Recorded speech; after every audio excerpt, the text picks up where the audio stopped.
can stay right here, we will play until somehow you can find a slightly different frame of mind. Right here in my arms, away from all harm, you'll be safe from all the flares, although I know you don't care.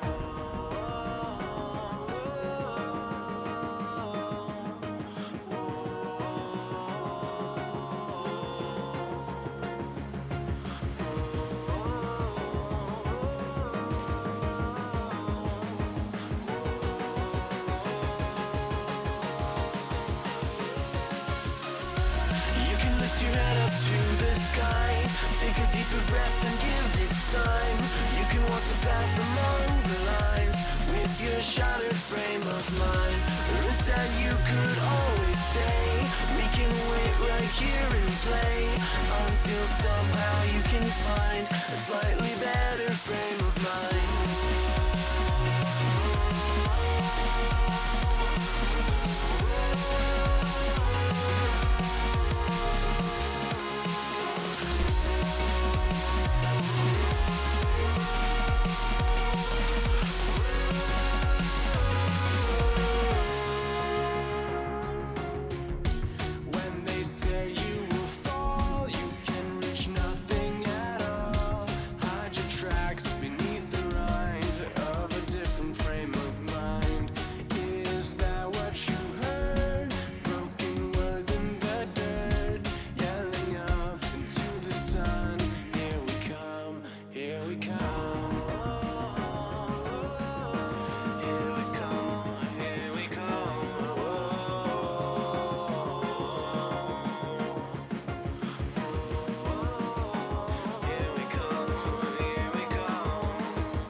Take a deeper breath and give it time. You can walk the path among the lines with your shattered frame of mind. Risk that you could always stay. We can wait right here and play until somehow you can find a slightly better frame of mind.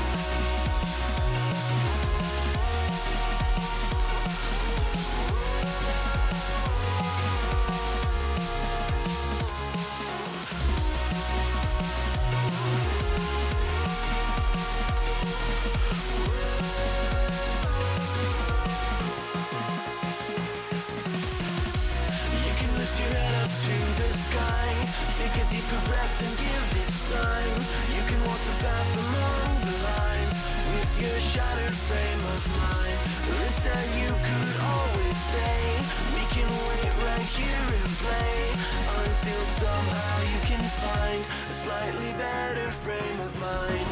And when the light comes through, when the day isn't new, then it will be time for a new frame of mind. When all eyes are on you, you will know what to do, since you will have found your new frame of mind. When you lift your head up to the sky, take a deeper breath and give it time. You can walk the path among the lines, but always know that you'll be safe. I'll be here throughout your days. Come find me and we will play.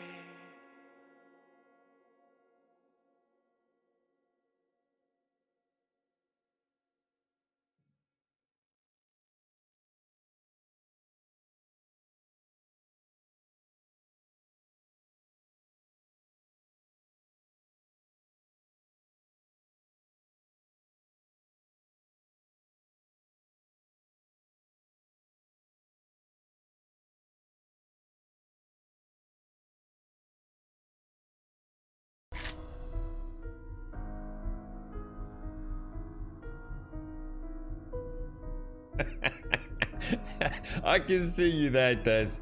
Is this a cry for help, sir?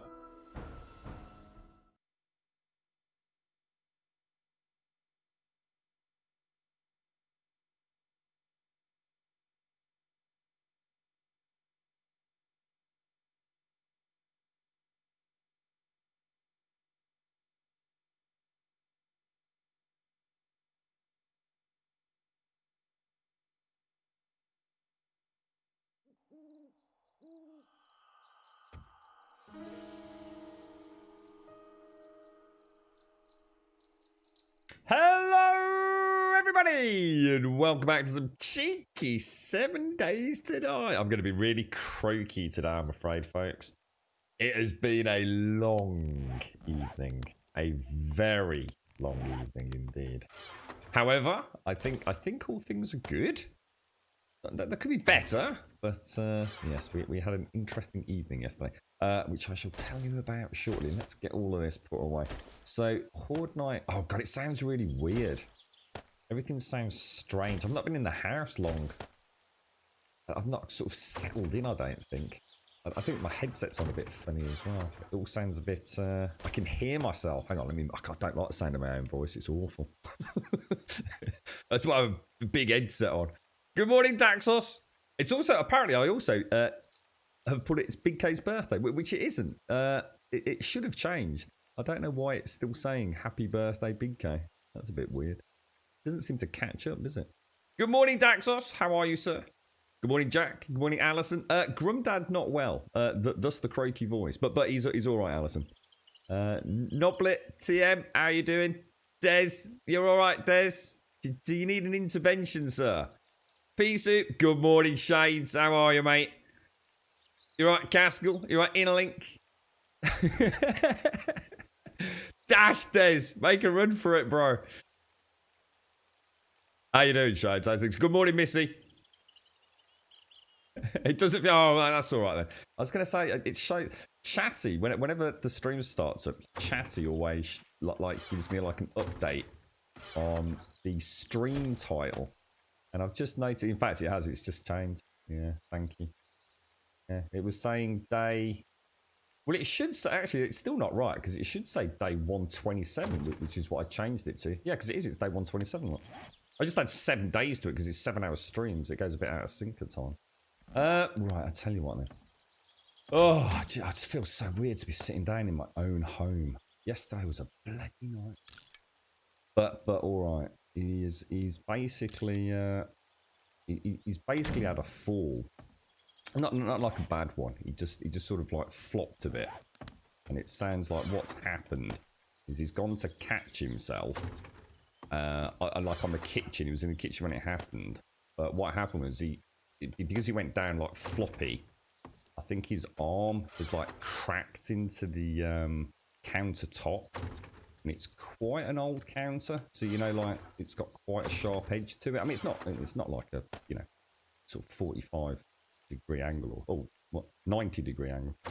But yeah, he hurt it really badly. So they kept him in yesterday, but he's already been on his phone. It's quite good with the old texting these days. Been on his phone to say he's up. He's moaning about breakfast already. Apparently breakfast has been delayed for some reason on his ward. It can't be a bad thing if he's bitching about that, can it? He's such a knob, honestly. He's going to be the death of me. Seriously, he's going to be the absolute freaking death of me. Let's put that in there. But it is quite bad, though. I mean, I could already tell that is going to bruise like a mofo, mate. So, of course, they're in total lockdown. They wouldn't even let me anywhere near the hospital, basically, yesterday. They'd got, like... dates on essentially. Where's all this going? Let's pop this in here. Let's pop those over there. We've got a new axe here, so we've got 2 tier 3s. And throw that. We're a little bit topped out on fluids, aren't we? What else can we do? We didn't use any Molotovs on Horde Night. Oh, well, that's good then, because we can. We'll use them for the next one. So that's for the bot. What's this then? Anything fancy about those? That's the first piece of hazmat gear I found. Do they do anything in Alpha 19? You know, if they added kind of a lot of the mods used to add in like irradiated POIs, didn't they? Can't imagine the fun thing. Well, we'd have seen it by now, wouldn't we? I should imagine. What else can we throw in there? Anything I can take out? Seem to have a load of seeds in here. Oh, you said there was a new yucca plant, didn't you, Shades? Shall I plant one and have a look? But I'll do it in a bit. I'll do it in a bit. I fancy doing a bit. I fancy going shooting some zombies. Oh, that shouldn't be in there, should it? It's just that my shift clicks don't work sometimes. I think that's purely down to me, though. It's not the game. I think sometimes I just don't. I'm not as aggressive as I need to be. Oh gosh. Good morning, Clappy. How are you doing? You right, PC? How are you? How's your lot doing, Alison? How are they all? They all behaving during lockdown today? It's hard to believe we're still in lockdown, isn't it? It just seems so bizarre. Birmingham was like deadly quiet yesterday when I was over there. Almost like a complete ghost town, but apparently that is very much not what it's like most of the time. Apparently it's very much business as usual over there. Yeah, he's alright, Alison. Like I said, he's already been having his little morning text, mate. He's quite good. I'll tell you what, he's alright on the text, you know. He used to be terrible. Like sort of like send half a message and it would just like, and where's the rest of it? Is it like, what's the point in that then? Oh, I don't understand it. I don't understand it. I definitely sent the message. I definitely sent it. It must be Global Telecoms is down, right? Yeah, whatever. You right, Special Big Cat? I was wishing you a happy birthday again today, mate, on the stream title file. You right, Murphy? How you doing? Alright, let's have a look. What's this? If I type the phrase, the cow is licking the ice cream, said the police. Alright, we got that. We'll put that in the Des code notes. Don't you sweat it, bro. We got you covered, mate. How are you, Des? How's things, bro? How's the pooches? Oh, thank you for the host as well, Hawaiian. Oh, you know what? You know what I feel, right? I feel dirty. It's a horrible feeling. Because I've been out and about for so long. Just sort of sitting there waiting for news. So I feel like, I feel like I need to strip down and soak myself in some water or something.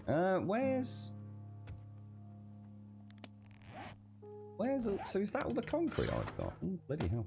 Right, I'll tell you what then. Let's go and do... We've got a rally point, which is a tier 5, isn't it? Let's grab some shotgun shells. We'll take those. And I think I'll take a few more 150 rounds. And why don't we actually take some mollies with us? Why not, right? Take a couple of more... What's this? Dynamite. Does dynamite do a lot of... Does that do a lot of... How do you know what entity damage is? Is it just based on explosion damage? Should we take two of those and play? What could possibly go wrong, right? I don't think I've thrown a stick of dynamite yet, have I? Is it the same thing where you have to... Do you have to click it to set it and then lob it, as opposed to the mollies that you just lob? Because I have a terrible habit of throwing the grenade with the pin still in it, don't I? Doing right, are you, Alison? Oh, I feel like that, honestly. I'm sitting there like, oh. Just, whoa. It's such a weird feeling. I feel like I'm almost in a trance at the moment. It's only 400 meat. Oh, there it is. Go shoot some zombs in the face for the morning. What you all got on today then? Anything exciting happening in your lives? I'm obviously back to Brum later. I have a feeling Brum Dad will be out by this afternoon. Oh wow, look at that. It looks quite cool actually. Oh. Actually looks quite a nice design, but it's not ultimately gonna look like that. Oh, Missy, I don't know if you're on today. I've noticed it already a couple of times today. I've had that little stutter. Only just twice in almost in exactly the same spot as I got it the first time. Whereas yesterday I had no issues. Or at least I didn't feel like I had any issues anyway. How you doing, Doc? Sorry, bro. Sorry, Doc. How are you, sir? How's things? Oh, you get your 980 today, Doc. Is it still on course? Have you got like all the... You slowly tracking it on some clever app? What's that? Don't know if I've mentioned it, but I have a graphics card upgrade due. Oh, I see. I was saying that before you typed that, dude. That's so mad. That's so crazy, Doc. We're in tune today, sir. That's kind of quite freaky, bro. Yeah, no, I know. Yeah, you've got the 980 coming, haven't you? Hopefully, Doc, it will solve whatever that issue is that you've been having Fingers crossed for you, mate. I really hope you get a nice, sweet upgrade, solves the problems, and you get some more horsepower in there. So best of luck today, bro. A big day for you, man. A big day for you. It's at the Clacton Depot. Is that close? I mean, is that sort of like, is it going to be a morning delivery? I'm really lucky. Let me just try and get myself sorted. I just feel like, you know, when you just don't feel like clean. I've not been in my own home. Sort of just a last minute excursion to bloody Birmingham yesterday. Right, do I need to kill that? I don't really, do I? I suppose we should. We could use him to our advantage, and any zombies that fall off the edge here will get eaten by a bear.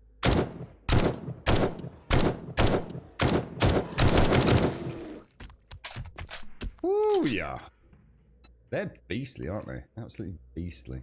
Yeah. Reaper? Who the hell's freaking Reaper? Reaper! 1, 2, 3, 4, 5. There we go. Lovely bloody jubbly.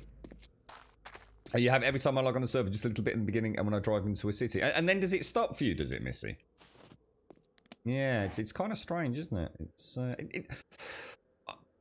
It's not a problem. I don't see it as an issue, but it is a shame that whatever they're doing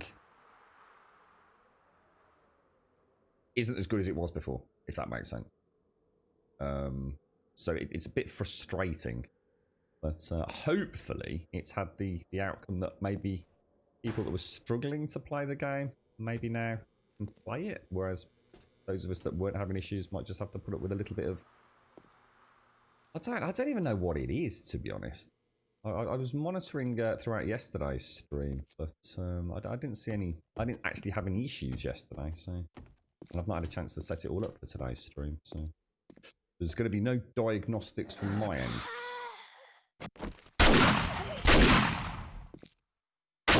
Oh my god, look at that weird slide. God, that shotgun's brutal. It really is. But yeah, I know Paddington. The shop downstairs takes delivery of your post, and I usually check and collect around midday. Oh, Doc. A whole new world. So what are you upgrading from then, Doc? Because you've got an AMD, presumably a Radeon card, have you? So what is the GTX equivalent of your current card? Because obviously I know very little about AMD graphics cards. I haven't owned one for years. I've installed even fewer than I care to imagine, to be honest. Everyone seems to always want GTX cards, but yeah. What are you essentially upgrading from? I mean, is it like equivalent of like a 700 series or what, dude? I'd quickly Google. I've got a website, but I don't want to move to it. I'm just gonna be lazy, mate. My back's freaking. It's really weird because yesterday was so bizarre, and where I was waiting and sitting and all that kind of stuff. My leg's all right today. It's not. It's still as bad as it always is, but because my back is actually playing up. Normally, my back itself isn't that bad. You got the same on your 7-day server. Yeah, they chat. So I think Wentex was in chat and Noblet. Oh, I wonder how he's getting on. Shit, I forgot to wish him bollock. If you're out there, Wentex, I hope today goes well, mate. He should have his op today, shouldn't he? It's not all the time my zombies slide all over the place too. That happens a lot. Really annoying when trying to aim. Yeah, I've noticed it's something that's been there since day one in Alpha 19. If you shoot a zombie and they go on the floor and you stand on their feet, every time they slide. If you don't stand on the feet, you're okay. But I've also had like a zombie that I've shot all the way over there, and he literally, I think we saw it on stream, didn't we? Well, we must have done because I don't play the game outside of the stream, really, do I? But yeah, he actually slid all the way across the floor, like in that sort of lying down prone position. There's definitely something weird going on with it. In some ways, it's not quite the polished alpha that we've been sort of saying it is. Yeah, I mean, yes, it looks prettier, but there's a lot of things that feel like they're a little step backwards. You know, the zombies didn't used to do that. But you know, you've got to take the wins with the losses, because we have got some wins. So, for example, the way the zombies lurch out of doors and like stumble, and when they fall and they oh god, I think I've got a spot. Oh, dude, I got a spot right down in my nostril. Oh, that hurts like a mofo. This is what happens when you have a restless night with Grumdad. Oh, I have got one of those little pimple spots. You know, like as soon as you touch it, it's like really sore. I'm gonna say I want to be a bit more careful there.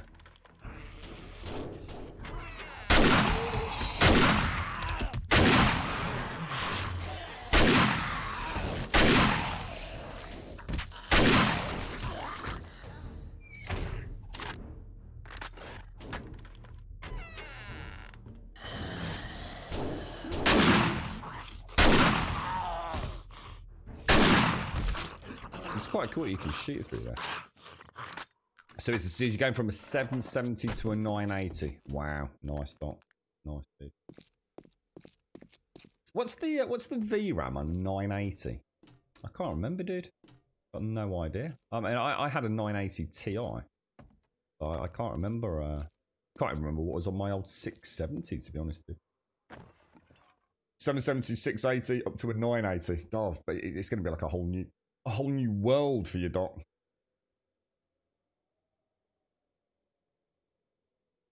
How you doing, Diz? How's things, bro? You alright, fella? How's life treating you?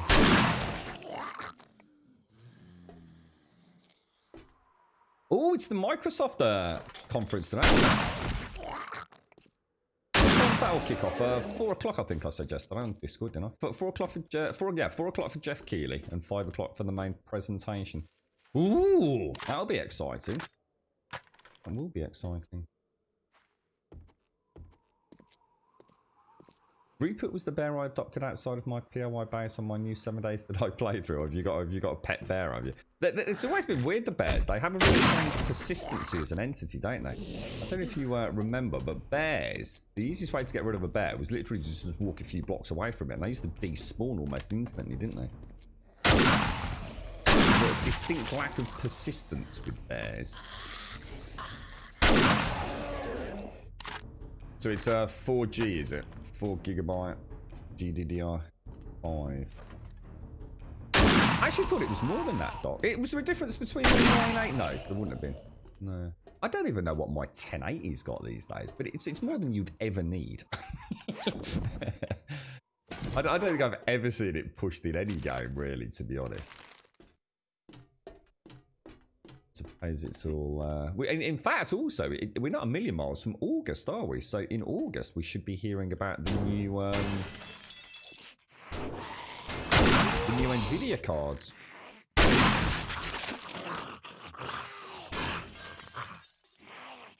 So the R9's got 3 already, has it?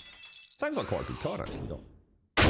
But as in, I don't mean as in from that point of view, but from what you've said about it, it seems to have held up for a while, hasn't it?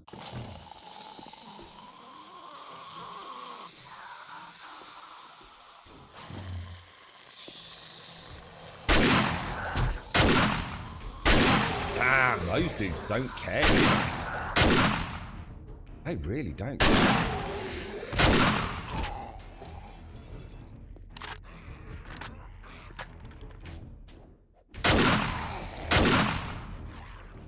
Never seen one up there before. That's quite cool.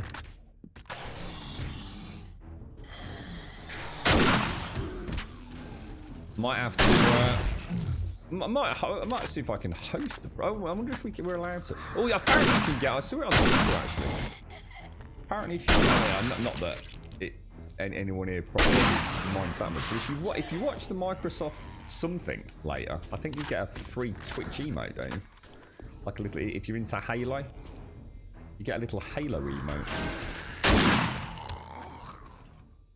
If you're a Halo fan, you must watch it this evening.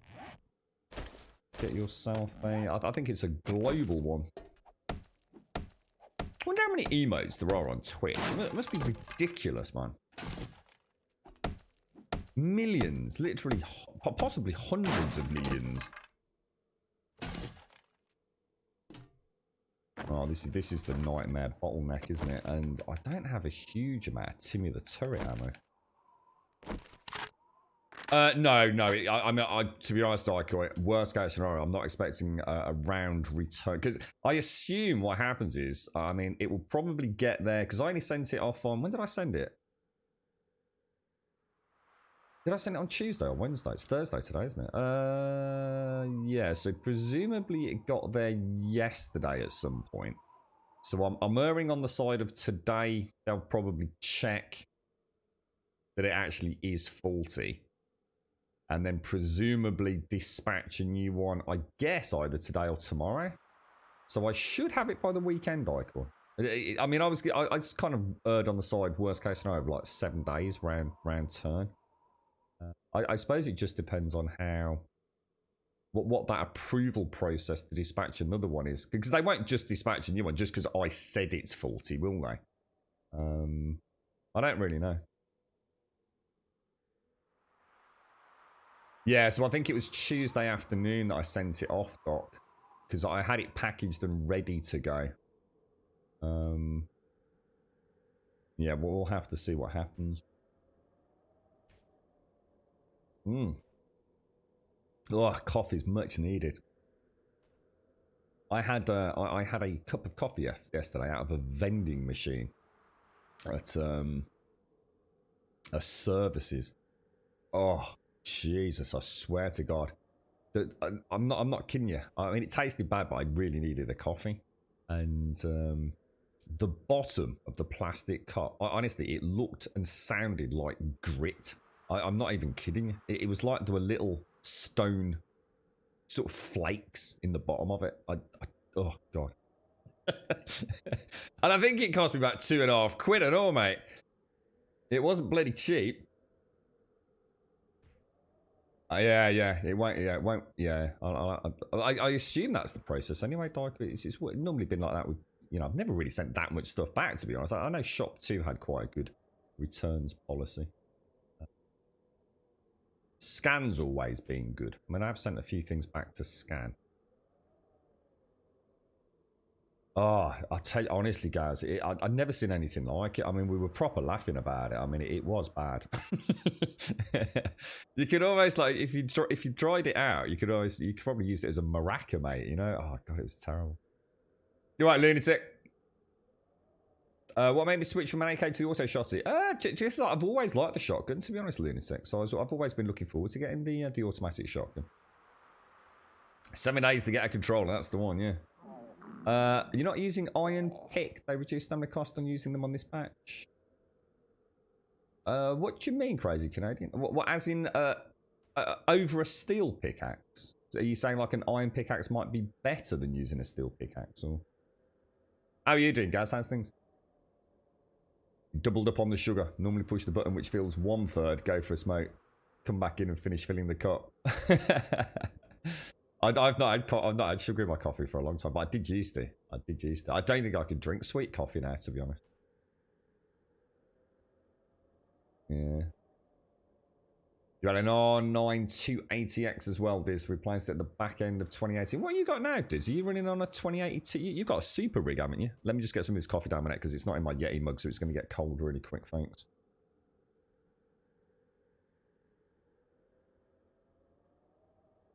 What will you do with it, Doc? I mean, can you sell the 280X? I mean, obviously, there's a chance it is actually defective, right? So possibly not, but... I mean, can you send it to CEX? I mean, and get some money for it, or sort of some store credit to offset the 980 cost.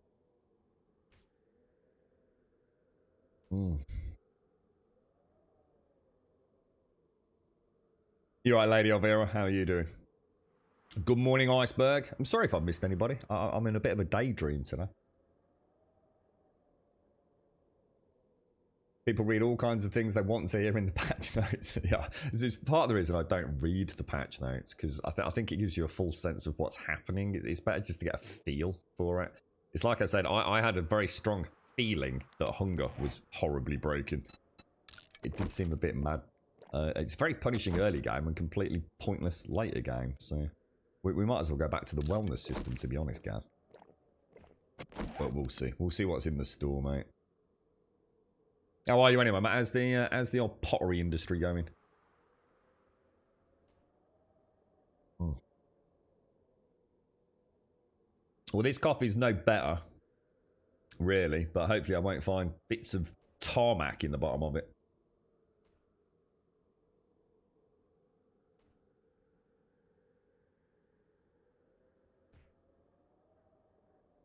Mm. All right, let's do it. Let's get our little Timmy the turret down. Should we put him a bit more centrally? Is there any way to just wake them up? Like to lob in a...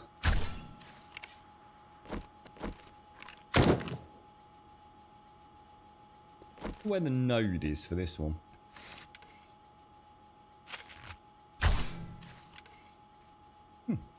You got a 1080 Ti which was defective and got replaced twice. Oh, bloody hell, that's a bit unlucky, mate. Good morning, Trump. How you doing, sir? Do you always end up with broken units? In the end, they sent me a new 2080 Ti. Oh my god, this. I mean, I should imagine at the time it was extremely frustrating and very annoying. But I mean, you can't really argue with that for customer service, can you? I dread to. Hello, although having hello. said that, to be fair, I mean, I don't know what the prices were like where you were, but the 1080 Ti prices in the UK, I'll tell you what, mate. I think at one point you might have been able to afford a 2080 Ti in placement. They went through the roof, dude. I've never seen anything like it. Pickle P, thank you for the 100 biddies, my friend. Thank you for the 100 biddies. Yeah, Grumdad had a bit of a wobble yesterday, Lady Elvira. He's really hurt his arm, so he's all banged up in hospital at the minute. But he's all right. It's nothing like serious. Well, I hope it isn't. You never know these days. Yeah, things lead to conflict. He'll probably come out with fucking COVID knowing his luck. But yeah, he's all right. He's really hurt his arm. It's not broken or anything though. So they just kept him in because he was a little bit wobbly still. I think to be honest, a little bit in shock. To be fair, I think it's not nice, is it, when you sort of you know things just are stopping working and something as simple as a little stumble to one's knees and ends up with what almost looked like well, you don't know whether it's broken unless there's a bone sticking out, do you? But he was in a lot of pain with it. Just drinking Red Bull. I think I need something this morning. I'm not even that tired, to be fair, but I just feel like, oh god, head's just swimming. It might be gunpowder at the bottom of that coffee. It wouldn't surprise me, mate. I'll tell you. You're not really convinced the 2080, or sorry, the 280 is 100% functional on the black screen lockups are just down to the drivers. Yeah, it's a tricky one, isn't it? Yeah, definitely, Daiko, yeah. But buy a 1080 Ti, get sent a 2080 Ti. Yeah, I know this one, Canadian. Are you alright, Pickle P? The weather, well, yesterday it was raining on and off in Brum, but really light shower. It just came across you just a couple of times. Here it's kind of drizzly. There's a light drizzle out there, but it looks like the sun's really going to poke through fairly quickly. Going alright, is it, Gaz? Good, please wear it, mate. So the Aorus 1080 Ti overclock went up to €1,500 when the 2080 Ti was 1,200. So you had the same thing there as we did, yeah? The 1080 Ti prices did, honestly. At one point, I was thinking, I'm just going to sell it. Just sell it and make a mint. I'll go back to my 980 Ti, mate. You know what I mean? Just bank the cash. I wish I had done now, dude. I tell you. I could really do wish I'd bloody done it, to be fair.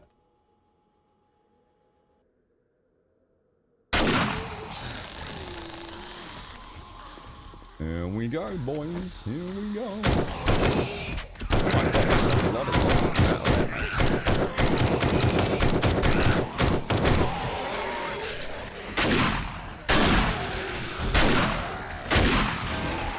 Oh gosh.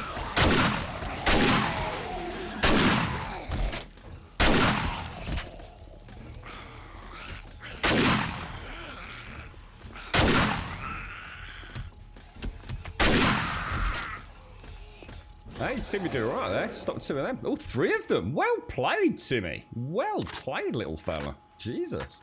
They could have caused me a big problem, actually. Flipping out. Timmy's doing the, coming up with the goods, mate. Why's that not searching?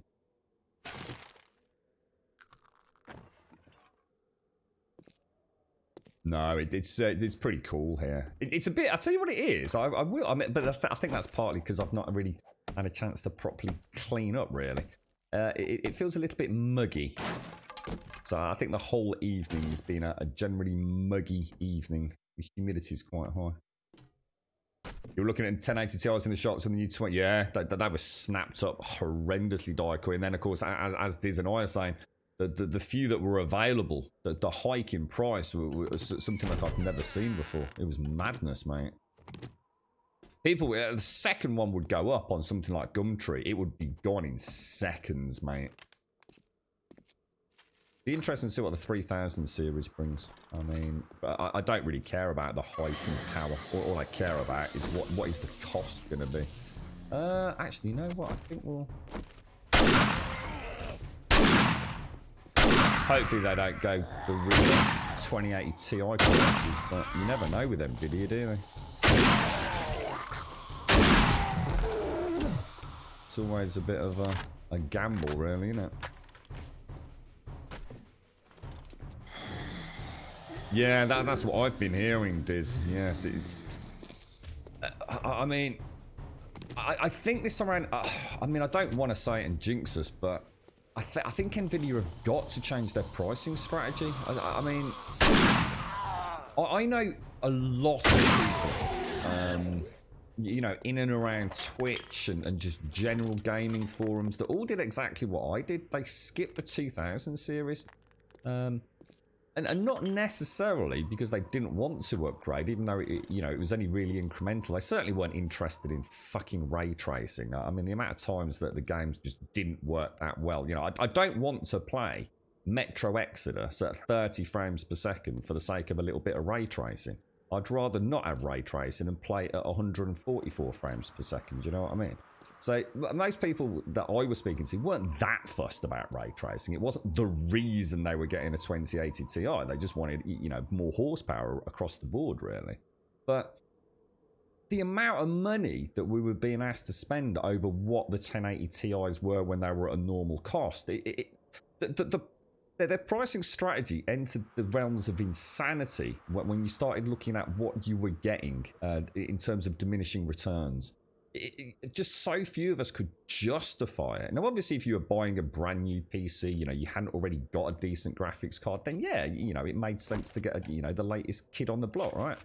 But I think this time around, Nvidia didn't lose sales because of anything other than a really bad pricing strategy. And if they do come in with a card that performs reasonably well, around that 2080 Ti with a few bells and whistles and drop that price to, you know, anywhere in that sort of like 700 to 900 range, you know, depending on all the super duper overclock variants and supercharged, super cool, all that kind of stuff.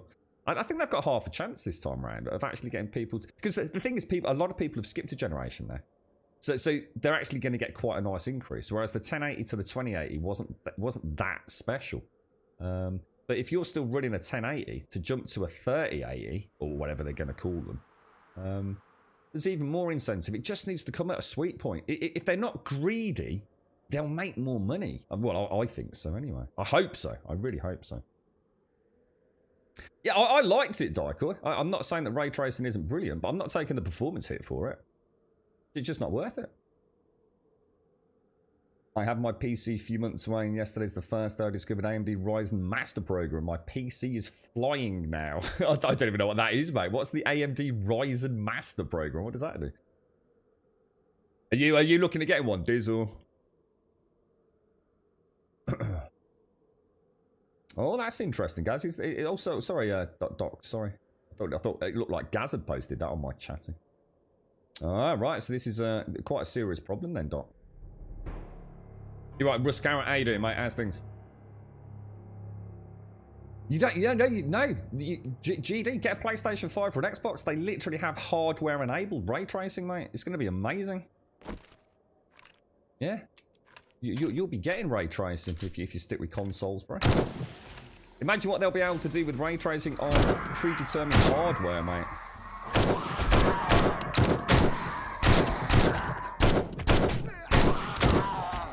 Oh, 10 out of 10 roll, mate. 10. Oh, what the hell? Where's that other dude gone?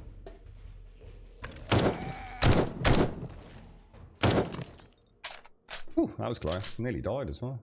Yeah. Right, okay. Let's crack on. You can do things to your CPU. Is it just like an overclocking program or something? I don't know what it is, mate. I mean, I've got an AMD processor in my stream rig, but to be honest, I overclocked it a long time ago and just never touched it again. She sings along. What's she running at the minute? My CPU encoding right now, right, is running with everything. So that's running everything for the stream apart from the game. So the bots, everything. My CPU. Let's have a look. That, obviously, OBS always gives you a complete load of cobblers. CPU, just general usage on my CPU. At 12%, mate. At 12 fucking percent. AMD encoding. It's god tier. It's absolutely god tier. I remember I had an i7 7700K overclocked at 5.1, and that thing could barely encode what I'm doing now without struggling. Like high utilization, insane heat. It was terrible. I mean, the 7700 is a hot chip anyway, but yeah, these AMDs are they are summer magical, but for all round general gaming and just PC performance, they are beasts, mate. Oh, so it's an all-in-one, super accessible, nice UI overclocking system for AMD chipsets, is it? I'll have to look into it, Ice. Is it a fairly new thing, or has it been around for ages? You're a generation behind a minute due to cost. When the latest Xbox lands, I'll get the One X. Yeah, well, you're watching it later, mate. The Microsoft conference, or whatever they're calling it, is later today, bro. So we'll get a chance to see some of the upcoming games and...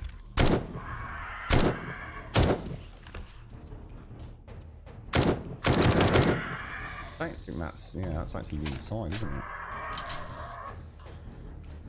You're watching it tonight, AJ? Yeah, I'm looking forward to it. I am looking forward to it. I was saying to Sadie actually yesterday, I think for him, it might be better for him to get the Xbox over the PlayStation, to be honest. I mean, from what you know, on paper, it definitely looks like it's going to be the superior console in terms of power. We know Sony, as always, have got a bit of secret sauce in there. Will it really make a difference in third-party games? If third-party, you know, developers don't take advantage of it, who knows? But, you know, the PlayStation's going to have some absolutely stunning first-party games. Bish bash bosh. But I think unless they're your sorts of games, you know, and unless you're into those style of those, you know, Sony Santa Monica, Guerrilla Games, Naughty Dog, you know, all those big hitters, Polyphony Digital, you know, not everyone necessarily is going to play those sorts of games, in which case that Xbox, you know, with the Xbox Game Pass is looking like a real... I mean, I'll tell you what, it's going to be a really brutal console generation, you know. Because Xbox are really laying it on, mate. There's a lot of reasons to get an Xbox this time around. You're right, Crazy Game. Do you know the trick by using an anvil in your belt and have it selected to reduce the amount of time on crafting even more? Oh, no, I didn't know. So what do you do? So you keep an anvil on your toolbar, have it as the selected item, and then when you craft things, it actually gives you a global... Oh, no, I didn't know that, dude. That's cool. No, I didn't. You're going to stay with the 2080? Yeah, it's still a powerhouse. Yeah, exactly. Yeah. Yeah, I get you, Diz. Yeah. And let's be honest, we just don't know what the cost is going to be. You had to upgrade to the 2070 when I got the ultra wide screen, so it was good for me. Besides, got it on a Black Friday. What did you pay for the 2070, Dykel? What did it come out at? Azzy, thank you very much for the 19, my friend. Thank you very, very much. Azzy, seriously, thank you. Thank you very much, bro. How are you, mate? How's things? Yeah, I'm on the same, GD. I couldn't care less, mate. You know, if money was not a part of it, which, you know, unfortunately in this day and age it is for everyone, I just go wherever the good games are, mate. I mean, this generation, I mean, the girlfriend did actually buy me an Xbox One, which I then sold in the end. In fact, if anyone's interested in an Xbox One, Xbox One X, I've been trying to flog a load of stuff this week. Yeah, she bought me an Xbox. What did she buy me? She bought me an Xbox One many Christmases ago. Got to be a good 3-4 years ago. And what did she get me? I played that really weird game. It was one that I think was done in... I think Crytek made it. Does anyone remember the name? It was like a Roman Legionnaire battle game. It was terrible. I mean, it looked brilliant. I mean, you know, to showcase the Xbox One, it looked amazing, but it was a terrible game. What was it called? Anyone remember? And the other one was... oh, God, I can't... Sunset Overdrive? Which I have to say was a pretty cool game. I actually quite enjoyed that.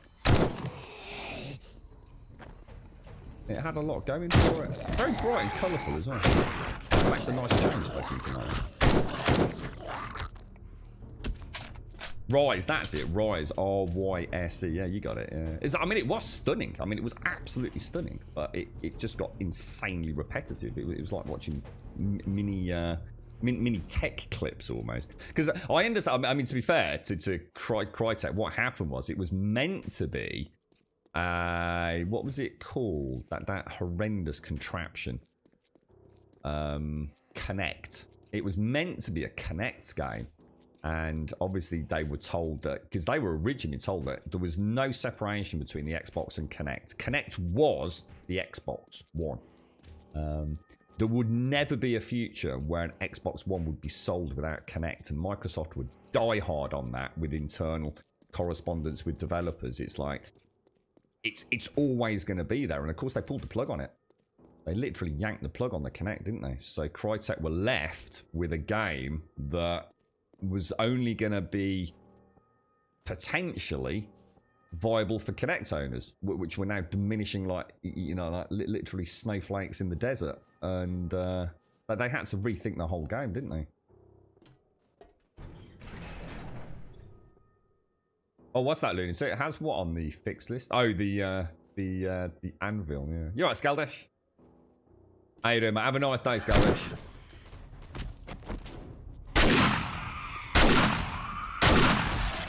Oh, I've made a mistake there. I moved over. Where's he bloody? Where's he gone?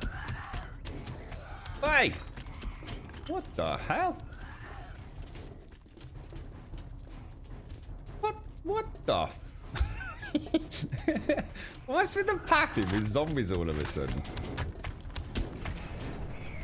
Oh my god, what happened then? The door just double open closed.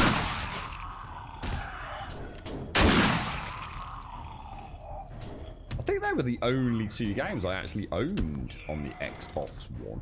And then my motherboard died on my stream rig, so I had to sell all this stuff, didn't I? And some very, very generous peeps and chats out with that as well. Yeah, that was not.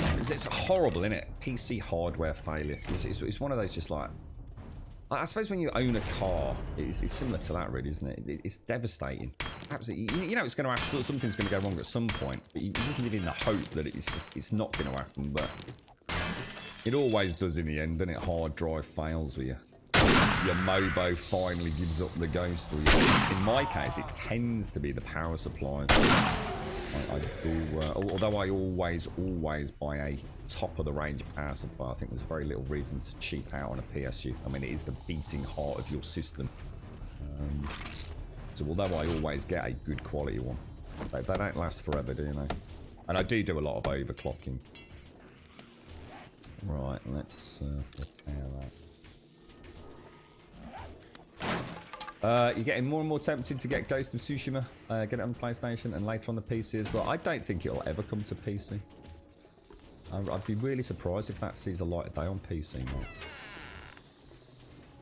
I think people are suddenly thinking that Sony's suddenly releasing all their games on PC. I think it's an error of judgment.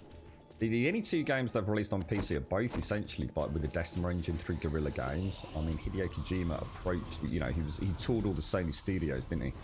He was interested in obviously getting a new up and running engine, which was going to let him do the things that essentially he was doing in the Fox engine back in the day.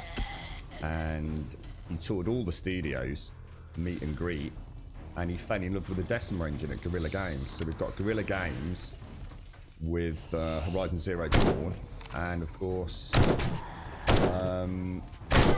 Death Stranding.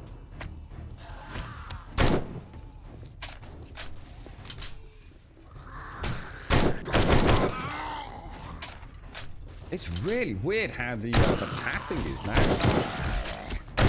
They're coming at totally different. I don't know if the spawns themselves are different. I don't think they are, but they're pathing in totally different ways to what I'm used to. Keep you on your toes. Well, Red Dead was always going to release on PC. There was never any doubt that Red Dead was going to release on PC. It was. There's only GTA 5 set the precedent for that. There was no way any Rockstar game won't get a PC release in the future. The only reason that Red Dead 1 didn't get a release was it barely worked as it was. It was an absolute development nightmare. Even the internal teams could not believe they actually managed to pull it out of the pit of hell in the last few months of development. There was no way that was getting a PC port. So GTA 5, you know, it's the classic triple dipper, isn't it? You buy it on current console generation, you buy it again on next generation, and you also buy it on PC. Triple dipper.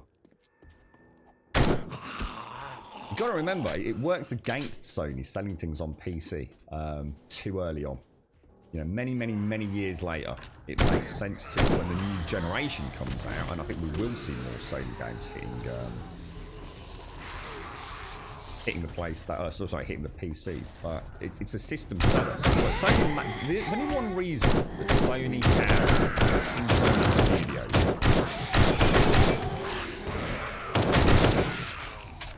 And it's not just about making the money from making the video games, it's about selling PlayStations.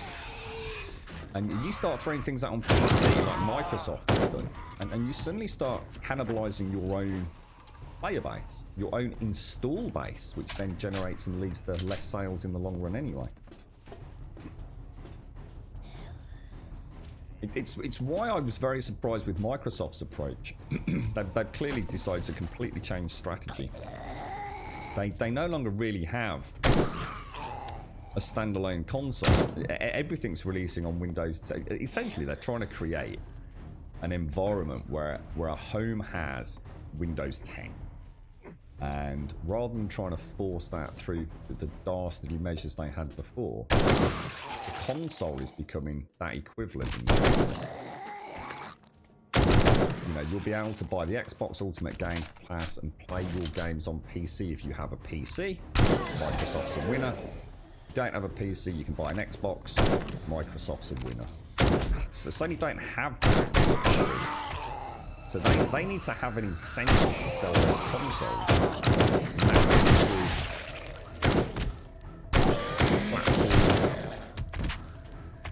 Exclusives like The Last of Us, Ghost of Tsushima. Horizon Zero Dawn's a nice old game now. It's been around for a while. They've obviously worked very closely with Hideo Kojima with that Decima engine and the portability to PC. So it makes sense now, going into a new generation, to have it on PC while we know Horizon Zero Dawn. What's it called? Forbidden? What's the new Horizon Zero Dawn called? We've actually seen footage of it, haven't we? Forbidden West or something like that, is it?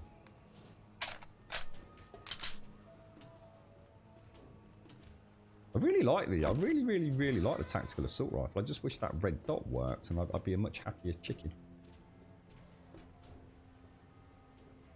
RDR2 wasn't the same. Yeah, I don't think. Did anyone say that it was Red Dead 2? Yeah, it would never Sony exclusive. Nothing that Rockstar do Sony exclusive. Although technically, there's a bit of a problem with that, because technically, and it's why Rockstar have always been quite nice with Sony. And do sometimes do them some nice little extra content and things, don't they? Because do you remember the hoo-ha where there was potentially a contractual breach, wasn't there? Where there was some sort of essentially Sony had helped them out at some point. I can't remember the exact history of it. It's a bit vague now, but technically, Rockstar kind kind of owed Sony an exclusive game, didn't it? And I know it was in production as well at one point, and I can't remember what it was called. Does anyone remember the name of the Sony exclusive?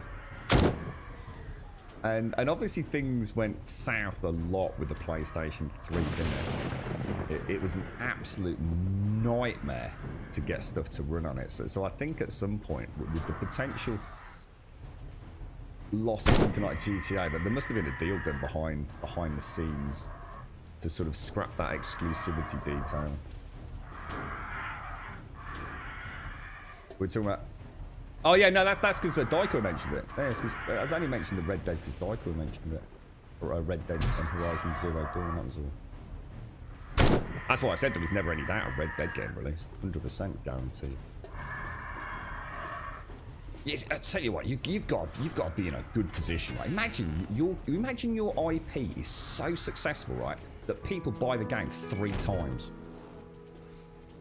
I mean, that is madness, right? I mean, literally, and we're not even talking about discounted prices. We're talking people will buy your video game across 2 generations of console and on PC at full price.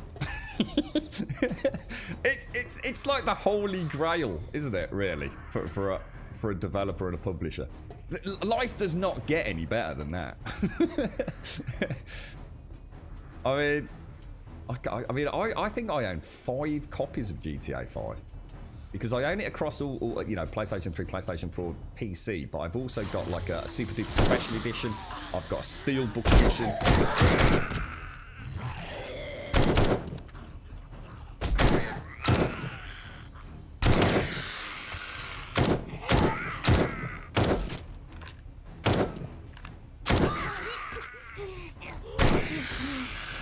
This thing is lethal. It really is lethal.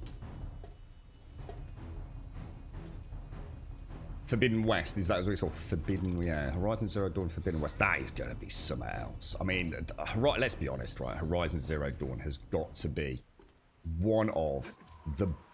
It's not about the best looking game, but one of the most technically proficient renders of an open world. It truly is breathtaking. You know, even if you don't like the game itself, it is something else. I mean, it is what I would call a genuine gaming work of art.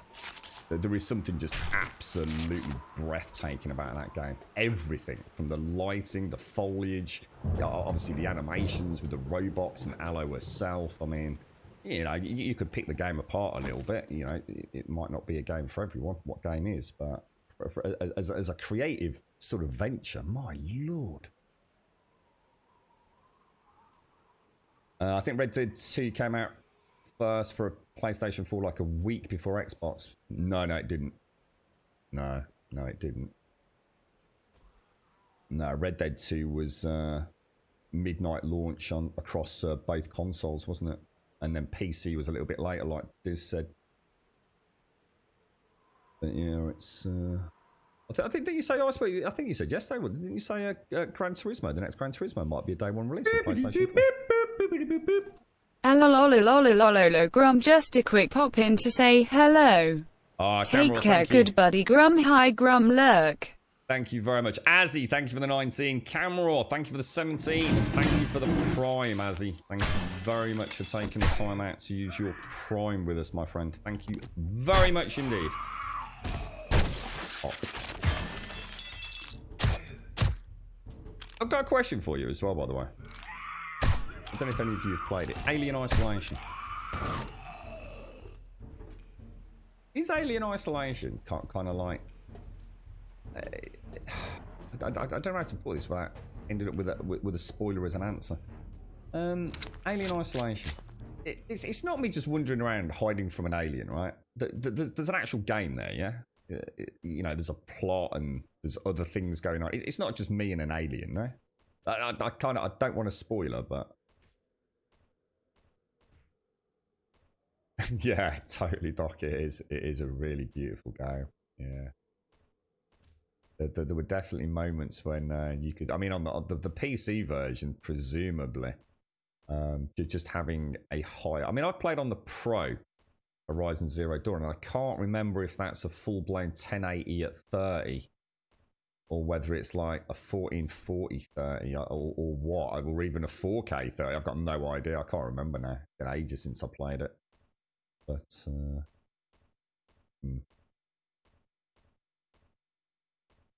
No, all it was, Iceberg. I think you said yesterday, didn't you? That's if anyone's interested in consoles, by the way, I've got a couple kicking about.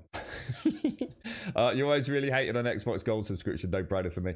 3 years sub to the cost of 120 quid, well over 80 quid's worth of games downloaded, able to use on any future box. Microsoft are killing it, GD. That Ultimate Game Pass it's just a no-brainer. It's absolutely brilliant. The only downside is, as a PC owner, because everything's essentially installed as an app, you really don't have full control and access to the game files, which is a big no-no for a lot of gamers. But Microsoft apparently are looking into that. They are making some games moddable, etc., aren't they? But it's just a real shame Microsoft went that route. Otherwise, it's the only reason not to buy the Ultimate Game Pass.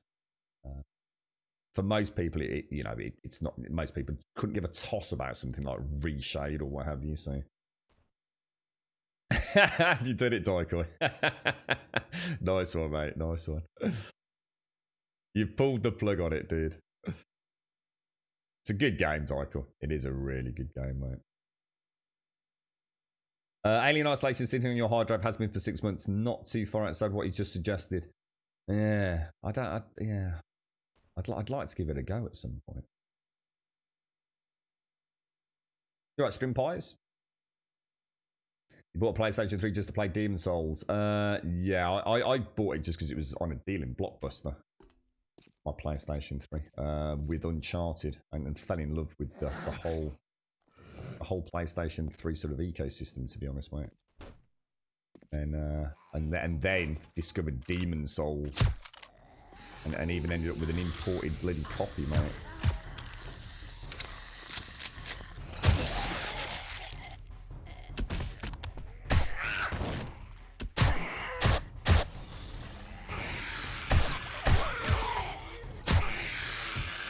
Right, here we go, Oh, Jesus. Oh, my lord.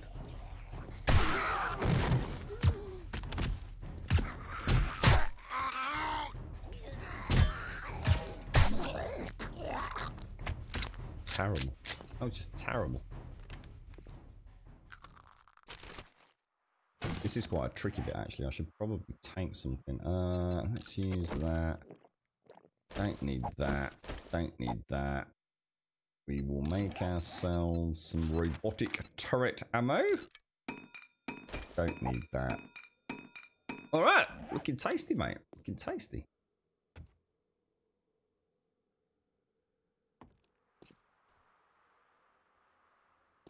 I'll have to look into it, GD.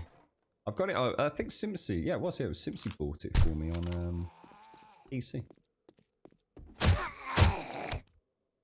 See, these are the kind of things I'd love to just play on console as well.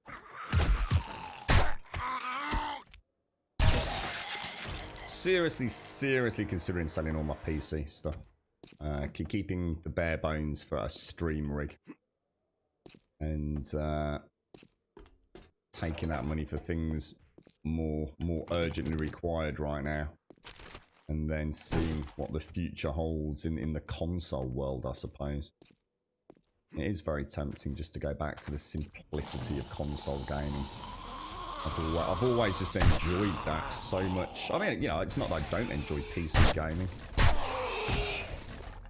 I suppose the only downside of that is I wouldn't have access to Skyrim and 7 Days, I suppose. It's the only two that I think I'd really, truly miss, to be fair. You certainly can't compare the console versions. Alright, yes, there are some Skyrim mods, but nothing like you're going to get on a PC. And the same with 7 Days. You can't really compare the 7 Days variant, can you?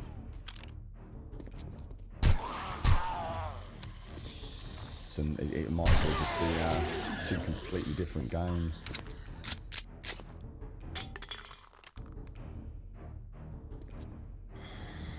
Yeah, I was surprised when you said it, Iceberg. I'm certainly not. Don't worry, mate. I'm not going to hold you to it and get my hopes up. But yeah, who knows, mate? You know, who knows? I mean, new generation, new tactics. They're both going to be coming out. I mean, you know, Sony's got this insane hard drive. You know, and yeah, I mean, it is. It's amazing. You know, the technology in there is freaking awesome, dude. But that Xbox One Series X, that looks like that has got some serious horsepower in it. It really does. I really, really want to see some actual, not bloody PC footage of some of the next gen titles from third-party studios up and running tonight. I want to see Valhalla running on an Xbox One Series X. That's what I want to see. And I want to see uncompressed video footage of it as well after the event.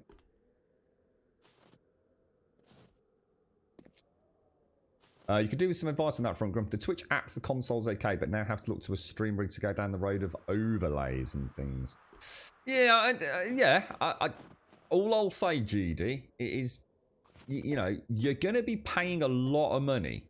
You know, I mean, you don't have to go CPU encoding. I mean, there's a whole bunch of options with NVENC and things like that these days. You know, so it can be done on a budget to get an encoding rig. And, you know, I could argue you may see, you know, the thing is, if you're going to be getting a PlayStation 5, mate, I'd hold off. Because both Sony and Microsoft literally built in encoders for the Xbox and the PlayStation 4. So I have no reason to doubt they won't be doing... Oh, shit, they won't be doing the same thing for PlayStation 5. You're going to be paying a lot of money for what is essentially an overlay. And you have to ask yourself, do you really need an overlay, mate? I mean, are you talking about going to professional streaming? Are you talking about just streaming for a few people? I mean, you're going to be spending a lot of money on what is really a couple of pop-ups, mate. And I'd be very surprised in the future if all this stuff doesn't get integrated into the consoles anyway, bro. Oh, there's that thing, Missy Lord, when he did the slide line.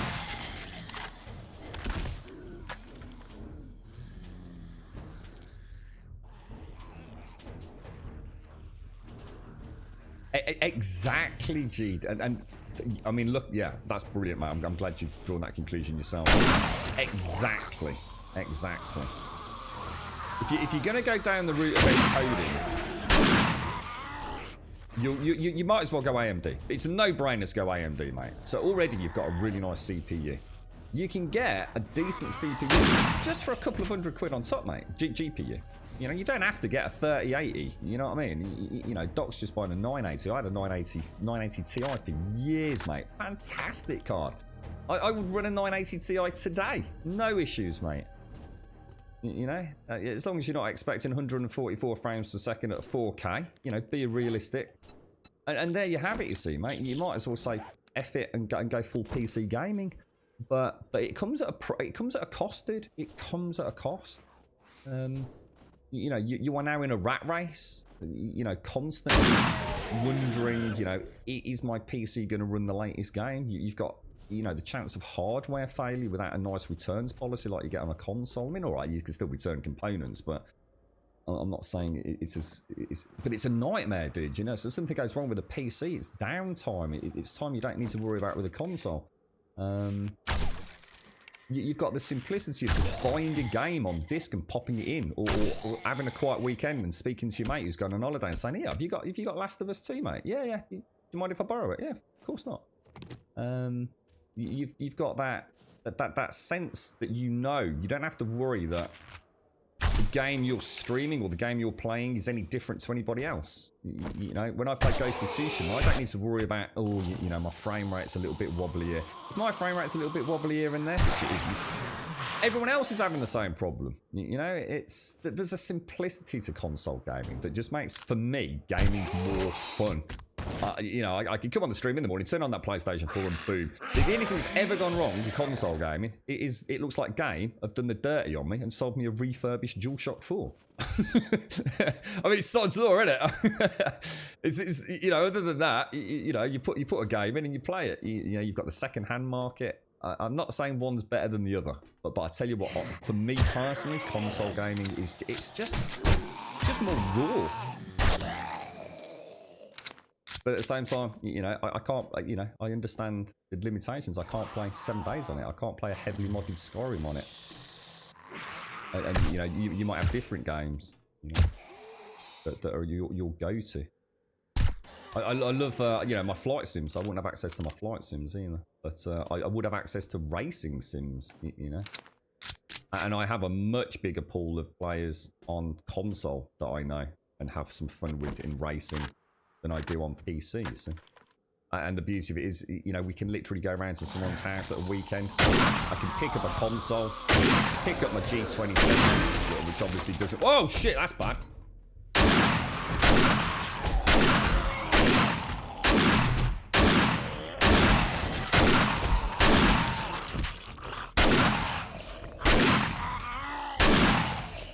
Went too far down the ladder. Ooh, that could have been close. That could have been close. Yeah, I mean, G27's not viable on the PlayStation 4, but certainly with the PlayStation 3. You know, I could literally throw a PlayStation 3, my G27 with the Wheel Stand Pro into the boot of the car, and be around a mates. He's got a second TV, and then do some side-by-side racing. You know, freaking awesome fun. And they both have their pros and cons, ultimately. It's nice to have both. You know, I've been very privileged throughout this console generation to pretty much have access to all the consoles. You know, that is something I always have to remember. I've been very lucky.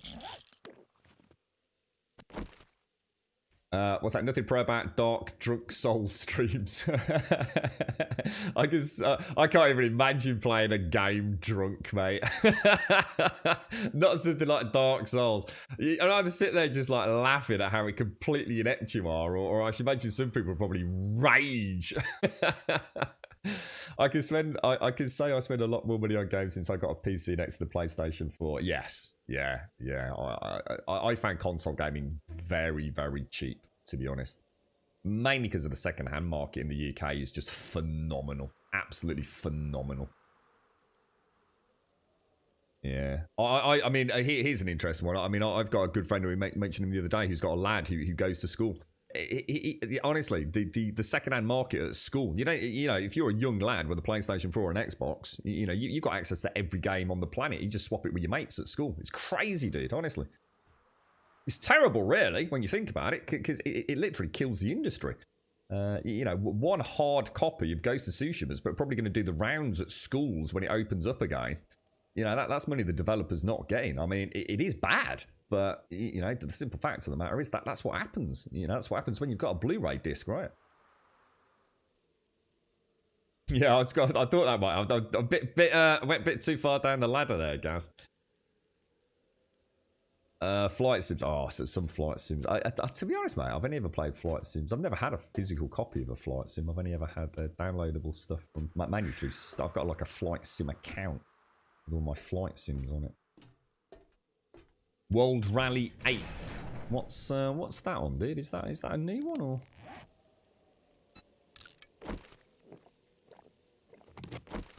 Yeah, I don't know. I got too many freaking decisions to make coming up.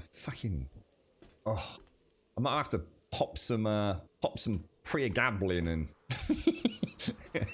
write a list things to do and in what order to do them in, mate. I tell you, oh god, the world is mad. It's just crazy, mate. Right, how are we doing? Can't wait for tonight. I'm actually really excited. I wonder what could I treat myself to this evening. Beans on toast and the Xbox conference.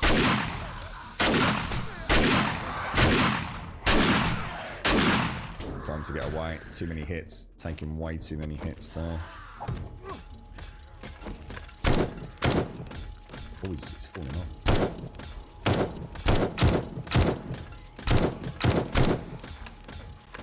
Oh, they're actually falling off. That's not good. Why are they doing that? I've never done that before. Oh, feral or not feral? Oh, that's really weird. I've never seen them do that before.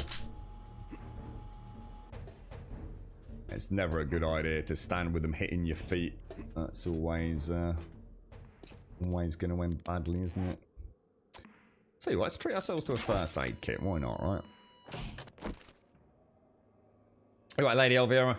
As things then, Bob, how's the Great Alaskan Adventure coming along? Are we there yet, mate? Are we there yet?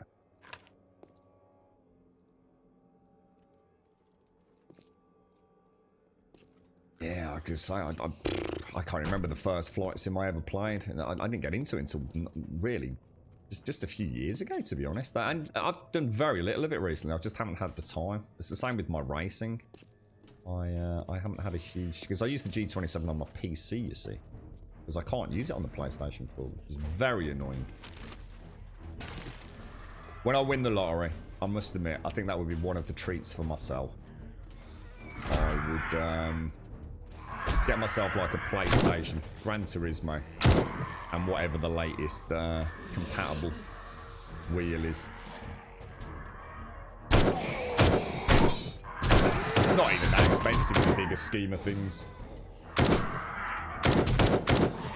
Fucking hell, what the fuck, dude?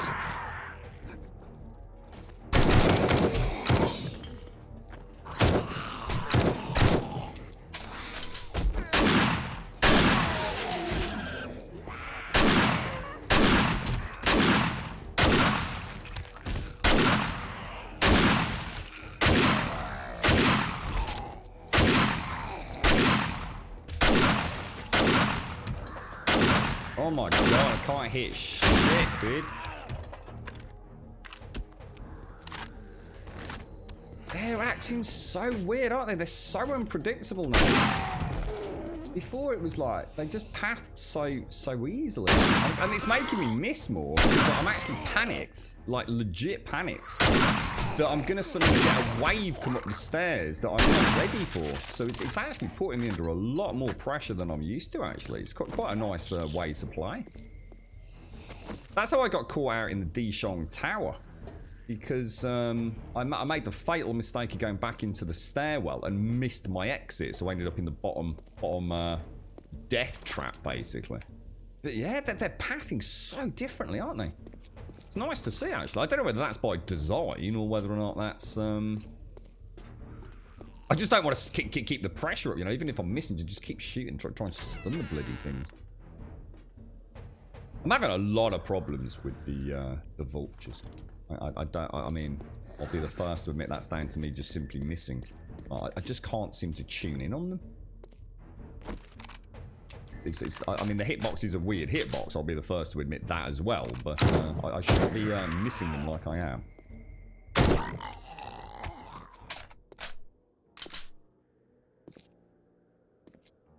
You alright, Smed? How are you doing, bro? Yeah, I know, Bob. I just keep asking more out of encouragement, really, mate. I know you're not planning on dashing over there anytime soon, but gotta keep the dream alive, Bob. Keep the dream alive, sir.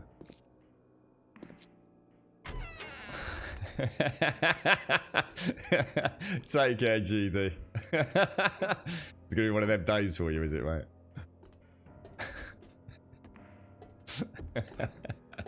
Have a nice day, GD. Oh, dearie me. It's going to be one of them by the sounds of it for him. Alright, we made it. Okay, good.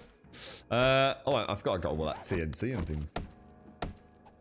Yeah, they're acting ever so strange, I suppose. Like I said, I've noticed it a lot in Alpha 19. It's like, I don't know whether the spawns have changed a little bit with the new janitors, or... Because we know, like, janitors definitely are strange, aren't they?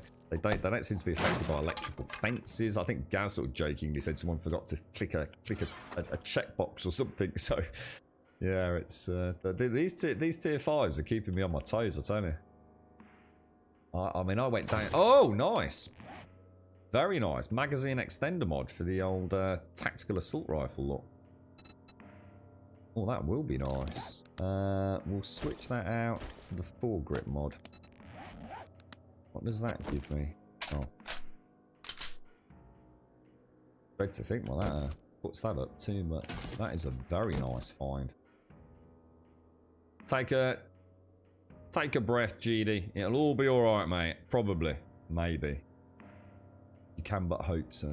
Should we get the gyrocopter and fly back up? So we still need to clear the areas and find the White River supplies, which looks like they're not that far away, actually.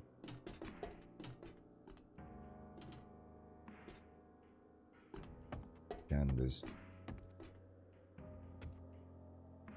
Ooh. How are you feeling today, Lady Elvira? You alright, mate?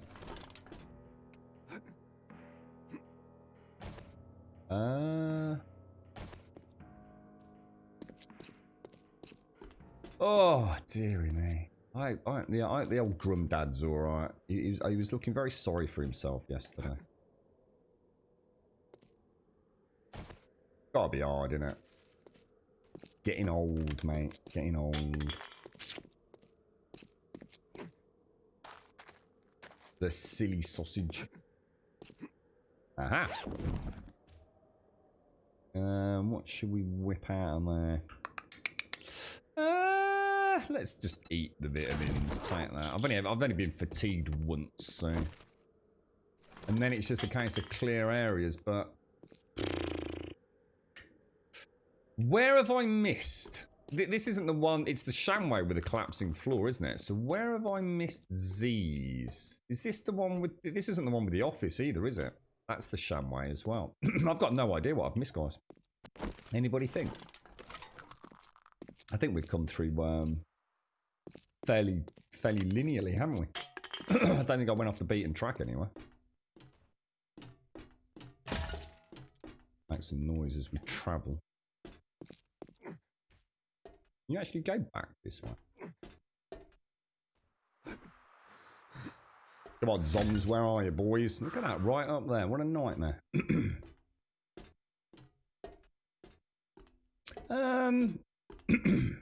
Yeah, I could buy him a bottle of whiskey, but I'm not entirely convinced that whiskey wasn't the reason he's in hospital, to be honest, Missy. I have a feeling the reason he had a bit of a wobble might have been because he might have had a glass of whiskey, mate. So I think I'm a bit reluctant to cheer him up with a bottle of scotch, mate. As daft as it may sound.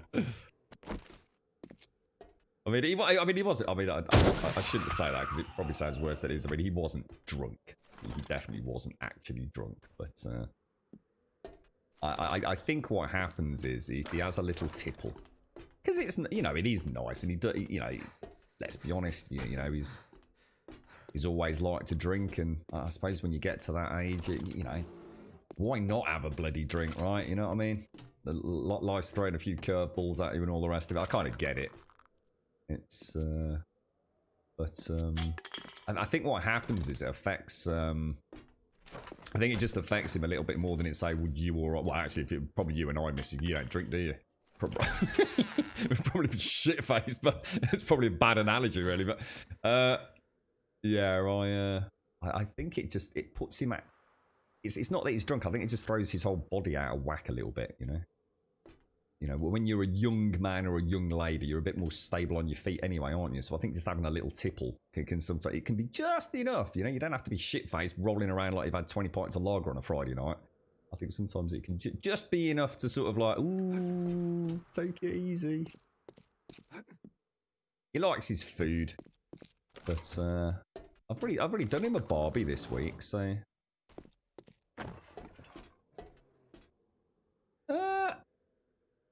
Ow! Let me have a think. Let's go back round. We need to go up, don't we? You drink after 2 beers. Oh god, I don't know. I've got no idea what my tolerance would be like these days. To be honest with you, I had we were I mean I mentioned it a few times because we were buying some like nice-ish whiskies. We weren't buying crazy stuff, but you know, if three or four of you are chipping in, a couple of you or three, four in some cases for the more expensive whiskies. And I can honestly say, I mean, when I say 3 glasses, I'm not even talking about double fingers, which is what most people probably class as a glass of whiskey, right? Is that like essentially a measure of a double? Is that how you work it for if you're a spirit drinker? So say for me, it would actually only be probably 3 fingers worth of whiskey, and that would be enough to fucking knock me out, mate. absolutely knock me out. I'd get all giggly. and then I'd just be asleep. So it was never any reason to drink that amount of whiskey, to be honest. But so the reason I did it, it wasn't for the alcohol, you see. For me, it was for the cigar. I'm an ex-smoker, and I always fancied trying a nice cigar. I never smoked a cigar. I mean, I used to steal a Hamlet off my dad here and there, but let's be honest, right? Hamlets are not a cigar. So, oh, there we go. We've done it. Brilliant. And I always wanted to try a cigar. And one of my friends was just, you know, one day we were just nattering about. You know, he's always been a big whiskey drinker, and he started saying, you know, so sometimes it's just nice to have a cigar and a whiskey. And my eyes kind of lit up. I thought, oh, I never thought of that. So I went to a little tobacconist in the city centre here. And it is just a tobacconist. That's all they sell. It's basically tobacco. And then they specialise in a whole bunch of pipe smoke, pipe tobacco. And they've got one of those, what are they called? The humidors or whatever they're called? Like massive, well, loads of them, but one really, it looks like a freaking glass safe, like a glass vault. It's so cool. And they've got really expensive cigars in there. You know, really big ring size, like massive things, mate. And I remember I really treated myself. I mean, this is going back ages now. I really treated myself to something. I mean, it wasn't even that expensive. You can spend a lot of money on a cigar. I think for my first one, I think I spent 25 quid on a single cigar. I swear to God, mate, that thing. You could have smoked it for a week. It just never seemed to burn down. Never had an experience like that. You know, up until then. Amazing things, cigars. Absolutely fascinating. And it was just perfect. I don't know what it is, but whiskey and a cigar, there's something just... I used to go into almost like a trance with it, mate. It just lose yourself in thoughts while, you know, the other couple would be babbling away about football or something. So I really enjoyed that. Like I said, it was more... It was like having the steak and then having the chips on the side. And the whiskey was more the chips on the side for me. But I didn't smoke a lot. I think I only smoked probably, I don't know, during that whole probably 12-month period. I've probably had, I don't know, I ain't got a clue really, but probably no more than 10 cigars. I can't imagine it was more than that. And I've not had one for years. I've just, you know, in fact, I've still got some. I've actually still got some foil-wrapped, glass-piped cigars sitting somewhere. I'm not sure where, but... You're a little stressed, are you, Lady Vera? Your daughter told me that she has to get her property surveyed again in order to get the permits for the electrician to start doing his job. I'm hoping to get a rental soon so the contractor can start on my place. Oh, no, Lady Elvira. What, is it just a little bit of a sort of kink in the road, is it? It's not it's not anything that's going to throw a major spanner in the works, is it, Lady Elvira? I take it this was unforeseen, was it? See you later, Doc. Good luck if you're out getting your card, mate. What? What? You drink 1 to 2 bottles of whiskey? What in a single sitting, Iceberg? I know Bob fascinates me. It's got to be a genetic thing, hasn't it? It must be, because I don't think it's possible for most people to drink a litre of alcohol, right? That can't be something that most people could do, right? Could any of you do that? Could you drink a litre of, like, spirits? I am reasonably confident that if I did that, I would be dead. Even if I drank that, so I don't know, how would it... It'd probably take me a week to fucking drink it anyway. But, I mean, some of you make it sound like you can drink a whole bottle of whiskey in, like, a single evening. So let's say you don't start... I mean, when would you start drinking? Like, 7 o'clock? So even if you stayed up to, say, I don't know, midnight, that's 5 hours, right? I don't know how you can do it. How do you not end up in hospital? You're right, badass. How you doing, mate? How's things? Yeah, I know. I've never tried a pipe. I have, because my dad used to have a pipe. So I've had a little cheeky token one. But I've never actually properly owned a pipe and got into it. Like, you know, Bob. But I tell you what, mate, the tobacco for pipes, oh dude, the smells, mate, oh, it's gorgeous. They've got one in that tobacconist. I can't remember what they call it, but essentially it's like a cherry. It is beautiful, mate. It's got the most gorgeous aroma. I dread to think what it's like when it's burning.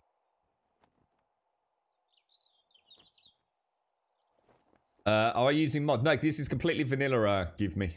Completely vanilla, mate. Alpha 19, this is build 169. You're not kidding, Iceberg. I'm not kidding. One sitting is at least one whiskey. And when you say a whiskey bottle, we're talking about like, I guess they come in 75 centilitres in the UK, typically. I think you can sometimes get a litre bottle. You did once, but only once. Oh, sorry, what was that, Shades? Only once what, mate? Sorry. A bottle of rum. I could barely do it, but I'd regret it the next day. Oh my God, what? I can't imagine the hangover on something like rum. That's got to be the worst type of hangover, right? Because I suppose I'm jumping to the conclusion that it's dark rum though. Because rum, I don't even understand rum. I've never been a rum drinker. Well, I've never been a spirit drinker, to be honest. Until my little dabble with some nice whiskies. 1 litre. You actually drank what? You've drank a whole litre? What? Really, Shades? Were you fucked? I can't imagine you sort of like completely shit-faced, Shades. That's terrifying, mate. What was it? What did you drink? Tell me more, Shades. Tell me more. I can just imagine like Shades on the server just like wobbling past there, like gurgling to herself, bottle of whiskey in a paper bag. Here you go, friend. Whatever you need, just that's quite funny, mate. Complete that. A litre's that's a huge amount. Maybe I just think, yeah. I suppose because I've never drunk spirits. I mean, well, I say I've not drunk spirits. Of course I've drunk spirits, but I've never been a spirit drinker as a primary drink. Yeah. As a student, of course I used to drink spirits. I used to get a cheap bottle of Glen's vodka before I'd go down to student union and then drink lager all night. You know, it was just a way to get a little bit charged, wasn't it? So, I'll tell you what, the things you do when you're a fucking student.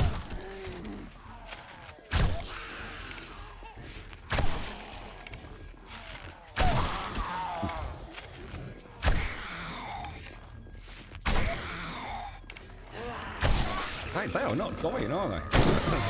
Come here, knobs.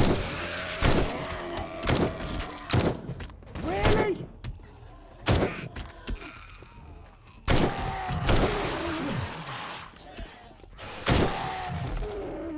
It's really weird, isn't it? So sometimes this gun is just on point, mate.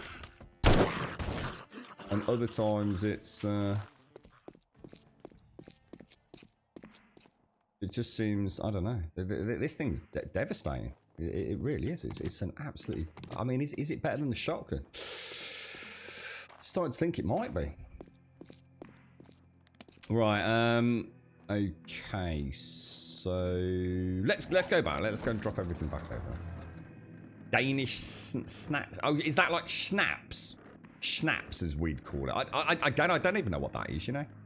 Is that like I always think of schnapps as being something that's like it's always like fruity, isn't it? Like I always think of, let's say, something like peach schnapps, and it's a very sweet, sticky drink. Would that be right, Shades? Or it tends to be like, you know, like I said, quite fruity flavors, and I always think of it as being it's that kind of alcohol, you know, when it's in a glass, it has that almost like viscosity to it around the rim.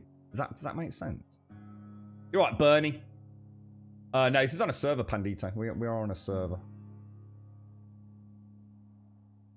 Beer in here, there, yeah. I do sometimes feel like a beer, Gaz, and quite often just don't bother in the end, mate. I like my tonic water too much, dude. I really like cold tonic water. It's, you know. I think the point is, isn't it? It's about flavors. You know, if you actually, I mean, honestly, if you really think about it, right? Most spirits don't taste nice, do they? Most of the stuff that people drink day to day, if you actually, you know, if you were to give it, say, to a child, don't recommend that, by the way. But if you were to give it to a child, the child's face would probably, what's that? The only thing I do like the taste of is like, I mean, I do like an ice cold beer, but that's because I like an ice cold pretty much anything, to be quite honest with you. But I do like, what is it? Like pear cider. I think pear cider is a really... It's not just about the flavours. I just find it really refreshing.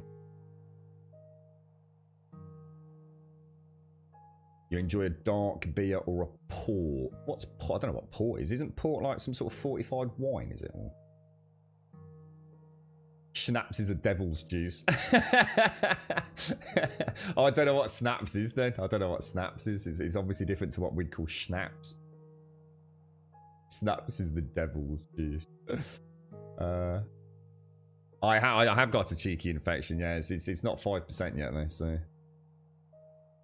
you got some gin. Yeah, I mean, like I said, I'm not saying that there aren't nice drinks, but if you think about most of the stuff that people drink, you know, it depends. I'm not trying to say that alcohol doesn't taste nice. I'm sure there's some very nice stuff out there, but you know what I mean. In general, for your day-to-day pint of Carling down the pub or a glass of Jack Daniels, it's not exactly the nicest flavour, is it? It's more about the alcohol and the kick, really, isn't it? Or the ice-cold nature, the refreshing nature of a cold beer. I don't know. I just know how you know, it's something a lot of people just... It's just part of their life, isn't it? Think of all the money you save if you don't drink. That's all I can ever think about. You alright, Sadie? How you doing, bro? How's things? Good morning, sir. Good morning, good morning, good morning. Oh, Snaps is Swedish for a vodka shop. You distill your own spirit. What, do you really, Captain Pugwash? Wow. Alright, okay, let's put all this away. I'd like to talk more about cannabis, but I'm not sure if you're allowed to. I don't know whether it would be seen as like promoting it. You know what I mean? I'm quite fascinated by that. Oh, and thanks for the stuff up in Discord yesterday as well, folks. By the way, yeah, I'm quite fascinated by not the smoky necessarily, but the whole industry really. It seems to be quite revolutionary at the moment as it becomes more accepted. I think most people these days don't sort of like, oh, drugs, you know, when they see someone smoking a spliff or whatever you call it, wherever you come from. But yeah, it seems to be gaining some acceptance, and I guess as older generations die, and more modern generations, you know, it's like gamers, isn't it? You know, there's a huge saturation now of much older gamers, aren't there, than ever before. Yeah, the old cannabis seems to be becoming a very, I don't know, just a more tolerated, accepted, I suppose, what, a recreational drug? I mean, call it what it is, right? But like I said, I'm not sure if you're really supposed to natter about it, because it might be deemed as kind of promoting it. I don't know where we stand legislatively in terms of service on it, but I would love to know more about it. And by the way, not because I'm interested in taking it up, by the way, as a smoky. I just think it's really fascinating that that's something that has been shunned in the UK. I mean, obviously I can speak about the UK for so many years. But very underground. Yeah, I suppose more prevalent than anything else, but still a shunned substance, you know. Still seen as that, you know, a lot of people still talk about it as being the gateway drug, don't they? Oh, the evils of cannabis. Oh, you'll soon be on heroin. And I'm not saying that doesn't happen either. I'm sure, you know, it depends on who you are, right? Addictive personality traits and all that, you know, we're all unique and individual, right? It's you can't just put everyone in the same little nicely labelled box, can you? Yeah, because gin's made out of all sorts, right? Juniper berries, was that what it was originally? Juniper? I seem to remember someone said that.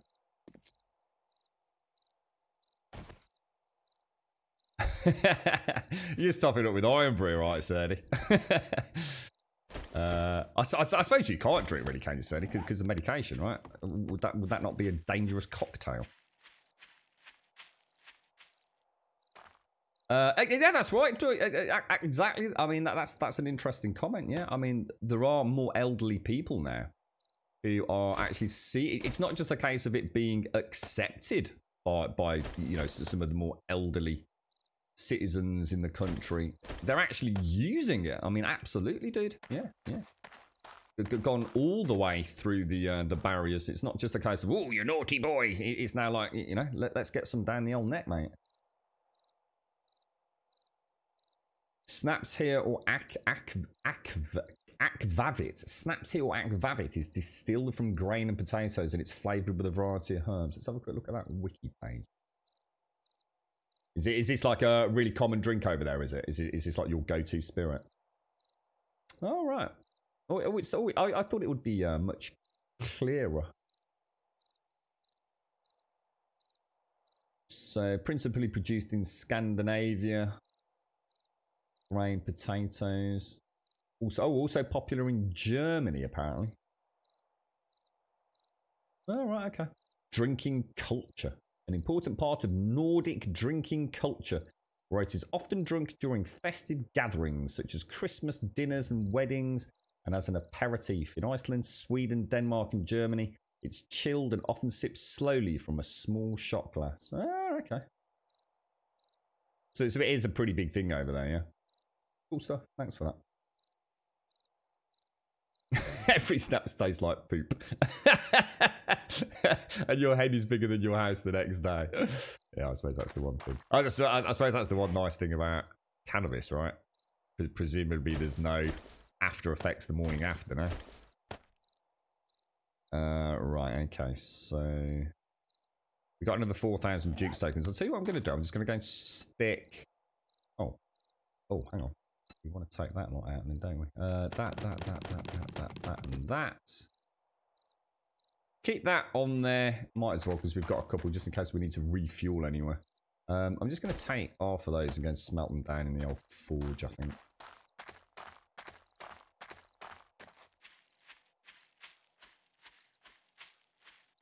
Oh, yeah, I think I did, Missy. I think I did, mate. The worst hangover you ever had in your life was gin. They call that a mother's ruin, don't they? In the UK, that one.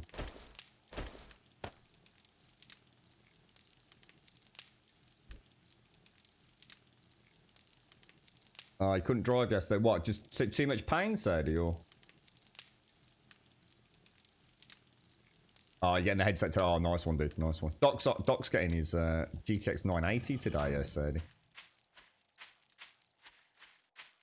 Hang on a minute. How long did I put? How long's that burning for now? Oh, that's awful. What, is it just that bad? Yeah, mate, that's bloody awful, mate. Saying earlier, Sadie, my legs like bad today, like it normally is, but my back's. It's not often I actually have the back pain. Fucking killing me today. I can barely sort of straighten up. I'm even sitting down. I'm kind of hunched up a little bit, dude. I did have a long fucking night, so. Where are we going here? Should be alright. We'll leave that. A longbow beer? No idea, mate. No idea. The only thing I know is a strongbow, which is a cider. I don't know what a longbow beer is, mate. Good morning, Joshua. That stuff looks fucking dangerous, Shades. If that's what you drank a litre of. I'm surprised you're still with us, mate. That looks like... I mean, it looks like hell on earth the day after, man. That's the kind of thing I wouldn't dare drink.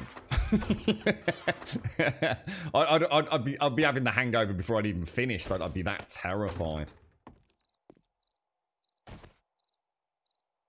Wonder how easy it is to get smoke in the UK these days. I bet it's crazy easy. Yeah, devil's juice. Is that actually what you call it over there?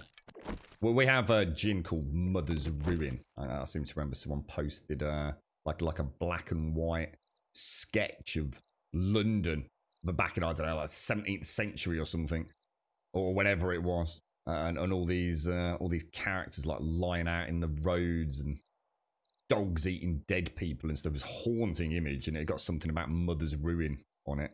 But probably, I don't know, was it something put in a paper or an article or something. Oh yeah, totally. And I should imagine that's why it was only one time, right? I can only begin to imagine the never again, never again. Yeah. Always makes me laugh, that.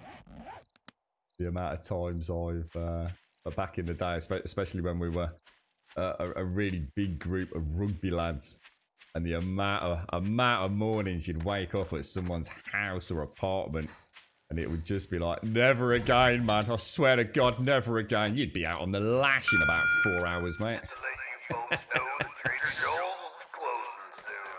Good morning, Advina. How are you, my friend? How's the little ones doing? So the game was amazing then, yes, Advina? You finally got to play it and finish it, and I was very pleased to hear that, mate. You tell me more another time. Okie dokie. So something's best left forgotten, right? Yeah, I think we've all been there and done it, haven't we? Scary, right? Really scary. Right, so let's throw... How are we doing on meat stews? 6 in there, and I didn't actually put this on yesterday, did I? Everyone kept telling me about. Should we just go and do a little bit more on the build then? What do you think?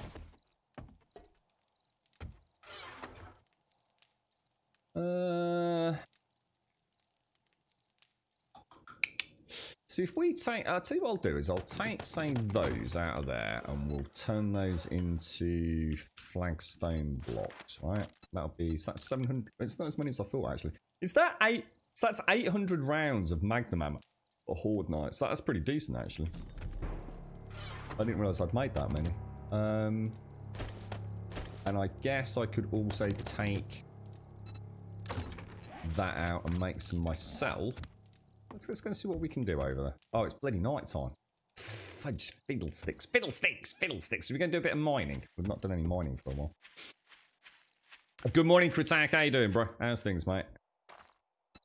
Nice to see you, fella. How's it all going?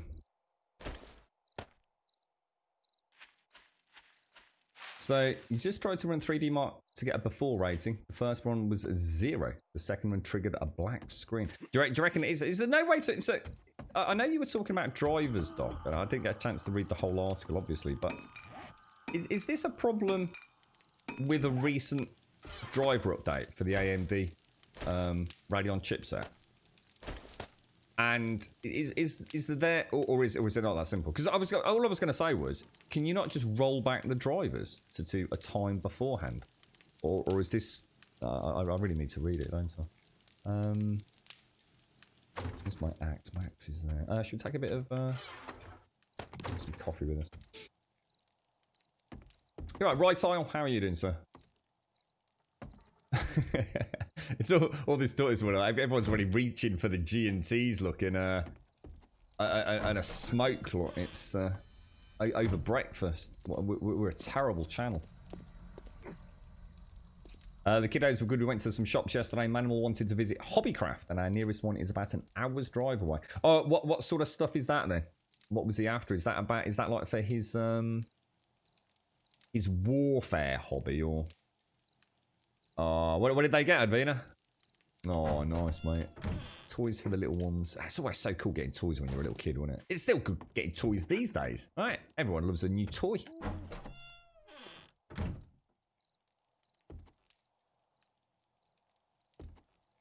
Yeah, because that's what I was. That's what I was just wondering. That, you know, if like a cheeky rollback might fix the issue, and then you could like sell it, couldn't you?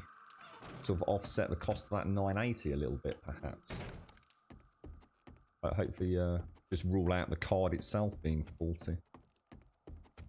Yeah, because you've been out a couple of times with your friends, haven't you, Sadie? I seem to remember a couple of pics you posted up, mate. Yeah, I think I probably would, Bob. I think I'd probably take you up on that. It just, you know, just celebrate the occasion, mate. Just, I don't know. Just a small glass of whiskey. Some nice steak or fish or something like that, and a nice roaring campfire, Bob. Been watching through all the Marvel movies again on your days off, trying to watch them chronologically rather than the order of release. Oh, right, okay. How many are there, Kratak? What's the number of films that you're busy working your way through then? Thank you for the follow, gamer girl. Thank you. 4 bottles. It's like some of you got some sort of... It must be a genetic thing. It's got to be a genetic thing, hasn't it? Like alcohol, you're just impervious to it. What, you can just drink Southern Comfort all night long, Sadie? I suppose you must build up a tolerance as well, though, right? And it's not about necessarily building up a tolerance to one type. I guess the body... It must... Like anything, the body gets used to it, doesn't it? 23! Bloody hell, Kratak. Jesus Christ, man. I thought you were going to say... Honestly, I was thinking... I don't know, about 13, 15 maybe. 23! Jesus Christ.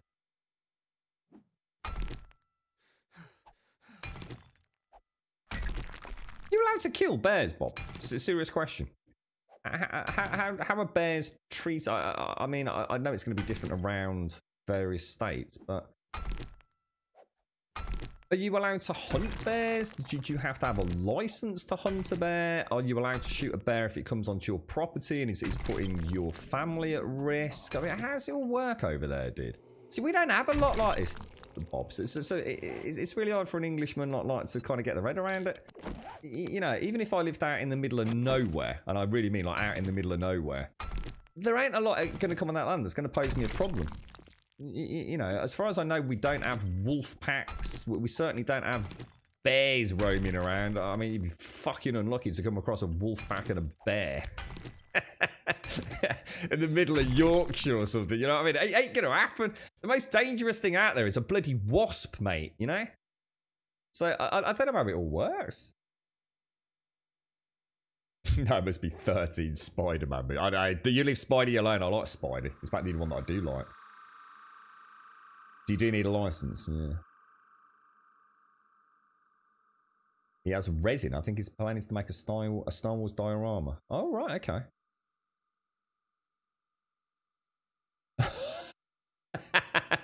He left Manimal in there unsupervised. Kids were fine. Manimal went crazy, mate. Oh yeah, badgers actually. Yeah, badgers can be quite vicious, can't they? Yes. Yeah, that's a cheeky chap out in the middle of nowhere. You got it. Yeah, that's it. I was just thinking the money you're gonna save, mate. It ain't just ain't fucking worth it, dude. It's not worth it. Yeah, I can't imagine too many Manx running around Yorkshire. It was actually in there for 2 hours. Oh my god, mate. I couldn't stay in any shop for 2 hours, mate. Not even fucking Ann Summers. I hate shopping. I bloody hate it, mate. Even if it's for something that I really, really want. You know, if it's a game, I'm in and out, mate. I mean, to be fair, I do actually have a natter with the staff in there because I kind of know them. But yeah, not for long. I mean, they got a job to crack on with, but... we don't, Fusilati, no. There's no update on Alpha 19. Stable. And to be honest, mate, I mean, I don't want to spread any bad sort of vibes here, but this particular build is not a great build, mate. I'm seeing all sorts of weird things going on. Nothing that's game breaking, you know, but there is some weird stuff happening, dude. But both performance-wise, the zombies that don't seem to be acting quite. I don't think they're acting weird out of design. I think there's something just a bit off. So I don't know, mate. Who knows? Who knows? Yeah, build 169 we're on, yeah.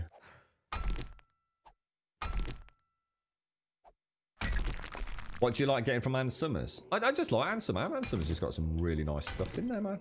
I mean, you know, I'm not saying it's the best quality or anything, but they've got some really nice stuff in there. It's not all about fucking giant floppy dildos, mate. They've actually got some pretty cool clothing in there, mate. I don't use the auger fuse light, not for mining, mate. I just hate the auger, dude. It's so noisy and it bounces around all over the place. I should. I'll tell you what. I should really invest some points in minus 69 Sex Rex and the others though. Your world reset your chests and turn a Stone Axe to an M60. Yeah, well, I mean, we were really lucky. Well, some of us were. Shades, unfortunately, had a character reset when we rolled over from the previous build. But as far as I know, Missy and I guess Adam and whoever else has been on have logged in and everything's been fine, as far as I know. But we have got a little bit of server stutter that rears its head just as soon as we boot the game up. And Missy, actually, I forgot to tell you as well. I deliberately didn't turn it off yesterday as well. So, because what I was thinking was maybe that happens on server reset, and it's just a case of, you know, with the new implementation with this build, that maybe turning the server off and then turning it on the following day, you just get a little bit of performance stutter, you know, while we're logging in those first few minutes. But today I've just left it running, so I never turned it off last night. Specifically for that reason. And what's weird is yesterday when I turned it off and turned it on again just before the stream, we didn't have any issues. Today when I've left the server running, we're seeing the issues back. So, who knows? Might not even be anything to read into there, but... I said dildos, mentioned Ann Summer, and Zaranthian has been magically summoned to chat. It's brilliant. I tell you. The man is so reliable. I mean, he's lit. It's like a genie in a lamp, mate. It's amazing. How you doing, sir? How are you, bro? How's things? Well, this is the thing, right? So I've used that auger, right? I'll show you in a minute if you're still here, mate. On the main build, I used an auger probably for about 3 in-game hours. Sorry, in real-life hours yesterday. And including at night time. And I never saw a zombie, dude. I was expecting waves of the things to be coming at me. Everyone kept saying the auger, oh, it's terrible for the heat, man. I didn't see a single zombie, dude.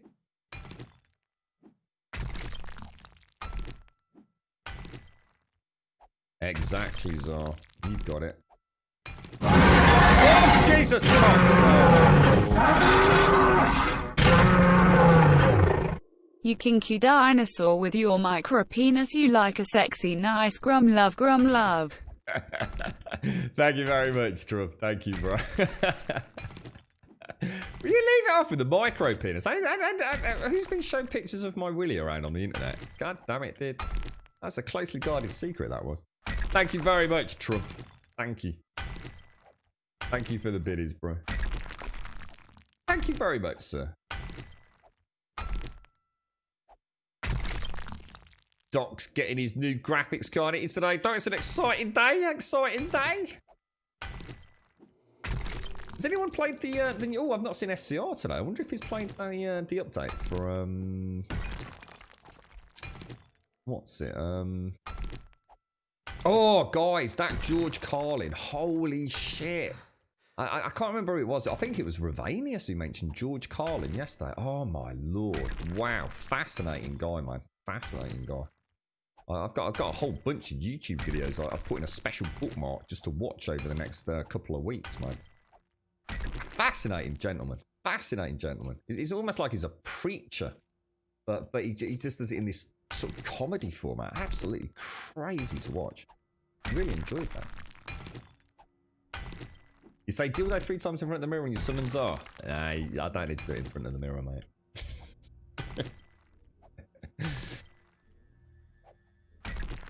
You find the 19 build harder than previous builds. Level 5s I used to breeze. I'm coming back infected in need of medical attention. Yeah, that's what just happened to me actually. Yeah, Pokemon. Yeah. There was so, you know what was really scary, said? It was just so many things that really resonated with me. And my dad. Like, it's almost like he's my dad. My dad's actually a very smart man, believe it or not.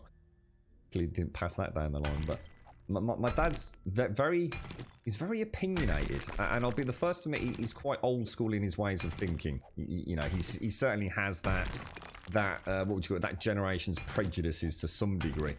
But to be fair, you know, he has changed. You know, he has changed his worldviews over the years. So you know, that's all you can hope for, isn't it? Really.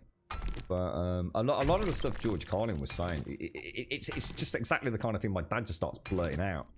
And that stuff about passing away. Oh, I just never forgot that phone call. I just had to get that in Discord yesterday. It was it was so weird, so weird. But yeah, so I've got loads of. It looks like he's all over the place on YouTube with various stand-up routines and things. Yeah, they're definitely gonna watch some more. From what I saw. I saw that one Missy put up with Bill Burr, and I do like Bill Burr. Bill Burr. I tell you what, I didn't realize how young Bill Burr was back then, as in how young he looked when he was younger. He's got a real baby face, which if you look at Bill Burr now, it's very hard to imagine him looking like that. Very different indeed, and you know, not just the loss of hair. He really did look insanely young, didn't he? George Carlin was an effing G. See, I've never heard of the man. I mean, I say that, actually, to be fair. When I saw the thumbnail on YouTube, I did think, oh, hang on, this guy's ringing a bell. So maybe we've mentioned him before, you know, I've gone out of my way to go and check him out. But it's interesting how many of you said exactly the same thing. Yeah, exactly the same thing. Because he died a long time ago, right? So someone checked it out on Wiki yesterday in the stream, didn't they? Is it like 2005 that he died? Or was that? I can't remember now. Close your curtains, dude. Honestly, mate, the fucking horror of that day, mate. He'd come round in the day, and I was fucking pulling a bit of a hooky from fucking school at the time, mate. Oh, Jesus, I had the fucking ladder, man. It's like, fuck me, dude. He's been dead a long time, yeah. George Carlin, I think is the guy. I think someone said it was 2005. I don't know, but amazing how. I mean, obviously, I don't know all his routines, and I know nothing about the man. But what little I did manage to watch yesterday, you know, he's remained relevant, hasn't he? I think a lot of comedians, they don't necessarily, you know, the content doesn't necessarily age particularly well to, you know, newer audiences, perhaps. But there's a relevancy in a lot of the things he's saying. You bought yourself a book with The Battle for Britain. What's brought you to get that then, Trump? He played Rufus in the... Oh my god! Oh my god! That's where I know him from. Holy shit, Mara. Thank you. He bloody did, didn't he? Holy wow. Mind blown, mate. Oh, no way. That is... Oh, God, I would not have clicked that. Oh, Jesus. Thank you, Mara. Wow. Spotted. I bloody knew there was something. Oh, jeez. I recognise the voice. It's the voice, that let alone the bloody... the little dinky ponytail. Wow. Nice one. Nice one, Mara. Oh, I'll see you in a bit, Iceberg. I hope it all plays well for you, mate. Have fun with your super duper new pinked-out AMD CPU. The battle... What is it? Like a big... historical one with lots and lots of wonderful images, is it? From back in the day and recoloured and things. Trummel. All right, cheers, Bob. Yeah. Anything to lift the spirits these days, to be honest. I actually went for a little wobble listening to George Carlin yesterday.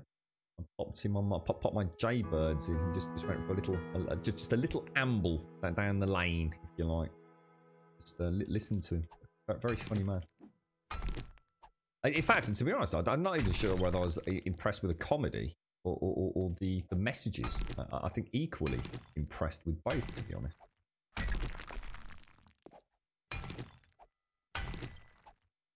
You playing anything at the minute, Bob?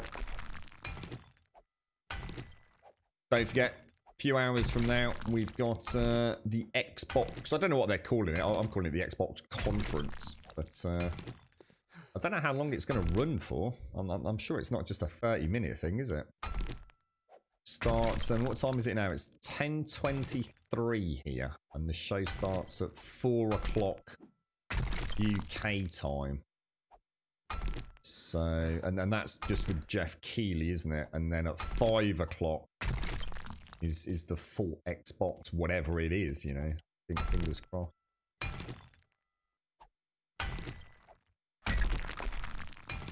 Yeah, I get you. What was the last one you really enjoyed, though, Bob? Didn't you play Satisfactory or something? Wasn't that one that kind of tickled your pickle quite a lot? What's the last one that you really got into, Bob? Same question to everyone else as well. I can't remember the last one that's really swept over me. Obviously, The Last of Us 2 I absolutely adored, but that's kind of like you play it once and then, like a good book, you shelve it for a while. I suppose World of Warcraft was the one for me. That was the one that I could really feel that you know, I just, you just feel it sweeping over me, really. Such a wonderful game.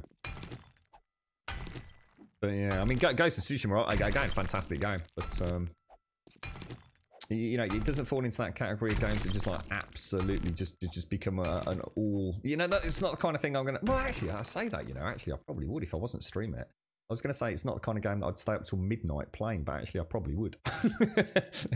Now that I think about it. You playing WoW? Oh, nice one, you model. How you getting on? You getting all ready for the new big update later this year?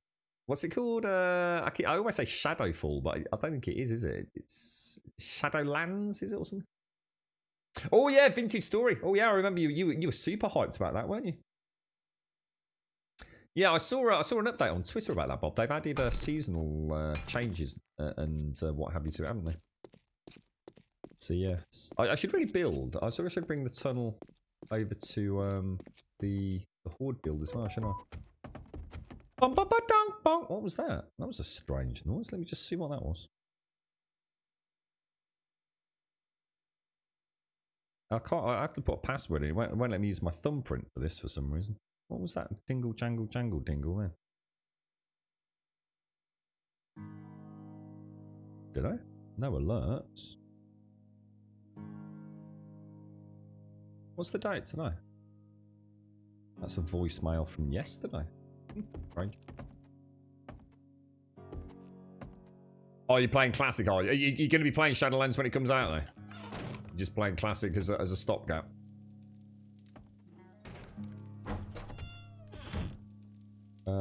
We got Dual Universe should be coming out of NDA closed beta soon as well.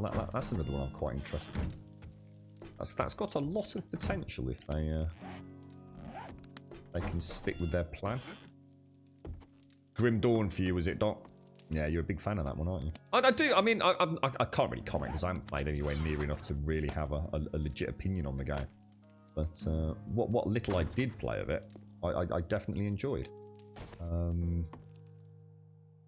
But I liked it more because it wasn't a handhold. I didn't really enjoy it as an action ARPG. I didn't feel like the mechanics that I'd seen to that point were that, you know, stunning. The game didn't have that sort of polish of a Blizzard game or anything, or the depth of Path of Exile. But I did enjoy. I guess the. I felt like, I suppose the best way to put it is I kind of felt like the world was a bit more alive. It felt there was a tangible story being spun, which is quite unusual in an ARPG. So that's why I kind of liked it for that more than anything. The elevator glitch. Oh, the hatch elevators. Is that what you mean, or is that something else? Yeah, they got rid of those, didn't they? Black Desert Online minimized AFK processing for much of today while I played The Sims. Yeah, I suppose that's one that I could give a bash at some point. I've always had a bit of a soft spot for Black Desert Online since I played the closed or the open beta weekend. Yeah, I get you, Bob. I get you. I think that's why I've enjoyed something like Ghost of Tsushima, you see. It's just something very different in terms of, you know, it might not be the one to watch perhaps, but the combat is just really, I don't know, it's both fresh and new, but also harkens back to the days where combat used to be a bit more than just a fancy fanfare of button presses. There's a real depth to it, which, you know, it is never going to translate as a viewable game. There's something just inherently very fun about clicking those buttons. Did I make a decision on what I was going to do here, or was I still humming and ahhing? Should we just go with the same design? I don't know whether to go 3-block gap or not. I mean, 3-block would be so much easier to deal with. But I kind of like these dual arches. What do you think?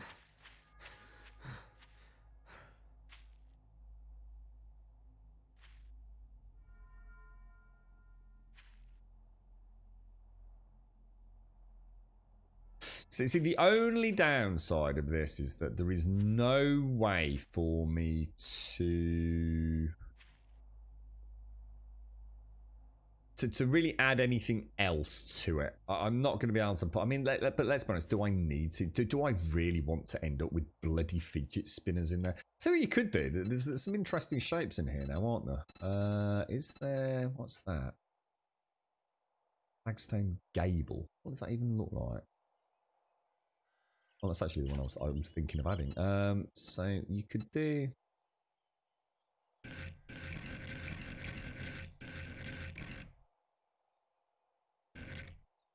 You could even do something like that, but it might look a bit... You know what I mean? Just to add some more shadowing to it. What do you think? But then I wouldn't be able to put the walkway in, would I? You'd have to have it not... Yeah, so that's a shame, actually. Unless we could think of a way of doing the... I mean, what I could do is I could actually slab the top walkway. Couldn't I? So what I could do... what would that look like on the corners?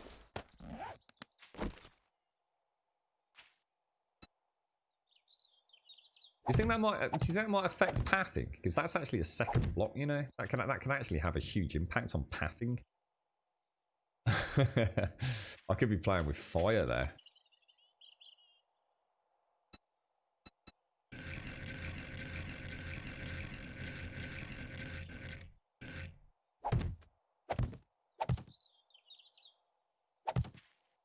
It does add a nice depth to the build, doesn't it? I quite like that.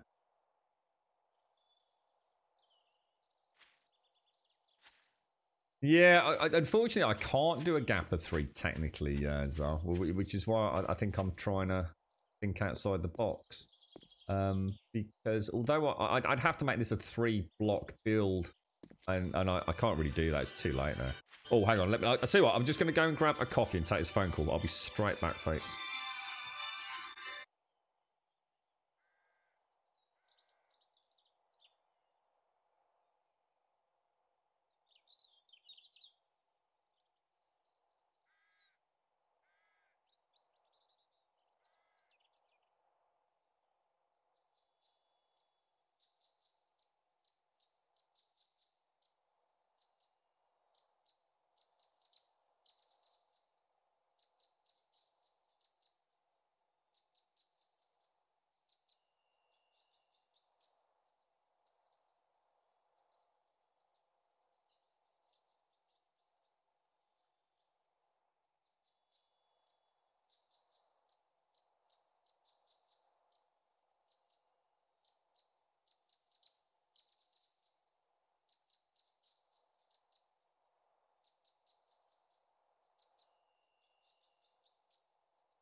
Well, that's a pleasant surprise. I'm not actually dead. I thought I'd be long gone by a bear, to be honest.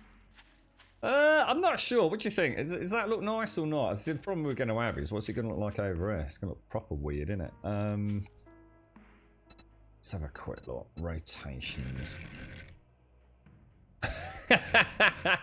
Wank toast. What? Did you die in a cheeky little raider game, Mr. Surdy? You don't have a lot of luck with them, do you, mate? I'm not sure that's going to look right.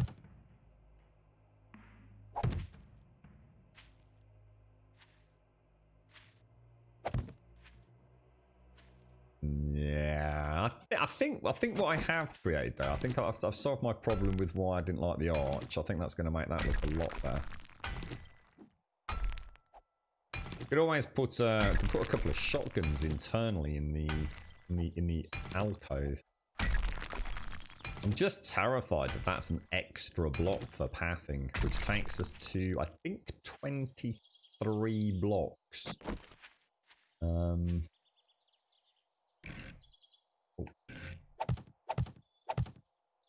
Might not be the brightest of ideas. Should we just do like one section, so rather than like going balls deep with the rest of it?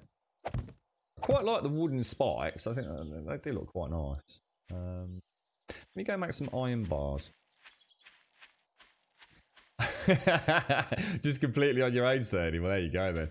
They just saw you coming, mate. What happens to the... Did I walk all the way over here? Where's my bloody mini bike gone? No, actually, Shade's had a solution to it, to be fair, as well. We can do it Gapper 3. It's just... It's... To be fair now, it's just too late. To be honest, it would be easier to rebuild at that point, I think. How you doing anyway, Zara? How's work and life and the new girlfriend and all that jazz, mate? How are you, bro? Keeping your head above water, sir?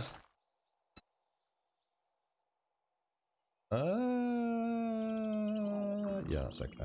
You are hungry. Nobbly, nobbly, nobbly, nom noms. Black Desert Online are doing some playtime rewards at the moment. If you get to level 50, you get a free account. I thought the accounts were pretty much free anyway, weren't they, Mara? Last time I looked into Black Desert, couldn't you buy an account for about, I don't know, like £4 or something? Or was that just because it was on some sort of special offer? It's almost like, I mean, again, I could be wrong here, but it was almost like Black Desert Online had gone free to play. But there was just a little bit of a you know, £5 or whatever it was. You know, so it's not strictly free, but also not, you know, 40 quid or whatever it used to be. So bars. So if I make some bras, iron bars. How many can I make? 56. Let's just make, say, 12 to start with. Didn't we have an issue with the railings where they removed one of the blocks we needed? I can't remember. Let's go and carry on while they smelt down.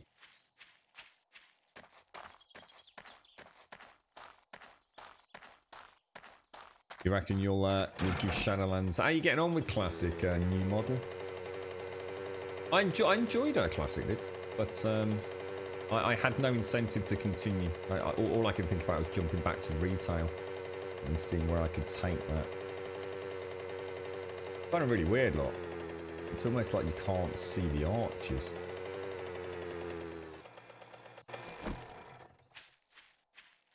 Did you like it, Doc? I can't remember you mentioning that one.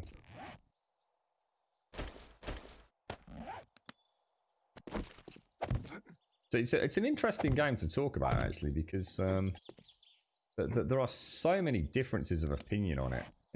It's, you know, there's a real sort of Marmite love-hate sort of thing going on with it, from what I've seen.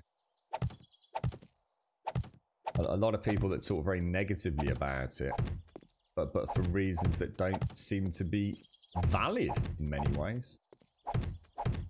Another case of the internet rumour mill, I think, just being regurgitated nonsense in many cases. Because what I could do, we could change we could play it here, you see. So I could play it like that. Then the bars would go on those.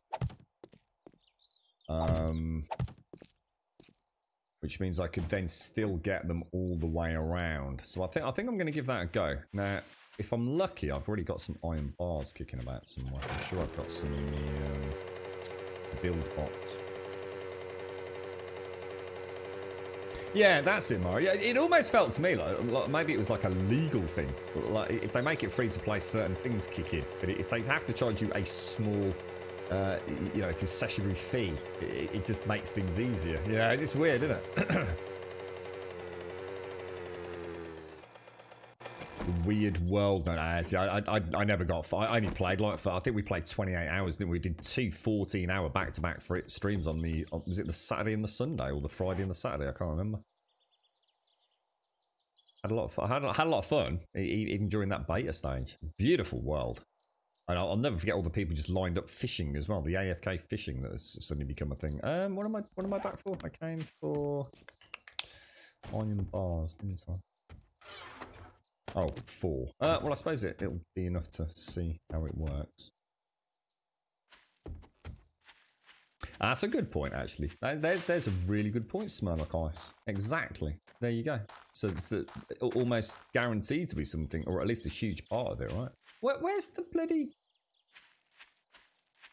this mini bike, I swear to God. Yeah, that's a really good point, that as well. SCR, good morning. I was talking about you earlier, SCR. How did No Man's Sky go, mate? Did you manage to get a chance to play it with the little ones? Oh, are they, mate? Oh, well spotted, dude. Maybe that's why I was taking so much damage earlier. Thank you, thank you very much, Meticular, man. Appreciate it, bro. I'm an absolute sod for that, mate. Thank you. You're right, Wookie. So the BDO pros, world design, the combat system, character creation, and class diversity, cons, predatory cash shops, stupid enhancement systems, and convoluted quests. So when you say a predatory cash shop, what do you mean? Are we entering into the realms of the discussion around pay to win? Because it has got an element of PvP. In fact, it's got a hell of a PvP element, has it not?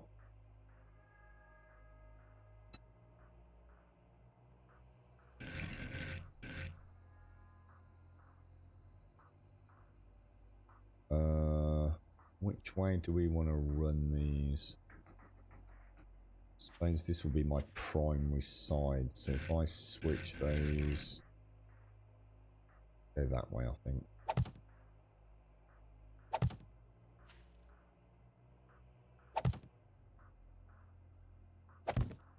There you go.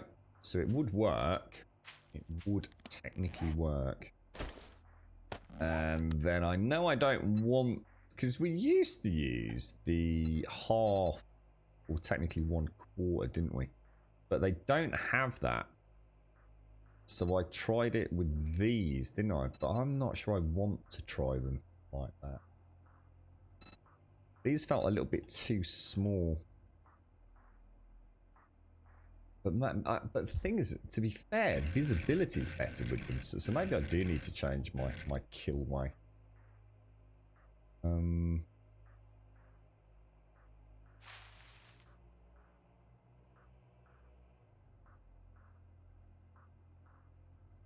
Am I going to put the bar in there, guys? What's not? Oh no, it can't work. Or can it?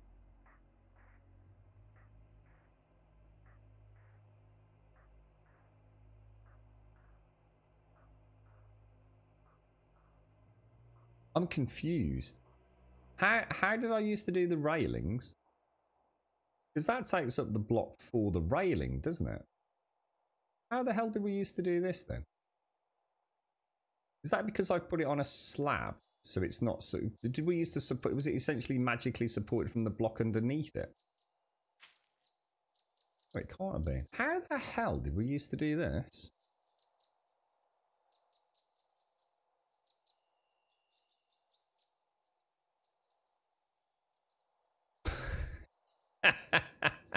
So it is pay to win, but it's not paid to win because you couldn't possibly afford to pay the amount of money it would take to actually win. Is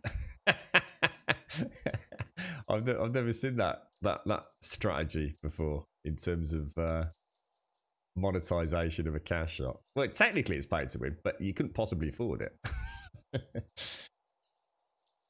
You had the railing to the side of the iron bar.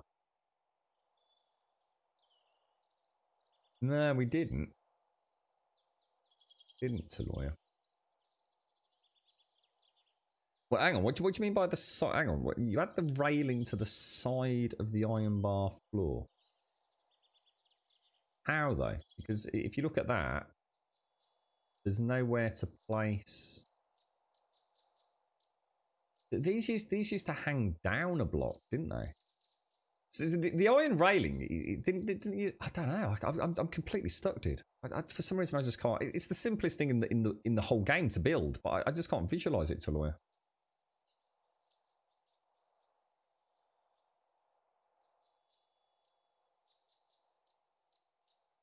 See, if the railing goes into this one, so if you imagine the railing is this block, then how the hell did I put in the flagstone support?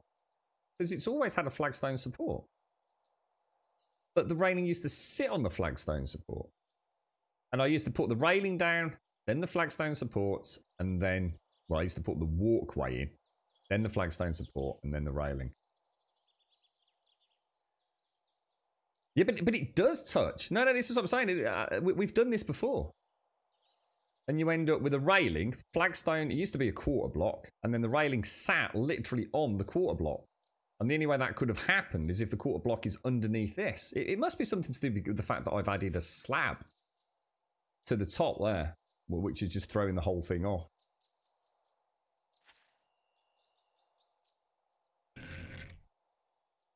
Because it wasn't like that. It was like it was out a block.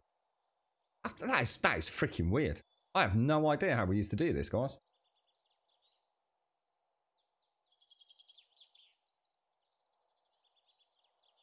It must be because of the rain. Yeah, the only way to do it is to let me change that, say, to a plate. So imagine that is a. Imagine that is the old railing that used to go there, didn't it? And then this, yeah, it's because of the slab. The slab system's not going to work. Shit. That then goes there. Look.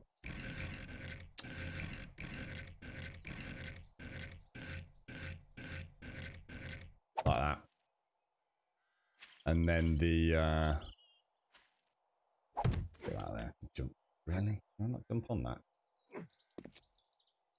And then you have another railing there. Look, that's how it used to look. Easy peasy. But I can't do that over here.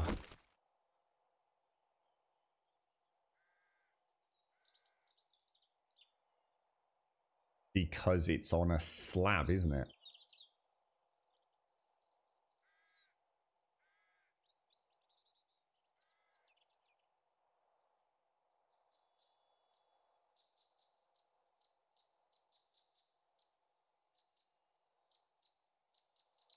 Yeah, you can't get it underneath, can you? There we go. Got it. It's just a really sweet spot. So we want to go back for those, don't we? It's not gonna be quite the same though, is it?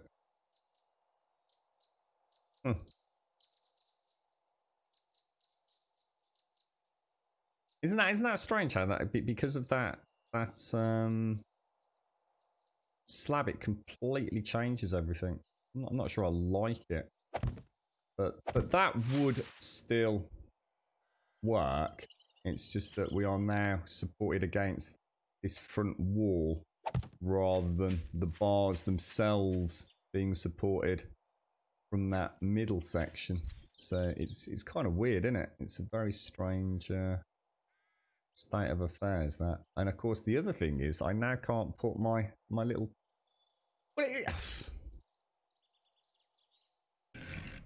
Interesting. Very interesting. The physics in this game, well, the block placement in this game is quite intriguing at times. I just don't think it's going to look as nice. Well, it's not. It's going to look shit. Is what it's going to look like. It's going to look really naff because you're going to end up with iron bars that sort of almost touching out. The whole point before was you had that lovely join of the two plates of the bars, if that makes sense.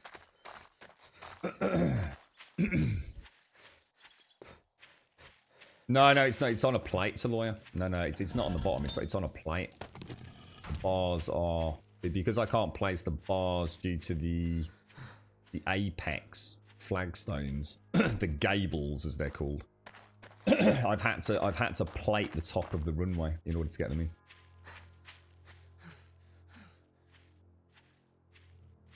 No, that's exactly the point, Mr. Bad Habits. Yeah, if you imagine that the bars are actually jutting out of a plate, I'll show you. Not where they would have been. See here, they're placed directly on that flagstone block. Look, you've got a flagstone block. You've got that coming out of it. Then that on the block there, that on the block there, which makes that lovely join. What we've got over here, look, is a set of plates across the top of this flagstone block. Because if I don't, then I can't get a railing in where the gables are.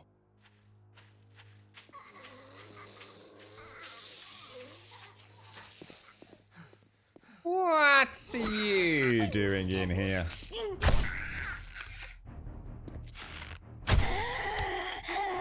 Did I miss SCR earlier, by the way?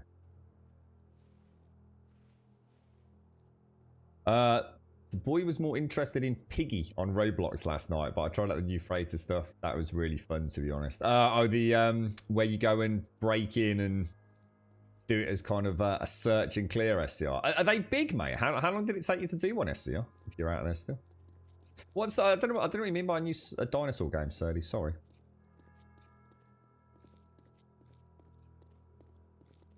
You're right, Imhotep. No, they're not going to be as nice to lawyer. No, see, these look gorgeous. Did you end? It's just not going to look anywhere near as good. See, you used to have a bar touching a bar, so we added a really nice angle to it. Now you're going to have this horrible. Oh, it's awful, mate. It looks nasty, proper nasty. Nowhere near as good. Don't like it. Hello, darling. I don't think anyone but me will ever notice it, but I definitely won't be building that like that again.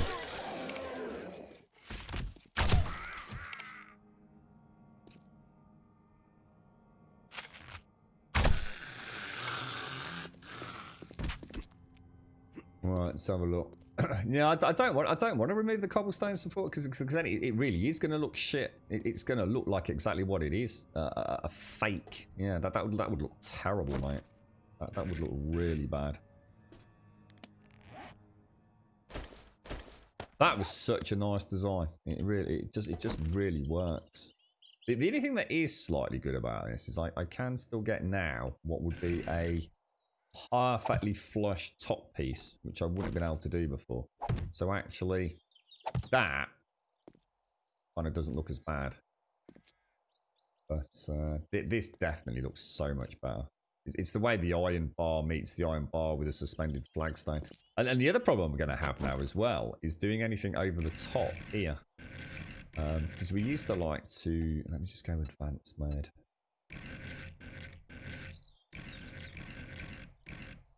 See, it's interesting as well because weight distribution's completely changed as well now. Sort of had like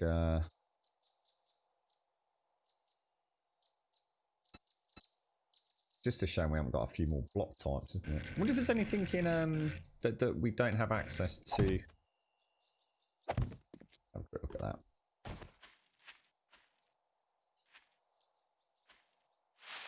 No, I do need its look because otherwise, like I said, it looks fucking ugly, mate. Yeah, I think that we'll leave that as that. Yeah, iron bar touching iron bar looks hideous, mate. Definitely don't want to do that, bro. Been there, done that. It just looks wrong, dude.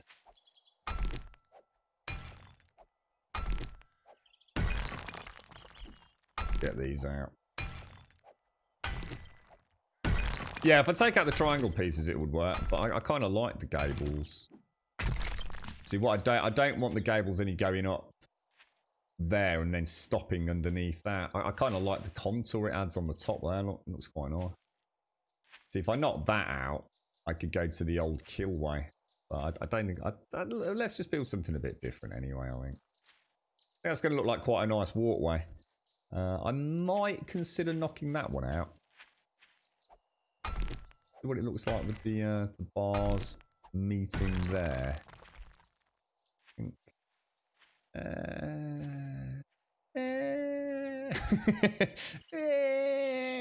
Let's do it. Let's go for it. Let's do it. So I'm gonna need a ton of iron then, aren't I? How many of these have we got? We've got 8, haven't we? Go for it.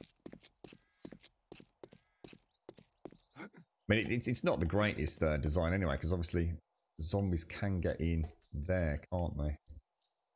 But let's be absolutely honest. It's not like we're really going to be fighting zombies up here anyway, are we? Because that would be stupid when we've got a perfectly functioning horde base directly behind us. Kind of weird because the whole, literally just from building the whole base as a non-gap of 3 build, we're suddenly having to deal with whole new design issues, which is making it a little bit of fun actually. We even get, in many ways, it actually becomes better structurally as well, because technically, the zombies can't hit the supporting block, whereas before they could. And we also get the gables adding additional support every 4th block. So, in a way, it's superior defensively. Not that it makes any difference, but...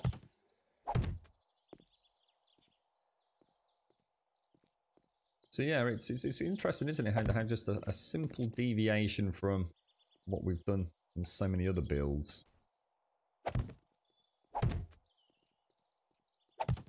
Could be quite a nice, could be quite an interesting little base, this. What have we got? Nothing at the minute. So I'm gonna need loads of iron, aren't I? Like metric shit. And these iron bars are expensive, bro.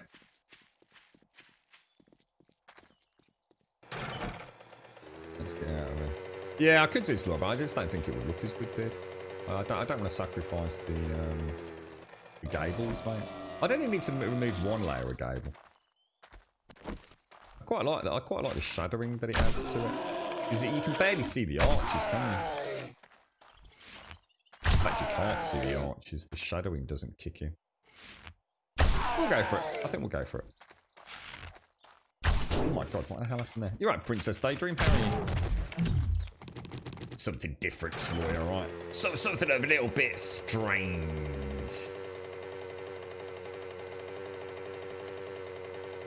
So what are you saying? Only have iron bars over the straight spots. So in between the gables, you mean? Could do. We'll build, what we'll do is we'll kind of build, say, one quadrant. And then maybe try something else elsewhere. And just get a vibe for what we like. It's only made out of flagstone in a minute. I mean, I don't want to waste too many iron bars, obviously, but... Jesus, how many do I actually make? Iron bar. Like 46 at the minute, and that's all the iron, isn't it? Should we go and get some, just nip to the iron mine quickly, just keep that fueled. How big's the base? Let's say we're working on 22, aren't we? So it's 40. That's 80. 8, 6, and 12. We're looking at about 320 iron bars. So I'd say 350 iron bars in total. Holy shit, that's a lot of iron bars, man.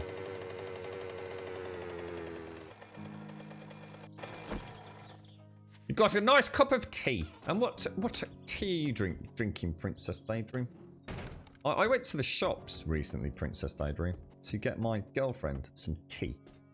And I thought, well, there's some Yorkshire tea here, which everyone keeps telling me is gorgeous. I'm not a tea drinker. And it was about £4 for a pack. And the equivalent number of bags in Tetley, or PG Tips, was about £1.39. So I thought, I'm going to treat her. I'm going to bring her Yorkshire tea bags home. And I got back, and I hadn't taken my keys with me. And I rang the doorbell, and I greeted my girlfriend with the holy grail of tea. I went, look what I've got. I've got you some Yorkshire tea this time. Instead of the... And I got as far as instead of the... And I got the look. The look that can only be described as, you are such an absolute total dickhead. Why did you buy me Yorkshire tea? I hate them. So I went back to the shops and switched them for some, I think, PG Tips, mate. That will be the last time I ever think outside of the box. I'll tell you, mate. The last time I try and do something special.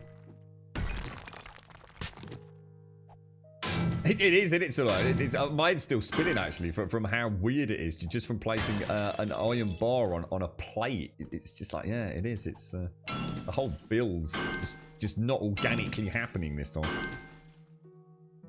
Have you checked the iron, the fences and iron? We have, yeah, we have in the past, guys. What, is there something you think might be nice? Or I do like the iron bars because we can shoot through iron bars, can't we? I need a little bit of clay. I'll do it when we get back. How come I can't make that? Oh, because you need it on the furnace. All right, well, I'll tell you what, I guess I mean, these we know about, don't we? Let's see if there's anything a little bit sexier in there, do you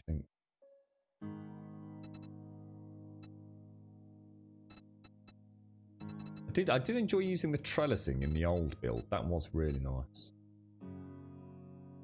That's kind of nice to know we've got that as well. That is nice. What can you upgrade wood to these days? Because I noticed my wooden hatches, for example. Before, if I placed the wooden hatch, I could upgrade it all the way through to a vaulted hatch by the end of it. But I can't anymore. I can only upgrade it to sort of like a basic sort of scrap metal one. And then if I want to make a metal hatch, I actually have to make a metal hatch. What, the dildo pillars in here, or? Did you not know this is the Grumbodian dildo mining technique, mate? I didn't. You got me wondering, actually. You know, I wonder if that's when I bought. No, I didn't. No, I don't know. I didn't buy a biscuits, mate. God, blimey, I'm not going all out. It's not bloody Christmas, mate. Is that what it is? Yorkshire tea is just really strong. Yeah, I must admit, because she actually. Whenever I've gone to make a cup of tea for her, which is not often because apparently I'm the worst tea maker in the world, I always really dunk it, and she clearly does not like strong tea. She has it quite milky. Heathen, bloody heathen, mate.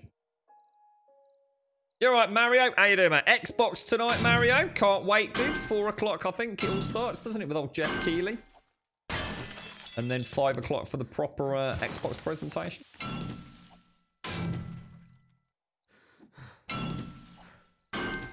How you doing, Vamp? How's things your end, bro? Once you have the metal hatch in your inventory, you can upgrade the scrap metal one. Same goes with the vault one. Yeah, that's what I mean. I still have to make it, though, don't I? Or am I getting confused? So you see, before I would make a wooden hatch, and as long as I'd got like some iron on me and some scrap iron, so as long as I'd got this and a bit of iron, I could just go and it would just upgrade it, wouldn't I? But now I actually have to make, the iron hatch. I can't get to an iron hatch from upgrading the wooden hatch, can I? And unless what you're saying is unless I actually have that in my inventory, is that right? Just seems a bit stupid, doesn't it? I don't really understand why that change has come about. If that's what you're saying. It just seems weird. I don't know why there was an issue with it before, to be honest. Yeah, well, I wonder why, Lizard. I wonder why they've changed that. Something to do with how they degrade during a horde night, perhaps, and getting damaged. So you can't have these multiple like redundancies of durability, perhaps. Or...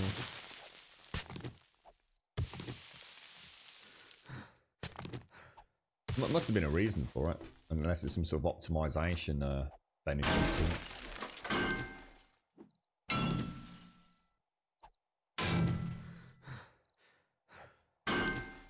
That's it, Daz, that's it, mate. Build a right load of cobblers and then just forget it ever happened, dude. I really should have brought some tea, shouldn't I? Yeah, we'll be alright. It'll all work out in the end. It does seem strange, doesn't it? Like you're saying, Monterey and Lizard. I wonder why. I wonder why they changed.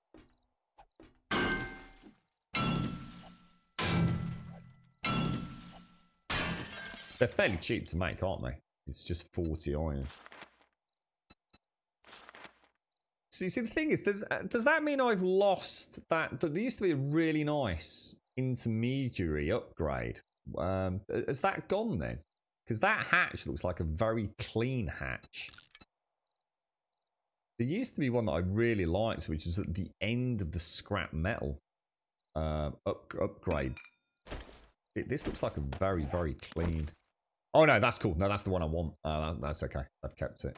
Yeah, that is the one I want. Although, yeah, it is. Yeah. So see, and this is the reason that I don't like it as well, in some ways, because if you make this initially, I can never remember where the hinge is. It's really hard to know where the hinge is on this. And I used to, if you look at it really carefully, especially from that angle, imagine it's split into 4. And around here is a quadrant, here is a quadrant, here is a quadrant, and here is a quadrant. Coming back in. So if you look here, look, you can actually see like a little place of additional iron corrugated material. And I used to know where the hinge was in relation to that, and I don't anymore. It was like the hinge was always directly opposite it. On that left-hand side, if you were to be standing here. I just can't remember. Because that one is a nightmare. You can't see the hinge, can you? Anyway, it's not a problem. It's just a little observation. And yeah, and that's it. That's why I always start with wooden hatches and just simply upgrade. Yeah, it's like I say, it's not a big difference. You can still do it, can't you? And to be fair, I didn't know that, so thank you. So. Yeah, I didn't realise if I'd got it in my inventory, I could just magically upgrade.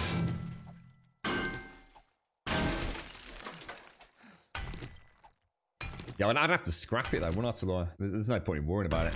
I'd still might as well start with the wooden ones, I suppose. I'm not gonna stress about that one. 40 iron, I suppose. Let's do it for you. So. You can see the quadrant there, right? So I think that's the natural placement. So there you have it. So now you'll always know. Wherever that is, bottom right hand corner. Opposite that is where the hinge is. Oh my god, is that actually... What the hell? That's not right. Look, you can see through this corner on that. Oh, gas. Dude, big problem, bro. You can see through there, look. But you can't there. And as you come around here. Oh, gas. Oh, gas. Terrible, sir. Right, let's get that repaired.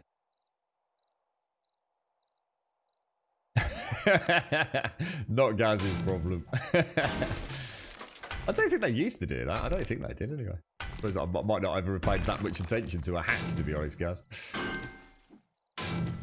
What's this link here, Serdi? What's that? Oopsie, what? Let's one quick grab it. What's he linking? A dino game. Let's have a look, bro. Let's have a quick look. Second Extinction Xbox announcement. Oh, I know. Oh, I know this one. Oh, yeah, we've seen this before, haven't we?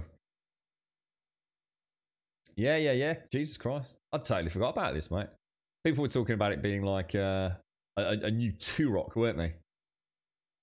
And it's Avalanche Studios as well, isn't it? Which are the guys behind Mad Max, Just Cause, They have actually made some really good games. Yeah, I totally forgot about this one, Serdy.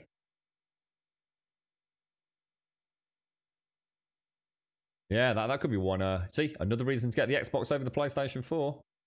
Although I'm going to assume it's not. If it's Avalanche, it's not. As far as I know, Avalanche haven't been bought by Microsoft, so I'm sure it'll be PlayStation and Xbox. But it'll possibly, maybe one day make its way to the Game Pass, perhaps. That's alright, Princess Daydream. Don't worry. I've got the OCD peeps in chat covered, mate. We'll never let you down here.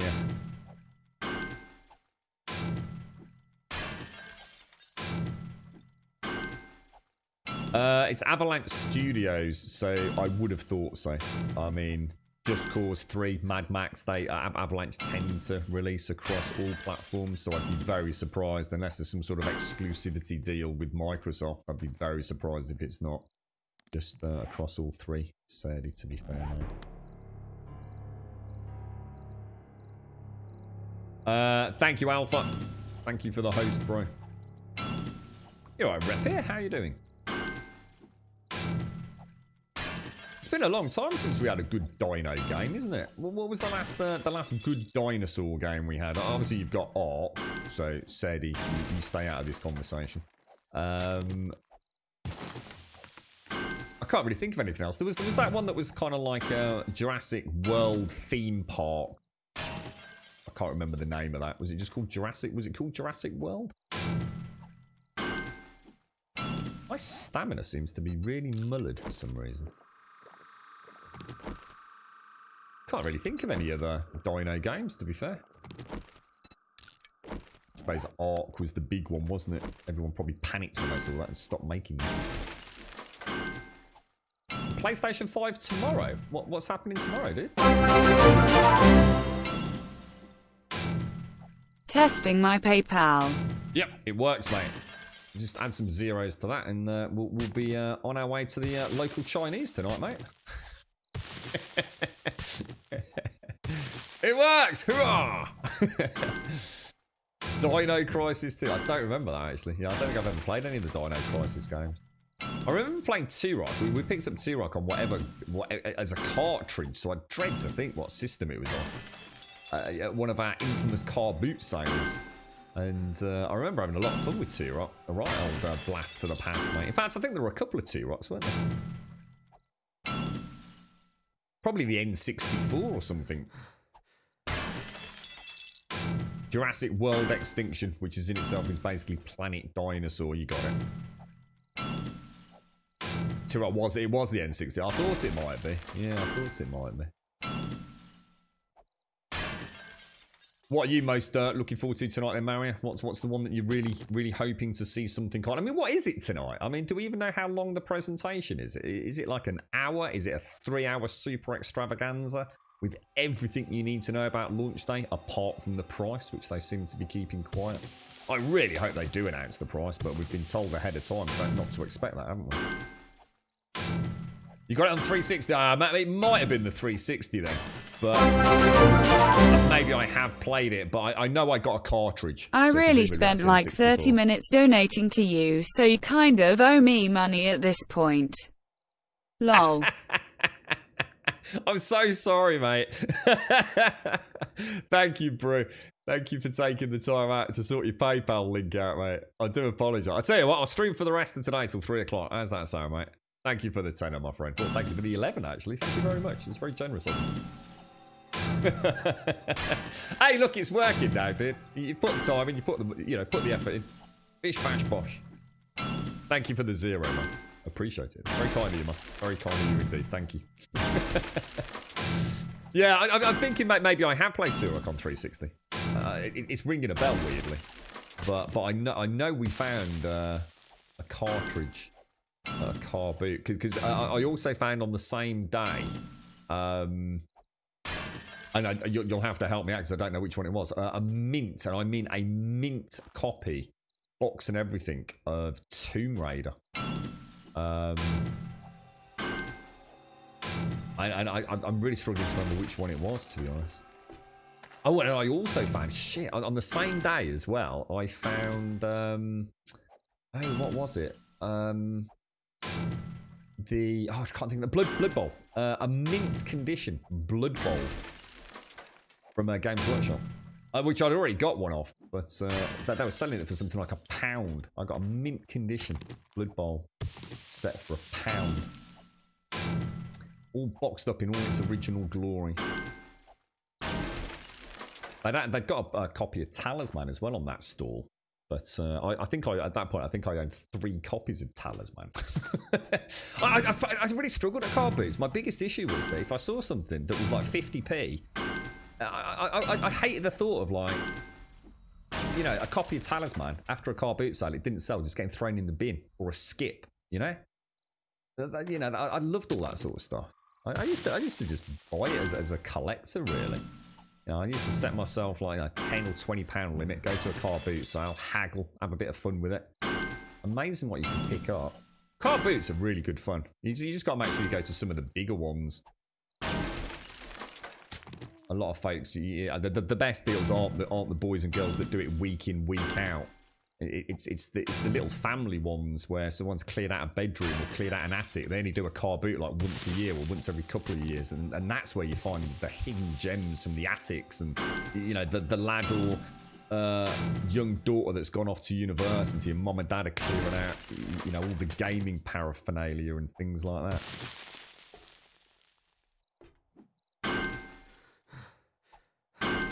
Oh, Jurassic World Evolution, is it? Right, it's Jurassic World Evolution. I think James played. That actually looked like a really fun game. I know I was quite excited for it when it was being hyped up pre-release, but I just never picked it up, to be honest.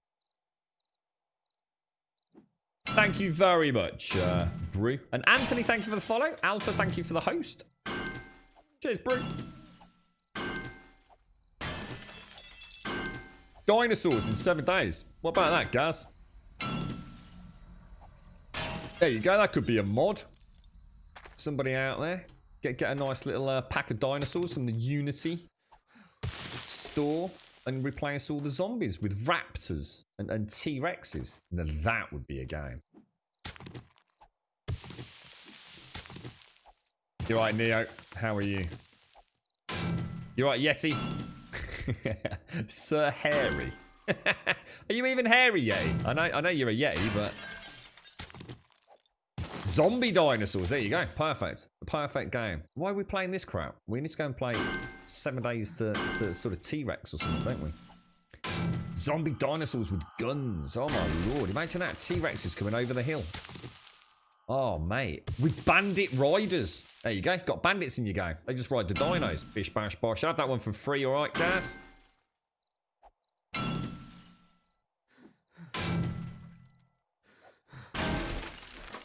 What was that? 3 AM, not PM? Oh, what did I say? Sorry, what did I say, dude? Did I say I'm going to keep streaming until 3 AM? Yeah, that's a false promise. Sorry, bro. Blatant false advertising if I said that, mate. You have to have your money back, bro.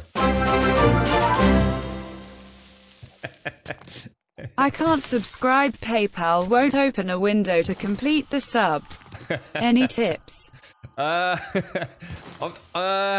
don't know. You don't open PayPal to sub, do you? You click the sub button and that should then open the PayPal window, right? I think you're doing it wrong, mate. I think you're doing it wrong. What I can see is this is a very expensive way to communicate with a streamer. You can do this all for free in chat, bro. This is why I don't make any money out of streaming. You see, I really need to think of a better way to make cash, mate. I'm literally telling people, don't give us money here. I'm doing it all wrong. I bloody knew it, mate. I bloody knew it all these years. God damn it, shit balls. Could have been on to a right little learner here. You're right, Alan Pie. Yeah, it should be straightforward, mate. You should just click it. I mean, if you click the sub button underneath the channel, or I think there's a link in chat if you're on mobile, because I know mobile's a nightmare, isn't it? But thank you very much, bro. Oh, yeah, what the hell, dude? How did you manage that? What did you eat? What did you eat that had gone off that you didn't realise it had gone off when you shoved it in your gob, mate? It's terrible, fella. I'll tell you what, the lighting in this is really nice now. Really nice. Not too bad, Alan. How are you, sir? I've got a lot happening at the minute, mate, and a lot of stuff I need to sort out. I don't want to sort it out, and I want to bury my head in the sand, mate. And I think I might have to start doing hard drugs or getting into alcohol and things, mate. I just don't know, bro. How about you, mate? How are you doing? Hey, Brew! Thank you for the sub. Oh, hang on, was it? Yeah, it was. It was Brew. Thank you for the sub, Brew. You see, we got there in the end, mate. Thank you very much, my friend. Anastasia, thank you for the host as well. How are you doing? Meal, thank you for the follow. Congrats, Brew. You're a PayPal genius, mate. I'll tell you. You should write a book. PayPal for Dummies, mate, for all us other idiots out there. Pim! Thank you for using your Prime with us, my friend. Thank you very much for using your Prime, my friend. I'm waiting for it to come through because I've just seen it, Brew.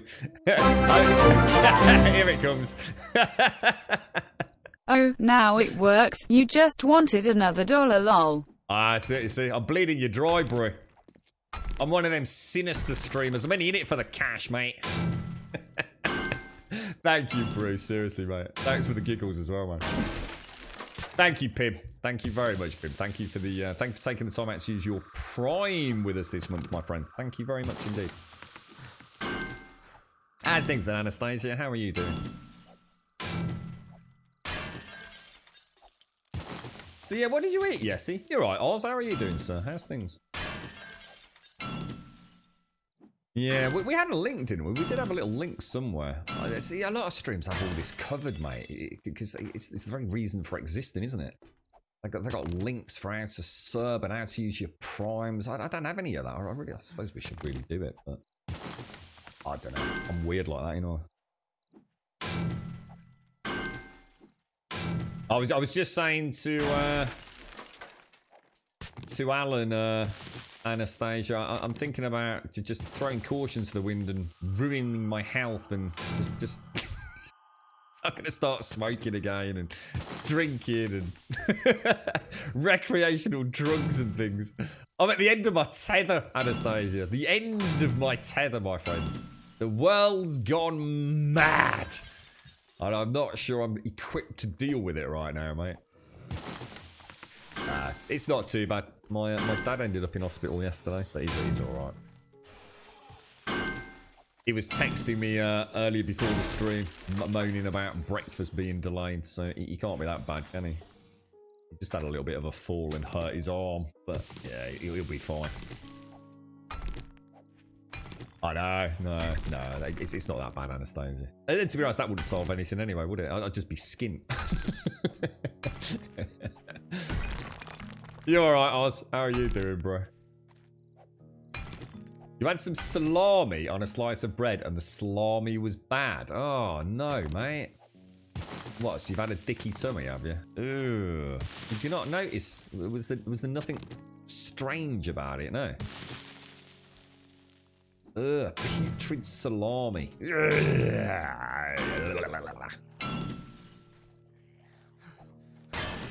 I think the worst thing that I've ever had, and it's weird because we ended up back on alcohol here, was the one thing that was always the worst for me was having a swig of a can of lager in the morning when you woke up around your mates or something. I need to discover it had been used as an ashtray the night before. That's got to be one of the worst things that's ever been in my gob, mate. Shut it, Zaranthian. Yeah. I can't. Has anyone else ever bitten into anything particularly horrid? I think didn't Missy or was it you, Missy, who said something about you bit into an apple once and ended up like eating a worm or something, or a maggot? Oh Jesus! I thought I saw a shadow. Hello, mate. Oh, he's not dead. Oh shit. Where's my other? Oh, there.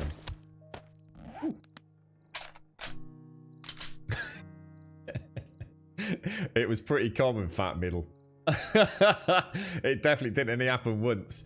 The only thing like that made that okay was the hysterical laughs you'd get because you know it was kind of cyclic.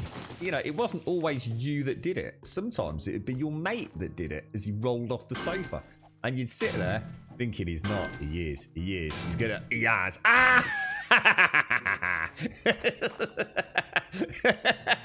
That look as it certainly dawns on him that he's eating a can full of sort of soggy cigarette ash, spitting it out all over the carpet. Like, yeah, got you, mate, got you. Oh, was it raspberry shot? Oh, was it raspberries? Ah, there you go. It was, wasn't it? Yes. You had a maggot in your raspberry, didn't you? Oh, that's got to be terrible, mate.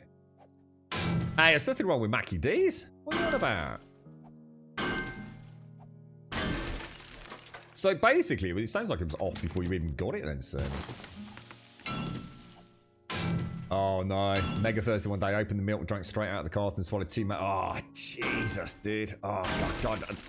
That's such a bad smell, let alone what it must be like shoving it in your gob, mate. That's awful, dude. That is truly horrifying. Ugh, curdled milk. Oh, dude. Stop bringing up the things in beer grum. I can taste it every time. I can smell it. I can. It's the one thing about being an ex-smoker is I can easily, my olfactory senses can easily reignite the smell. I can smell stale tobacco right now, clear as day, mate. It's awful. It's awful.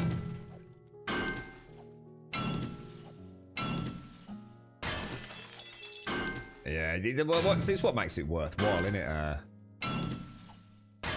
Middle. I'm not sure what to call. What do people call you, mate? Fat middle? Fat. I can't come up with a shortened version. Fat middle-aged man. Whoa! Added my mom's credit card. Oh no, that's gonna be a recharge. That's me. That's that PayPal account knackered. I hope you didn't, bro. I really hope you didn't, mate. I don't know whether to say thank you or be extremely concerned now, bro. We'll stick with thank you for now. That's a huge amount of cash, mate. I hope... get your mum on, quick. Come on, we'll give her a shout out.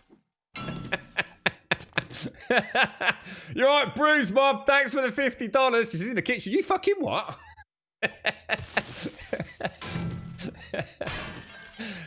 Bro, I don't really know what to say to that, mate. That is a large amount of cash, my friend. Thank you very, very much indeed. I do appreciate it. Thank you very, very much. That's a lot of money, mate. I don't know what's happened, but thank you very much, sir. Get your mum in quick. What are we doing? We're just trying to get some iron for iron bars. That's all, Anastasia. Just a little mine during the evening hours. We've got about 10,000 iron, which will put a nice little dent in it, I think. Serious brew. I don't know what to say to that, mate. Thank you. Just thank you very, very much. That is that's a lot of wonga, dude. Thank you very much indeed. And I can't find the way out. Oh, there it is. Maybe did the zombie smash a ladder or? Have a couple of 3 more. I'm not going to do anything to his mom. Stop putting words in my mouth. You leave his mom out of it. A shout out. That's all. Leave her be. Where's the bite? Tell you what, for 50 quid, I'll fucking do anything, mate. I'll tell you. You pretty much get anything you want for a tenner, but I shouldn't advertise that. 50 quid, fucking no holds barred, mate. I'm yours. No questions asked, mate. I tell you, easy peasy. 50 quid. You've got me for the old day, mate. I tell you. Right, let's throw in that and that and that.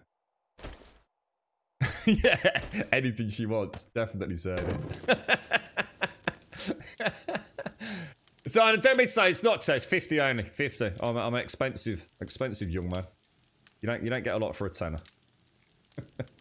The worst thing I had was sour milk to the big lumps. Took a giant mouthful. I will never forget it. I was 7 when it happened, and I'm still very picky with milk. You see, that happens, doesn't it, as well? Yeah, you have a bad experience with food when you're young, and it stays with you forever, doesn't it? Yeah. I mean, I wasn't even that young with the tinned salmon incident. I mean, I was actually just out of uni, I think, or at uni at the time. Yeah, I think because I was doing some side work, wasn't I? And yeah, it's just, I mean, I was what, 19 presumably? Yeah, because you finished your A levels 18, didn't I? 16 to 18 for A levels, so university at 19. So yeah, I'm still making fat salmon as a result of that. She loves to cuddle. The more beavers, the better. What's going, Brew? You're starting to really panic me here, mate. Trump, the bits haven't come through yet, mate. I'm just sitting because I'm looking over at this. I don't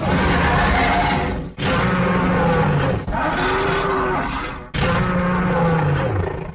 Equals to the guy's mum's house in his fireman sent in Facebook. My small horse, play it from Meister Micro. This is whips and chains aren't my thing. Well, hang on a minute. What am I doing? Am I dressing up as a fireman and going on a small horse to Brew's house with a whip to whip his mum? I'm not sure I signed up for this. I mean, for $100, I can actually make that happen. I don't know actually it's to hire a donkey, but oh dear me. Thank you very much, Brew. Thank you very much. Thank you very, very much, my friend. I don't really know what I can say, really, mate. Thank you. You're right, it's on the top. You remember some kid throwing up baked beans from school dinners when I was 5? Oh, mate, really? Oh, God, can you... Oh, I can just imagine the splatter, mate. Oh, Jesus, dude. Brew! Thank you, dude. Thank you very much, mate. Yeah, wow. Just... Thank you. I suppose not else. No, I don't know. Thank you very much, dude. I'm a bit lost for words there, bro. Thank you very much indeed. We'll throw those back down there. And we'll switch those back out just for now. So I've actually started making any more. We've got 32 coming online. Let's just take 14 across. See if we can just do that front section there. See what it looks like. Buy myself a nice game. What, do you not like this one, Trump? Thanks for the bits, Trump. Seriously, mate. Thank you ever so much for the bits. Appreciate it. As well as the... I can't wait to get dressed up as a fireman and ride a donkey. It's going to be amazing, mate. Going to highlight of the week. We'll have to do a real live stream, I think. You're in a comedy club drinking a J2O from a glass and realise that what I thought was bits of ice cube were actually shards of glass. Holy shit, dude. Oh, dude! Wow, that's kind of lucky because that could be pretty serious, right? Once that's in the old digestive tract, I should imagine. Bloody hell, mate! I like J2Os. Not often I buy them because they're insanely expensive in the UK. What's ridiculous about J2O, right? It's actually more expensive to buy a J2O than it is, say, an alcoholic equivalent. Madness. They sometimes have them in Tesco's though. In fact, they had some just a couple of weeks back on special offer, and I do sometimes treat myself and the girlfriend to one of those. I think they come in. Is it a 4-pack? A little 4-pack for £2, so it's like 50p each, which is, you know, that's in the realms of being reasonable, isn't it? But I think they're like, aren't they like sometimes like, I don't know, like 5 or 6 bloody quid for a pack of 4, something like that. Thank you, Brew. Thank you.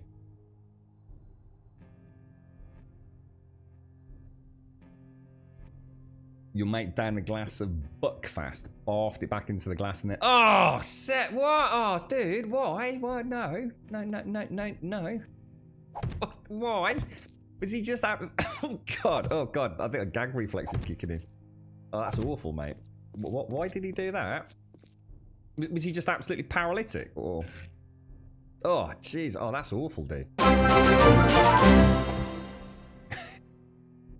Last donation. Now I have to give handjobs on Craigslist to pay rent. That's alright, mate. I've got a small business doing that. You can come and join me, mate. Round the back of Rackham's every Friday night, mate. We do a buy one get one free deal on the second Friday of every month as well, bro. Don't worry, we'll make the money back in no time, mate. Don't worry. I don't even know what Buckfast is, Serdy. I don't even know what that is, mate.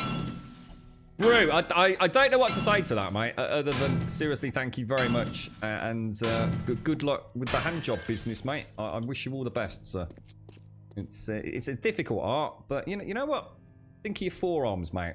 They'll be beautiful in a few weeks, mate. Honestly, it's a cracking way to exercise.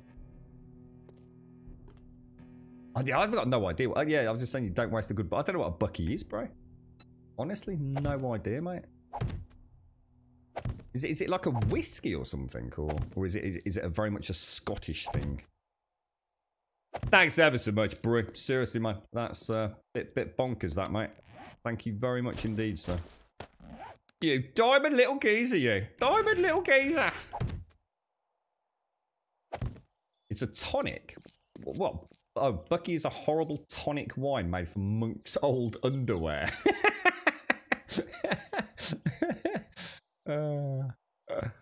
You've never seen 7 Days to Die this bright and colourful before. I do play about with it a little bit with something called Reshade, Anastasia.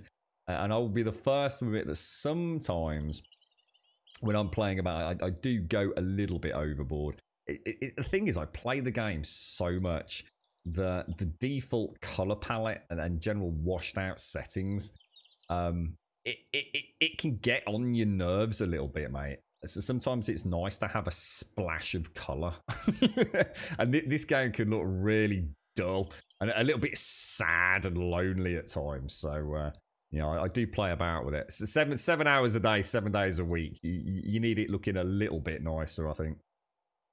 So yeah, I do fiddle a lot. I use something called Reshade, sort of inject my own anti-aliasing and a nisotropic filtering, change around a little bit with the color palette and sort of color temperatures and things. It varies from stream to stream though. I quite often have like 10 minutes after a stream. You just play about with Reshade. I've always liked doing it. So I can share a couple of basics ones, Wookie. Yeah, I can always put them up somewhere so you can have a play about with them. It's it's no secrets there. You just got to bet. But the reason I've never done it, Wookie, is that, and this is the problem, you see. People think that if you just plug in my Reshade settings, your game's going to look like this, but it isn't. Because I don't just use Reshade, you see. There's a whole bunch of other things that I use. You know, I'm using NVIDIA Inspector, NVIDIA Control Panel. I'm obviously using Reshade. I'm changing some of the in-game settings. So yeah, I mean, it's not an issue. It's just that last time I did do that, all hell broke loose because it was like, well, that's not what it looks like on my end, and I didn't have time to sit down with people and sort of, you know, go through it all. So I just thought, just fuck it, just stop doing it. Really, it's. But yeah, right. So I don't think there's anything else. I don't think there's anything else I can actually do here, is there? Should we just fix the fidget spinners and put a bit of paint on it? Let's get that done, because I think I'm going to need to go and get some more oil, aren't I? I think the fidget. Oh, and steel as well for the fidget spinners. Hang on, how many fidget spinners do I need?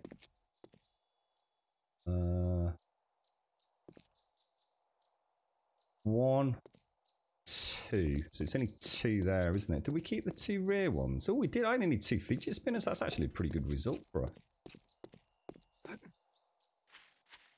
I do, Wookie, but like I said, see, the thing is, it sounds like a lot of hard work, doesn't it? Oh, and the other thing is, you've also got to bear in mind, what I'm looking at isn't what you're looking at, because I also changed the settings on the capture card for this as well.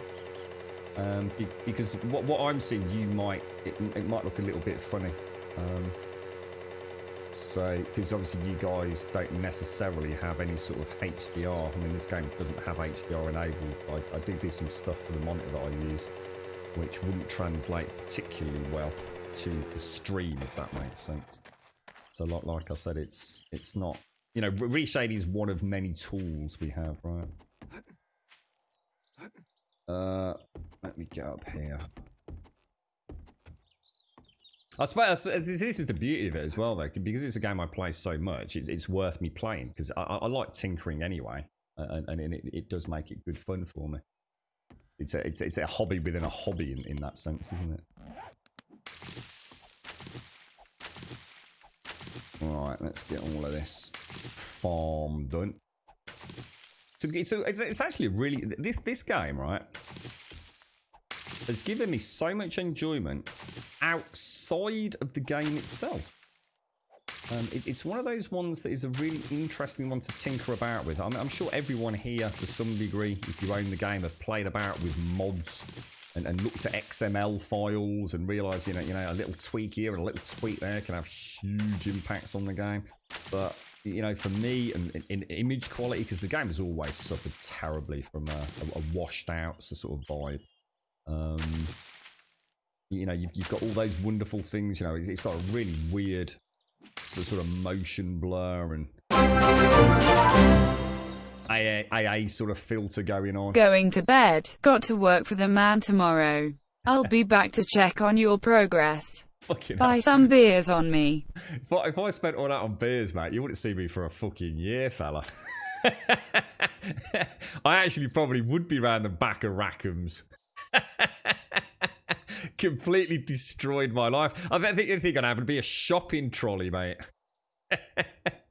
I don't know what to say, bro. Look, mate, rest well. Thank you. That's just a crazy amount of money, man. Thank you. Thank you very, very much. I hope you have a lovely day. And thank you very, very much, mate. Right now, you've got no idea what that means. you really don't. Thank you very much. I wish you a wonderful day, mate. Seriously. Thank you very much, mate. Peace out, man. Peace out. Rest well and, well, thank you. Thank you very much. And yeah, I was also going to say, wow, bloody hell. Thank you ever so much, bro. Thank you. We, the Steam controller as well. So it's not just what the game looks like and how the game feels to play, you know, changing anti-aliasing, getting better frame rates, getting better vision, you know, image quality, but also how I play it. You know, I am very much using, you know, as you can see here, I am using a Steam controller to play it. And that alone has been a wonderful, you know, it's the game to learn the Steam controller. It really is. This is exactly the sort of game you use the Steam controller for. You know, I think a lot of people think the Steam controller is a one-stop shop, all singing, dancing controller. It really isn't. Some games, it was born to play. I just got some seeds. I must have knocked out a super corn. So yeah, this game is a game. I think it's easy for people to forget that. It's like, oh, Grum, why do you always play that one? And it's actually because I know it sounds a bit corny, but it is a game that is bigger than the sum of its parts for someone like me. I am quite the PC tinkerer, and this enables me to tinker with a whole bunch of things that you know, I'm quite fond of, I suppose.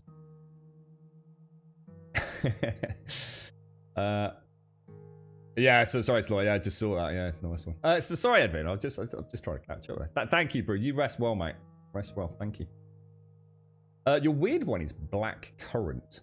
When I was year 6 and was meant to be doing my SATs, I got gastric flu.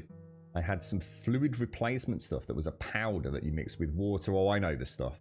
It was meant to be blackcurrant flavour and it was absolutely disgusting. And since then, anything that passes like blackcurrant, even the smell makes me gag. I can't even eat blackcurrant flavour Starbursts, fruit pastels, or other sweeties. Oh, wow.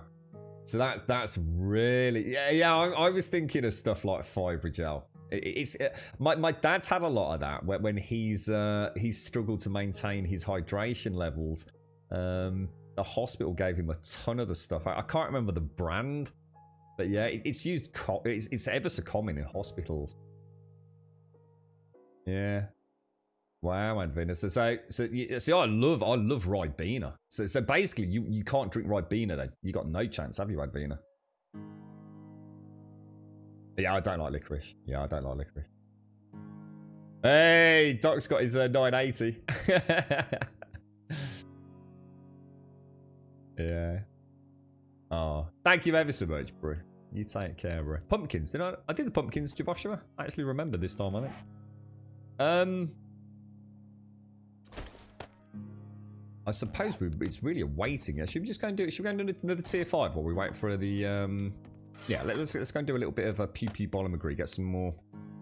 We'll grab ourselves some more dupe tokens. We'll pop that in there. Pop that in there. I hate doing that. I can't do it. My OCD. I'll always know I didn't transform them back to normal blocks. Whoa, what the hell? There you go. So that can go in there. And that can go in there. That can go in there. All right, brilliant. We're off. I've got some explosives. Oh, we'll just go and stock up. Oh, sugar. I don't think I've got any shotgun shells. Yeah, it's really big. Is it Norway? We were talking about this the other day. Licorice is like huge over there, right? My dad absolutely. I think he'd murder people for licorice. He's absolutely obsessed with the stuff, to be honest. I need to make some more bloody buckshot. Whereas I actually couldn't eat licorice. It's like there's only two things that I massively struggle with. I will eat most things, or at least give them a go, you know, and then choose whether or not I'll ever, you know, willingly try them again. But licorice and fisherman's friends, I don't know how anyone can eat a fisherman's friend. To me, it is the most foul taste of anything on the planet. I honestly, I probably sound like this is like, you know, what you know, get over it, dude. It's not a big deal.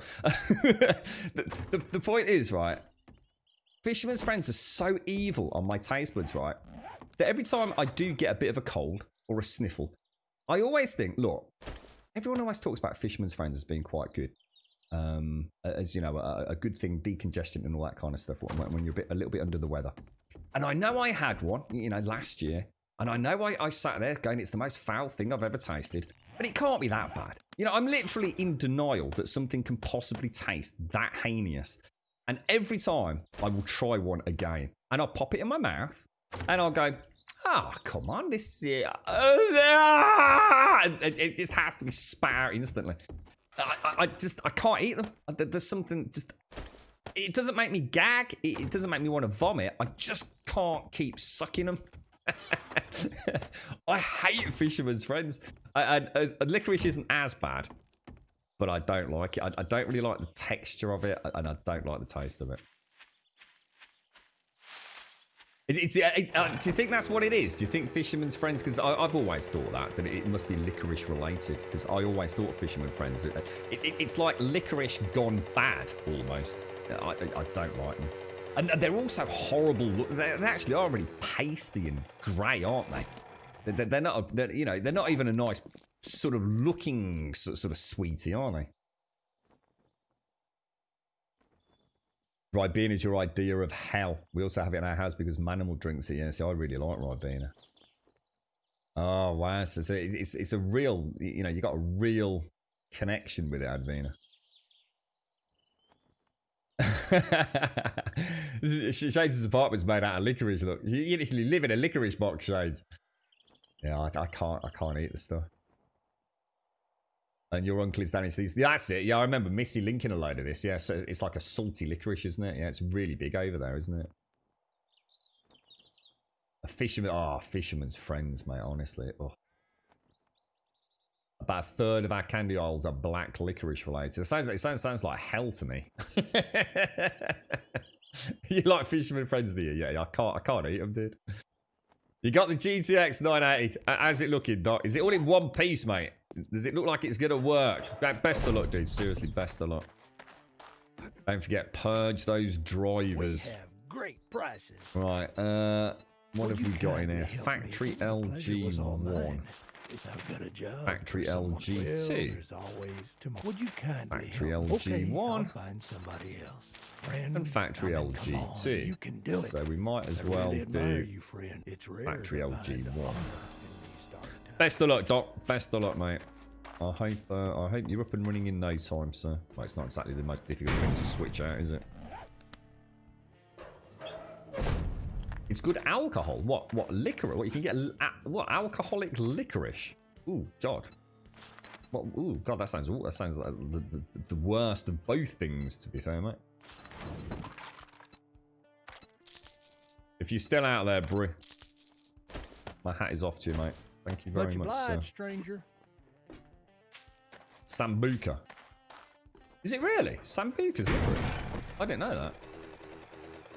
what is it? I don't even know. I must have had Sambuca. I suppose if I've ever had Sambuca, I would already have been pissed. So I guess maybe, who cares? Is it Sambuca the one that you light? And you sort of set fire to it? Is it noticeably licorice Sambuca? Or is it quite subtle?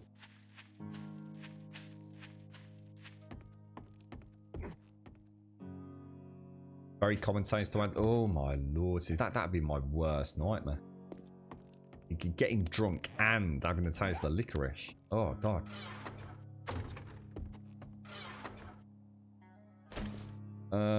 Okay. So that's 800 rounds, right? Nice. So if we pop that away, pop that away, pop that away, pop that away. Go with my normal loadout. We've got food, we've got hydration. You got anything in here I can just take a glug of just to... That little pimple on the end of my nose. Oh, bugger. It's because of the hot, sweaty night yesterday, you see. I got a little pimple on my nostril. It's really sore and really tender. It's going to be one of those tiny, tiny little things, but it feels like it's the size of the moon.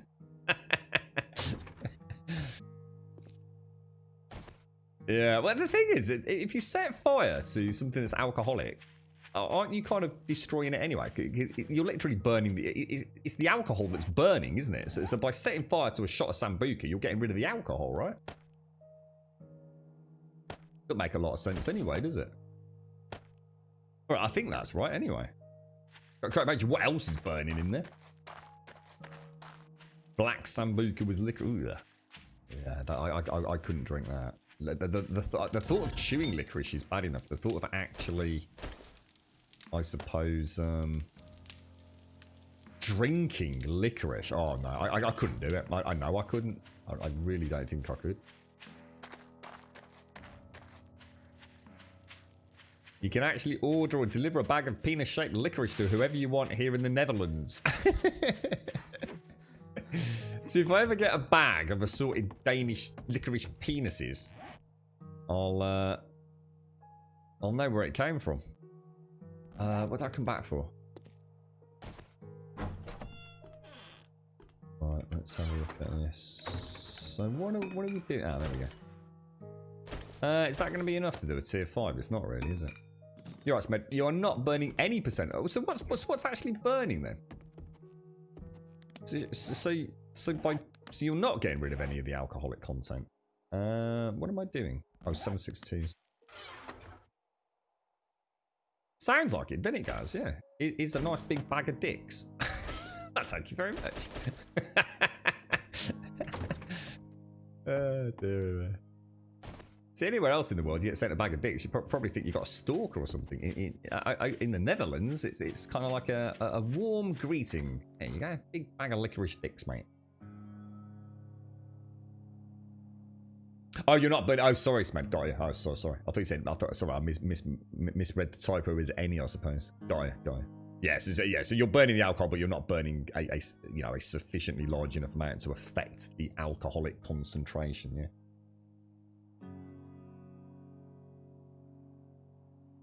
You remember having a shot of creme de menthe? What the hell's that? Over mint choc chip ice cream in a pump. Creme de menthe, is that? I'm going to read between the lines and assume that's some sort of like minty alcoholic beverage, is it? So you can only set fire to the gaseous alcohol that is already evaporated. Oh, is that what's burning, guys? Oh, I see. Got you. So you're not accelerating. Oh, okay, that's interesting.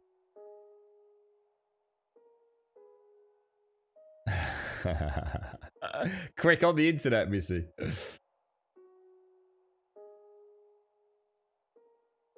Let's have a look. See, if you were streaming right now, Missy, you'd be sent hundreds of bags of licorice penises, apparently. Oh my god, they actually look. Oh my god, that actually.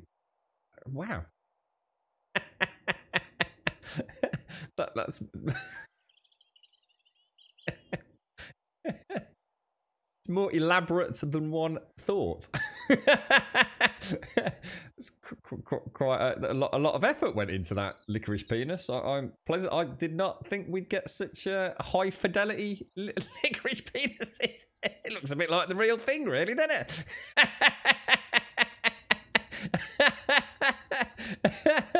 Well, I'll never eat a Haribo and be impressed again, mate. That's not a fucking teddy bear, mate. You want to see a licorice penis? I saw in Twitch chat the other day.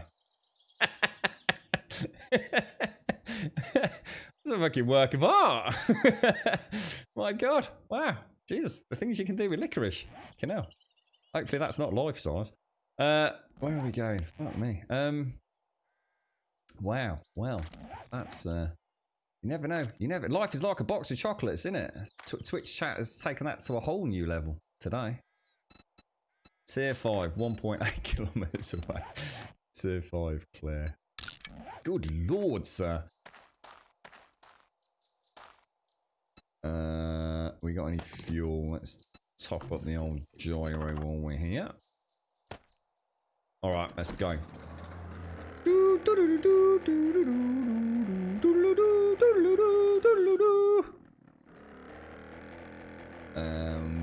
are going that way by the looks of it.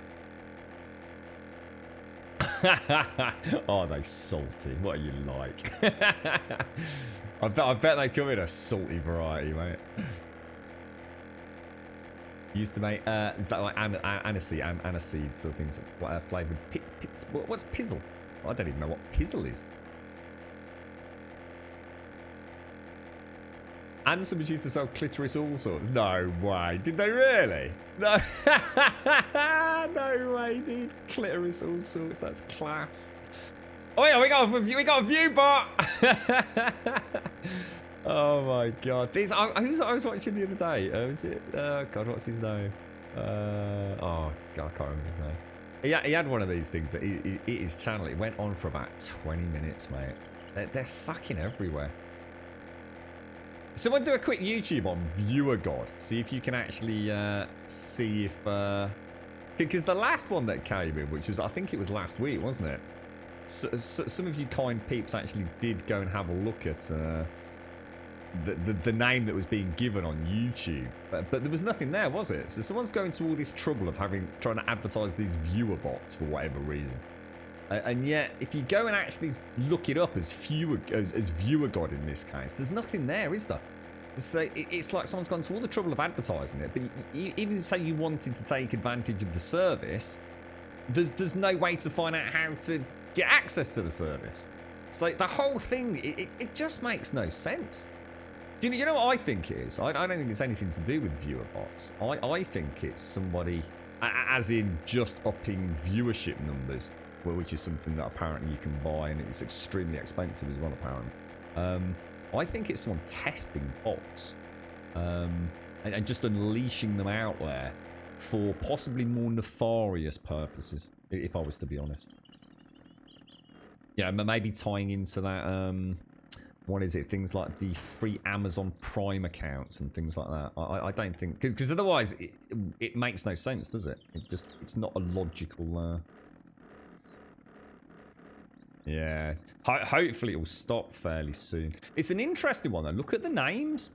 Look at the names. Now, they actually look pretty good for a bot, I'm going to be honest, which makes me think that it is being used for more nefarious purposes. See, a lot of the viewer bots that you'll see doing these kinds of things, they tend to be we noticed a pattern, didn't we? They tend to be legitimate usernames with some numbers stuck on the end. But look at these. Some of these are they're very unique. You know, look at that Honey GTR, Brother Respect, Jason Airport Puss. You know, normally you'd expect to see things like that. Next one, Pond Wild, which is probably a legitimate Twitch name, and then just some random numbers stuck on the end. So whatever that one is, it looks like a fair bit of work's gone into it, to be honest. I mean, I'm not saying that it's difficult to do, but over and above the normal crap you see out there on Twitch.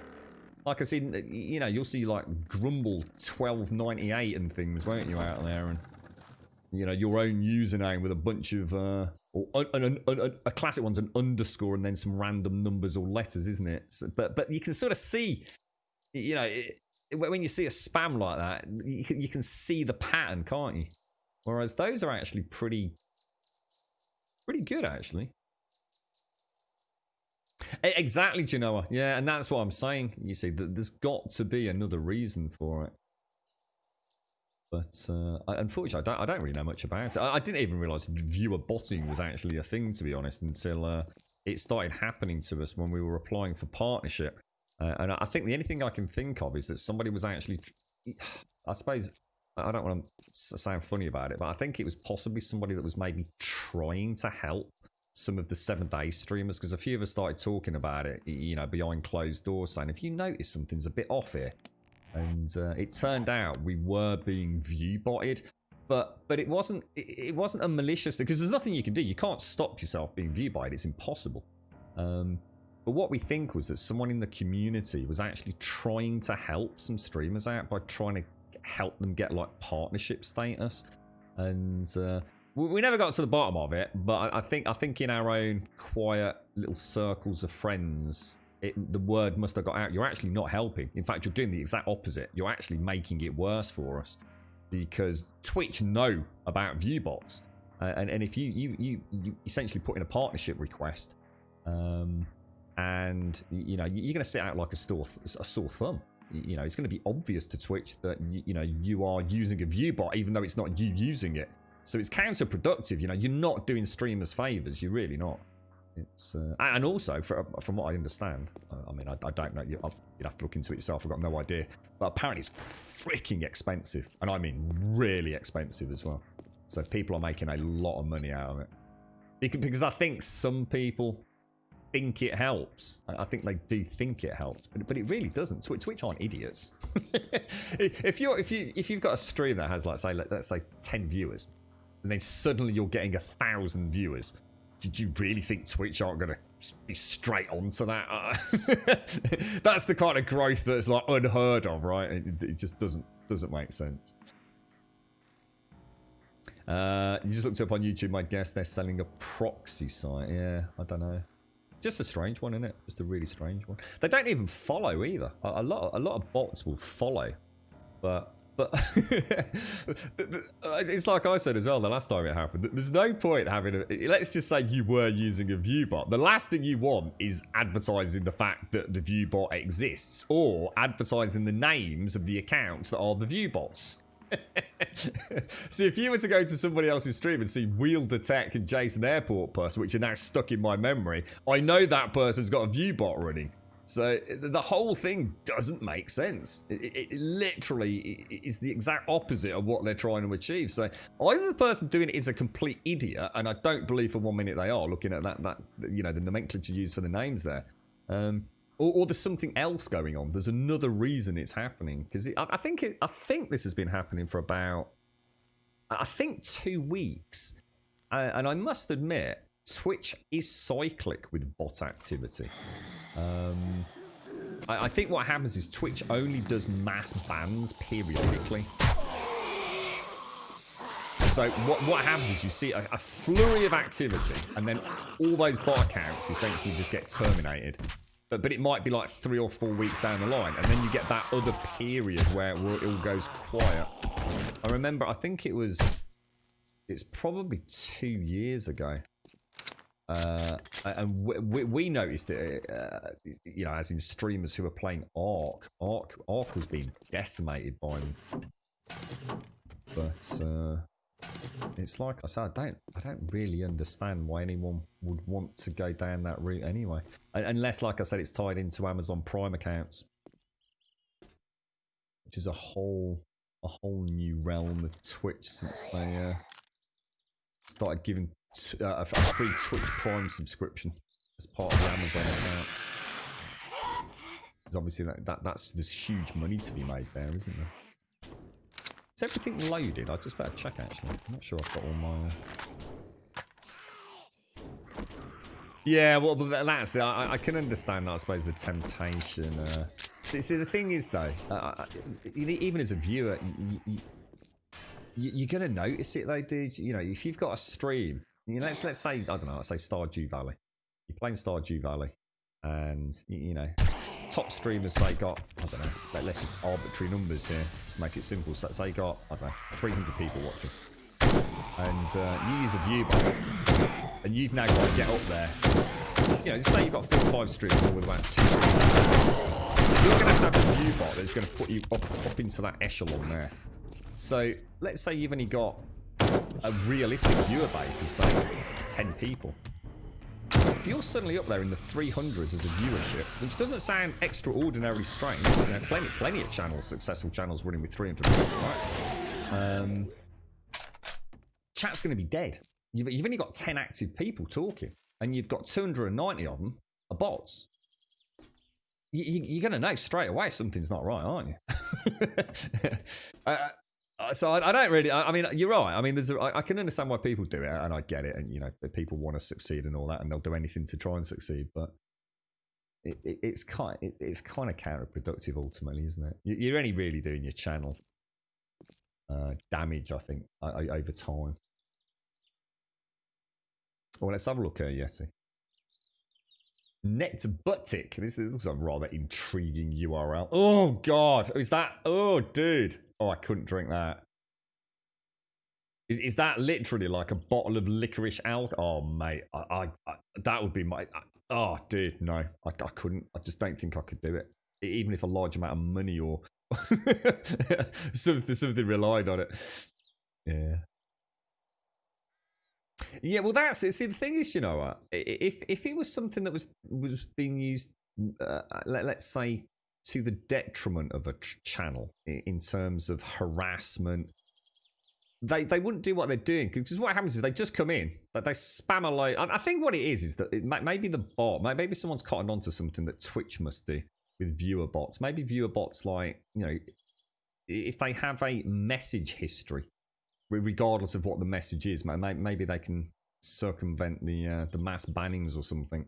So it's almost like making these bots have some sort of posting history, even though the fact that it literally says Twitch view bot would make you think that makes no sense, right? But I don't know.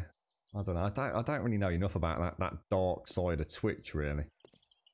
It's an area I have very little knowledge or experience of, other than when things like that happen, I suppose. But yeah, I suppose if it was being... I mean, if a bot hits a channel, I mean, they probably come and go, right? I don't know if they're still showing the act. I mean, are they even still there? I don't even know if they still show, you know, some of those names. Are they still even active? Are they just bouncing from one stream to another? Just posting that advertisement message? That they come in and they go. They go to another one. They just go through hundreds and hundreds of Twitch channels every day. But there'd be better ways to harass a chat, wouldn't there? Just constant random messages or hate messages just being spammed out. Because you don't need one account to do that, let alone hundreds of bloody things.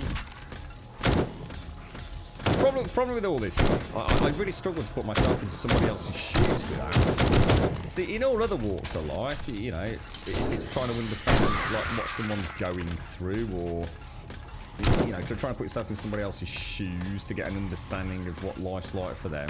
I'm all right with that. You know, it's just about having a bit of empathy, isn't it? But I don't really have that mental switch to think of the underhand nature of life. I'm quite naive with all of that. I think it lets me down a lot. I think I need to become more of a wanker. But I don't understand. I can't think about like what the benefits of something that ultimately seems like a negative thing, right? I don't really get it. I'm sure there's a very simple reason, and I bet you it comes down to money. That's all I can think of. I just can't see why anybody else would be fanning about with that sort of thing if it didn't come down to the bottom line of cash. Oh, that's Fisherman's. Oh, I'm getting confused, yeah. Oh, that's not the Fisherman's friend that I'm talking about. Oh, right. Oh, I see. I'm so sorry, yeah. I'm so sorry. That just says Fisher's Storm to me. Yeah, so sorry, mate. No, our fisherman friends are like little pastels, mate, when you have a cold. I see what you mean now. It all makes sense now, yeah. So.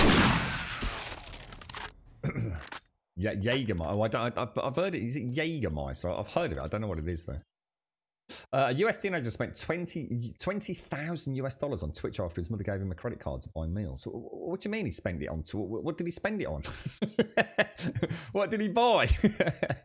A creative troll could do a lot more damage to later. Yeah, that's right. You know, yeah. You're right. Absolutely, mate. Yeah, I do really struggle with that kind of things because it seems so illogical, but I suppose if you put yourself into the mindset of somebody who, I don't know, just wants to watch the world burn or wants to manipulate things to make money unfairly, I guess it all makes sense, but like I said, I really struggle with it. It's like my brain doesn't want to think that the world's like that, so it just is whatever, just let them be, you know, it's not hurting anyone, is it? It was a debit card and he transferred money from his parents' account for once the parents are taking responsibility. So what was he doing? How did he manage to rack up a $20,000 like payment on? Was it like donating to streamers or something? I mean, that's awful. I can't see how else you could spend money on Twitch. That you can't really buy anything, can you? I mean, unless it's running subs to like 10,000 or 5,000 channels.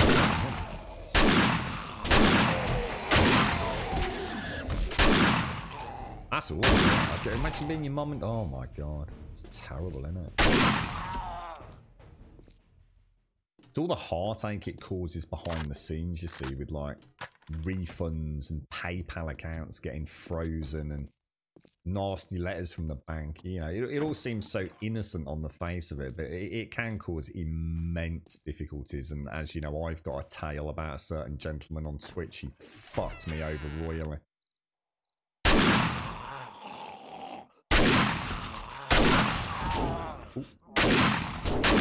Ooh.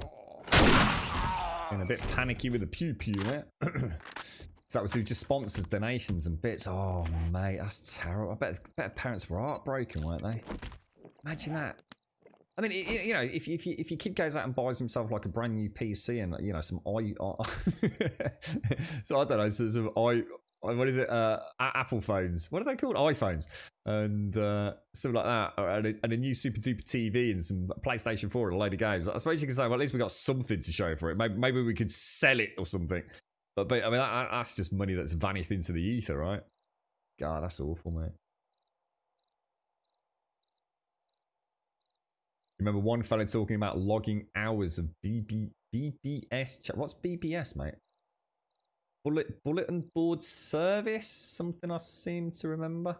Chat room dialogue? No, not that I don't remember what they are, but I think Docs mentioned BBS. Chat room dialogue and replaying it via a bot just to watch and see people coming into the chat struggle to get a word in. Oh my word, you know. That's mad, isn't it? God, the lengths some people will go to. You're right, Mop. Jägermeister. Is it Jägermeister? Yeah. It's a herbal liquor and it's disgusting. just the words herbal liquor straight away. It's like, no, not happening, mate. Not happening in a billion years, mate.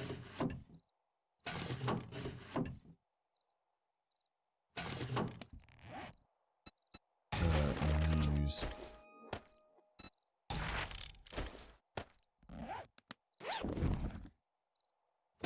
I suppose it'd be more complicated than that, though, wouldn't it? Because half the money goes to Twitch directly, so Twitch themselves. I mean, in a way, I mean, let's break it down to something more simplistic. If you spent 20,000 on subs, and Twitch wanted to, then Twitch could give half of that money back, because most streamers would only get like a 50% cut on subs anyway. So in a way, even without having to do much tracking and correspondence with other streamers, I mean, I should imagine most streamers would happily give. Let's put it this way, right? If I was approached by Twitch to say, like, look, we've got this young lad or girl that's spent like 10 grand and it's fucked the family up financially, and we understand they, you know, gifted 3 subs to your channel, would you consider refunding the money directly, and here's a PayPal link? I wouldn't even bat a fucking eyelid, mate. The money would be there the same day. You know, it's, I'm not so sure how anybody else would feel about that, but to me that's a fucking no-brainer, mate. You know. Don't want to see a family without a roof over its head just because little Tommy or Daisy went fucking wild with mom and dad's credit card. You know, I suppose you got to do the right thing, didn't you? Probably chuck an extra tenner in for mom and dad to buy a bottle of wine for all the fucking stress that they've been put through. To be quite honest, mate, is the refund on the donation an extra tenner? Good luck to you. Next time, don't give him a fucking debit card.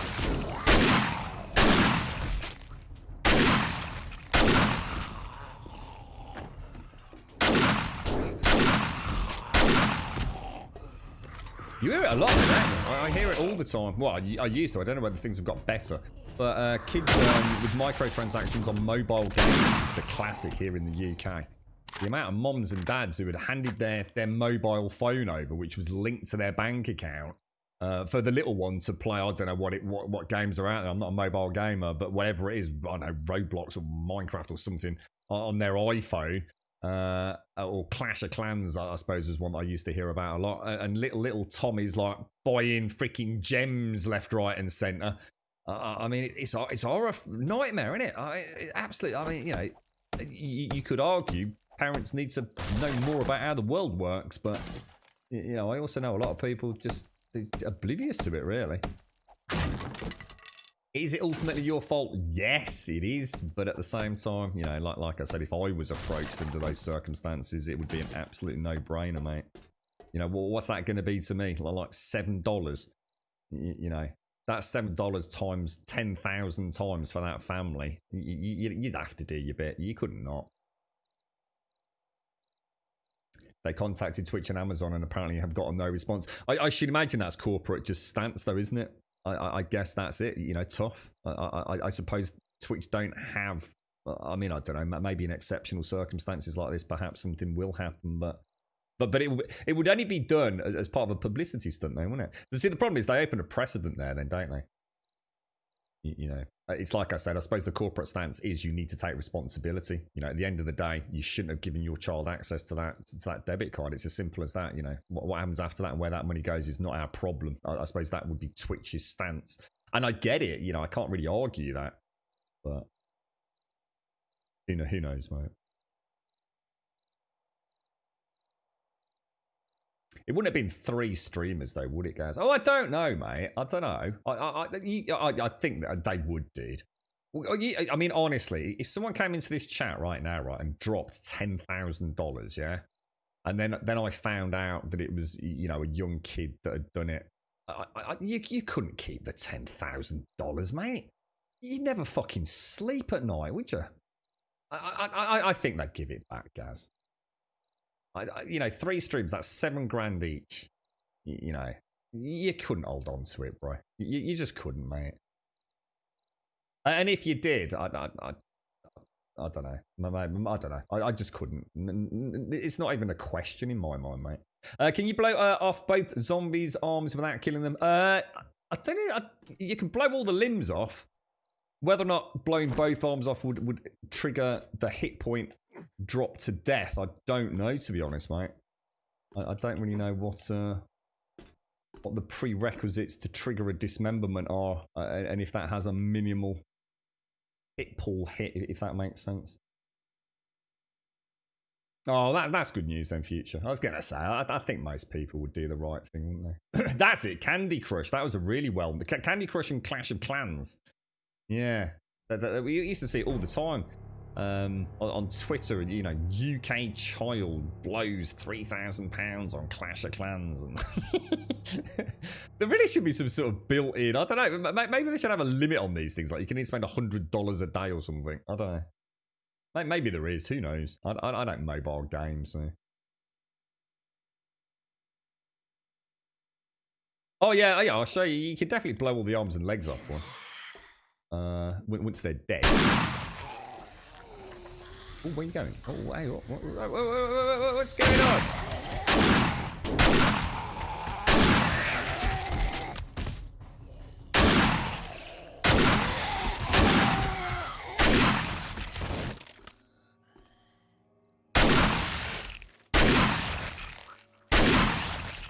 So that's no head, no arms, no legs. I don't know if you can do that without having hit the threshold for death, you see. Yeah, I suppose so, Lady Elvira. I guess we've come full circle to what I said earlier. I can sit here saying what I'm saying. And I'd like to think people would do the right thing, but as you said, Lady Elvira, I guess some people, you know, I live in the real world just like you do, mate. Maybe some people would just not give a fuck and say, "Fuck you, that's my $7 grand. I'm taking it and I'm spending it." I struggle with that. I just don't know what. I can't think of the mental processing and justification you go through to say that. You know, it's a genuine fuck up, you know, a really bad fuck up by someone, but come on, £7,000. And that would be life changing. That would literally be life changing. Imagine all the things that family would then have to not have.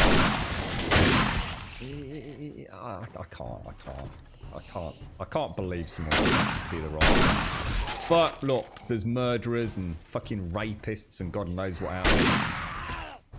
You know, worse things have happened than people keeping £7 from a fucking stream donation. I just like to think the world's a better place than that, but I know the reality.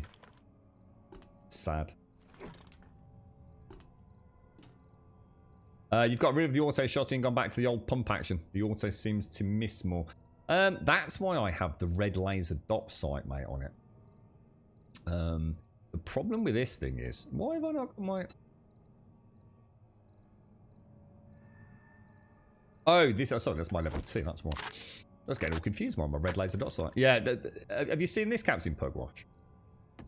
I don't know if I can show you this easily. This might help you understand what's going on with this. Can you see the red dot there, mate? You notice how the red... Yeah, if I show you the red dot on this... You see how the red dot is always, you know, moving around fairly equitably within the reticule. You know, it's going all the way, you know, southwest, northeast. You know, it's hanging around the east now. You know, it's bounced back to the west. You see how it's a fairly reasonable RNG floatiness to the point of contact for the round. Look what happens with the auto shotgun.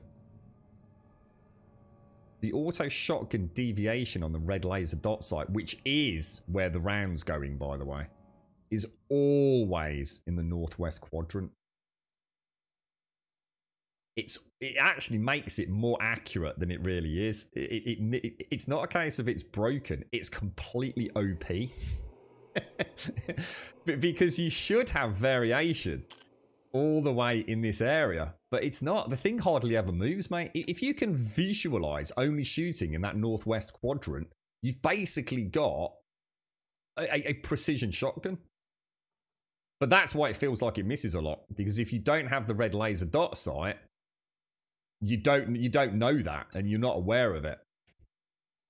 So, like I said, if I'm going to shoot, say, if I'm going to shoot that up there, let's say I'm going to shoot that red part of the Shamway box, yeah?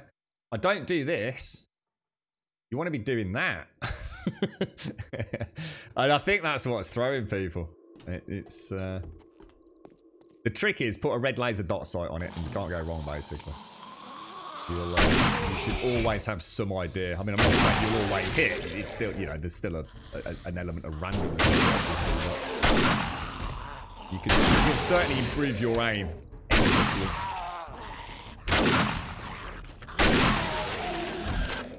Did I say bliss? Sorry. Sorry, Zaya. What did I say, mate? I don't know what I said, mate. So I'm super tired. I've not had any sleep last night, mate. I'm just going to wipe my eyes. Feel very dry. Thanks, Zaya. Tell me what I said. What did I say? I said red. Did I really? Fucking hell. I'm not colourblind. I'd just like to point that out. I actually know that is blue. Yeah. Oh, dearie me. Thanks, Zaya. They've made me feel terrible. The CEOs of Wirecard stole $3 billion. Oh, I don't know what Wirecard is. What's that? I was in a stream one time and the guy gave $1,000 instead of $10. Streamer refunded it. Oh, you'd have to, wouldn't you? Yeah, you'd have to. You'd be an absolute shit pit of a dude not to do that. Yeah, I mean, you know, look, mistakes happen. The way I see it, right? And look, I know this is a bit of a silly thing to say. It'll come back and bite you in the ass. I'm a firm believer in karma, to be honest. You want to fuck around like that. So, you know, one day you'll be having the worst day of your fucking life. Think back to that day that you fucked someone over for 10 grand. It's a lot of money. It's a lot of money. It's life-changing amount of money.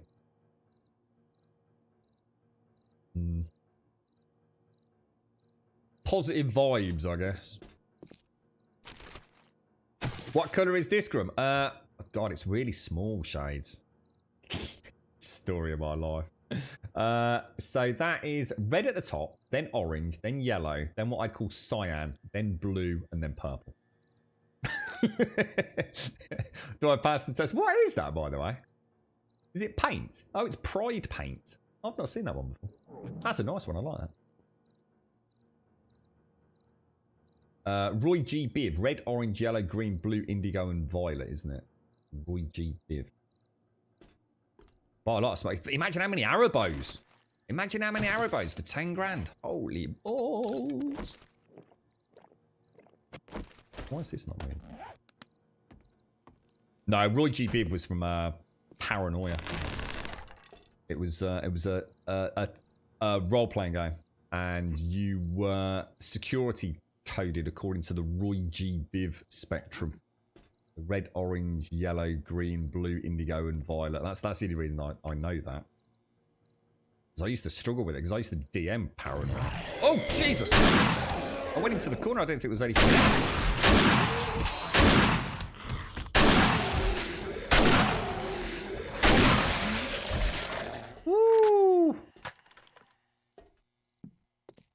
I've not seen a rainbow for a while, actually. Used to see them quite a lot around here a couple of years back. I suppose it's just purely dependent on weather, but yeah, I remember seeing quite a few the one year.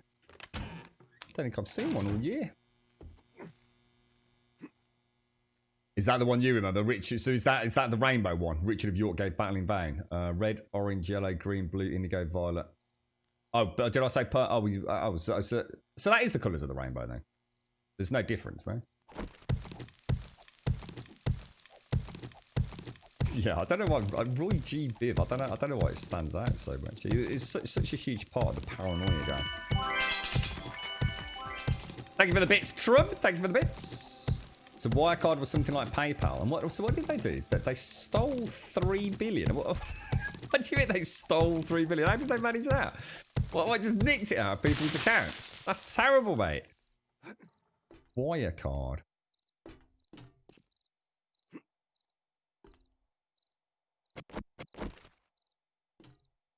So what is purple? You got me wondering there. So you've got the colour purple, right? Where does the colour purple fall in between or at the extremes of indigo and violet? Because indigo is a colour that you very rarely hear someone say, oh, that looks indigo coloured. Or violet maybe, because violet flowers, so there's a connection there. But most people would just say purple, wouldn't they? Is there an actual, is purple... I don't know. Interesting question. Yeah, check it up, Pugwash.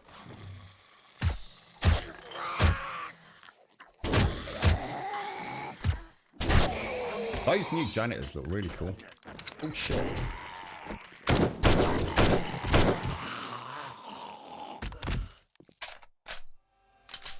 So purple doesn't actually exist as a wavelength. Same goes for... Oh, yeah, actually, I remember reading something about the colour brown. Oh, I might have to look. If you've got a link, check it up, mate. Yeah, I know we've had a chat about the colour brown. I don't think we ever continued it through to violet or indigo and purple. That's interesting. So what is it about brown? So brown is a mix of... Isn't that... You get brown from green and blue, right? No. Hang on. You got me wondering now. Green and blue makes brown, right? I used to be a right dab hand at this. When I used to mix all my colours from my Games Workshop miniatures, I had all this. It was just like memory locked. So it's actually an absence of green is what purple is. Oh, wow. What the hell? Where's that? Oh, my lord.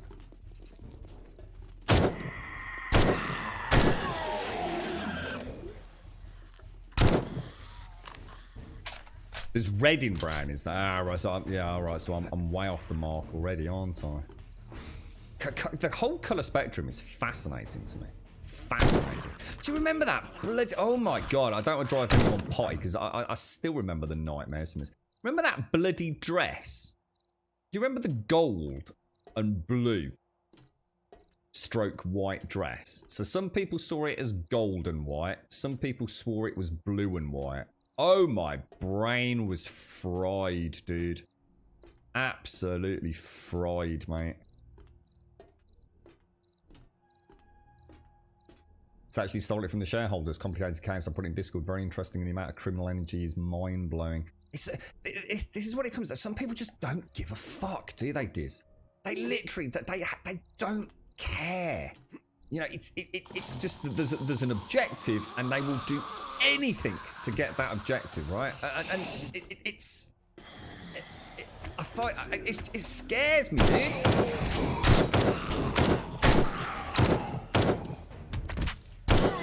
And the thing is, it's not about putting yourself in a terrible position. You know, I'm sure anyone here, you know, you think you know yourself, but you put yourself in a terrible scenario, and you know, to look after, I don't know, loved ones or whatever it's going to be, or friends and family. You know, maybe you would do the unthinkable to help out.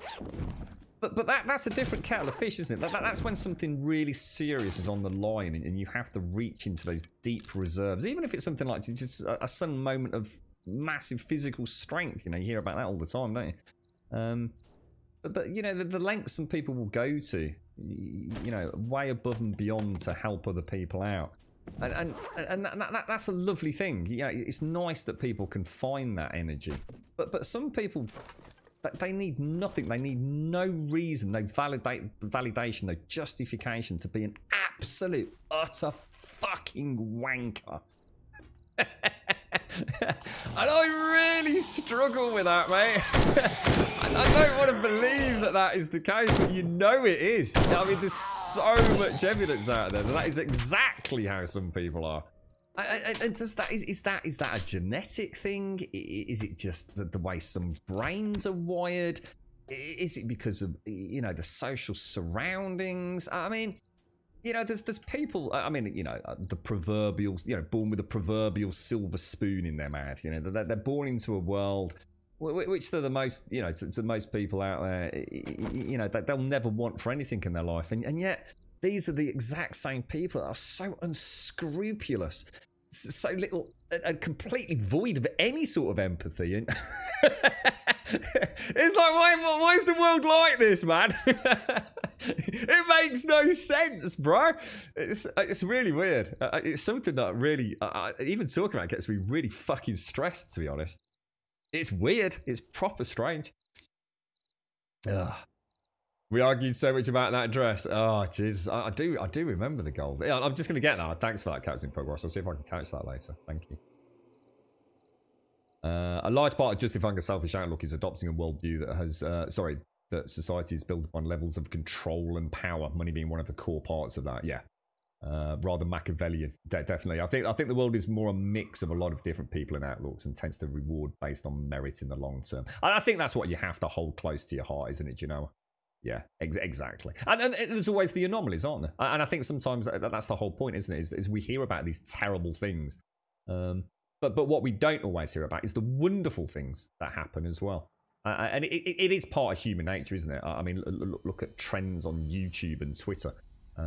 You know, so much more passion and energy seems to go into the negative side, the hatred, than it does to the good side. And, you know, it is easy to think things are out of sync, but actually, when you sit back, it's probably not as bad as you think. I'd like to think so. Here's a link to a simple colour wheel. Let's have a look.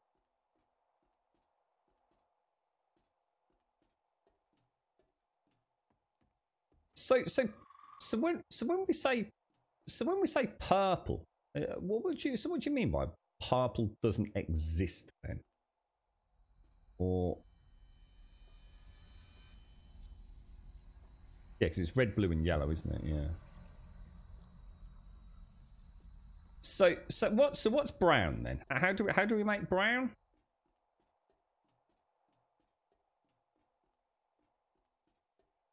Oh wow. Well, that looks like a really interesting article, actually. So how would you actually make brown paint?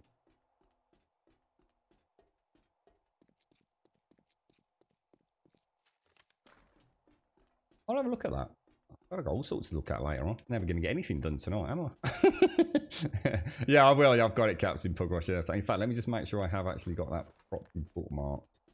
But sometimes I misclick. Yeah, I've got it. Cheers, bro. It's like a nice little 5 minutes. Learn something new. Learn something new every day, as they say.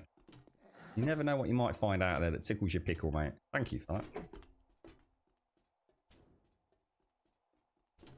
Let's see how we can get on the construction. Oh no! Janitor spawn.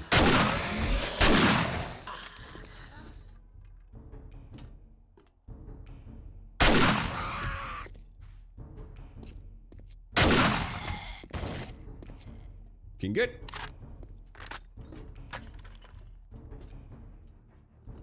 The purple one's gonna mess with my brain now. I kind of like things like that, mate.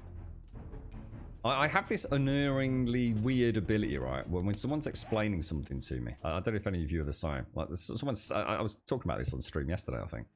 I think we were talking about astrology, weren't we?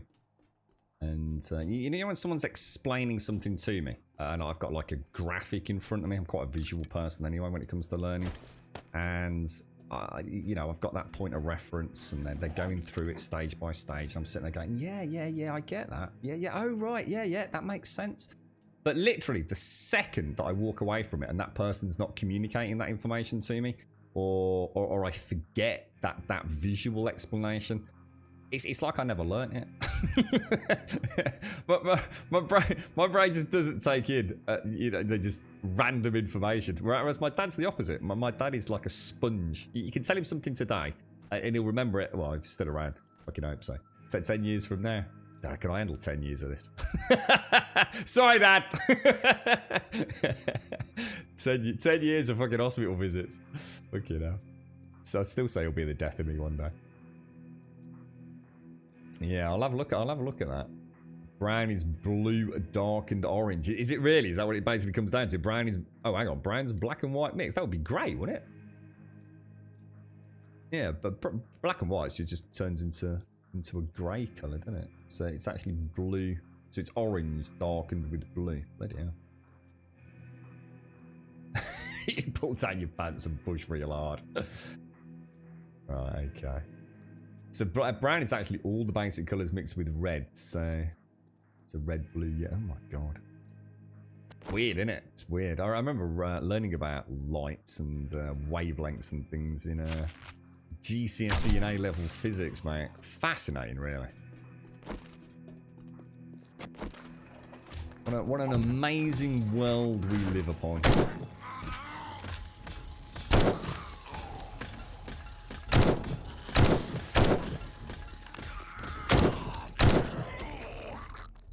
Anything new and upcoming with the old space program? Have we got any new launches coming up? There seems to be a flurry of, is it SpaceX launches, and satellites were going up, weren't they? We had the two astronauts up to the International Space Station a few weeks back. Are we any closer to the moon base? When's construction of the moon base supposed to start? Or have they not really got a time frame for all of that? That's mad, isn't it? I think we'll God, when was the last time we went to the moon? It's a long time ago, wasn't it? That's gonna be awesome watching that. Especially in these days, because it'll all be like super high fidelity, won't it? Imagine actually watching that. Because obviously, I mean, I don't know when the original moon landing was. Way before my time, right? I'll actually get to see a man or a woman, hopefully both, right? Actually setting foot on the moon. It's so cool. Imagine that live on Twitch. That'd be so cool. No, what, really? What straight up legit Pugwash? What, you actually know someone that might be going to... Oh, dude, that is so cool, bro. Oh, I hope it works out for them, man. I was saying, it's got to take freaking balls of steel, innit, mate? It's one of those things that sounds great, yeah? Sounds great, sitting in the comfort of your living room. God, I'd love to go to the moon. What an amazing day out that would be. Until you're sitting in that freaking rocket, mate. I've made a terrible mistake. Yeah, I'm not so sure. Not so sure. Actually, you know, someone's just working and saying, look, honestly, straight up legit, you can go to the moon in 1 year, but you have to do some training. I'd love to say I'd be someone that say take it with both hands and go, you bet your ass I'd do it. But you know what? I also think a lot of doubt would set in, mate. It sounds great in theory.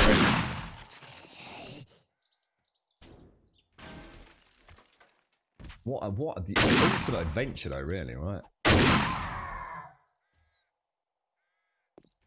Hello, mate. Do a little dance for us, look.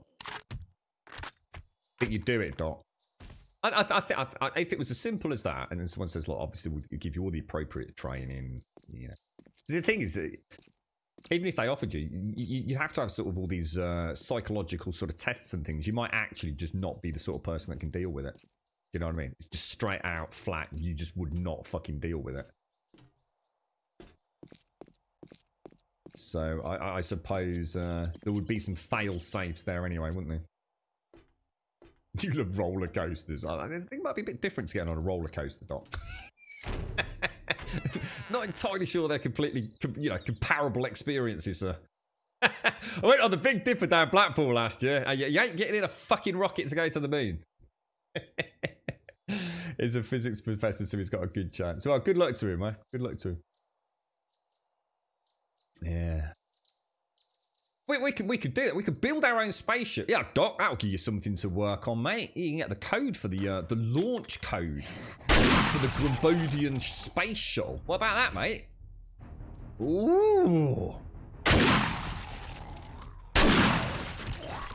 There was a dude one. It was a straight. In fact, there was. There was a bloke out in the middle of the freaking desert in America, right? He decided to build a rocket, didn't he? And he went up and he killed himself. Tragic.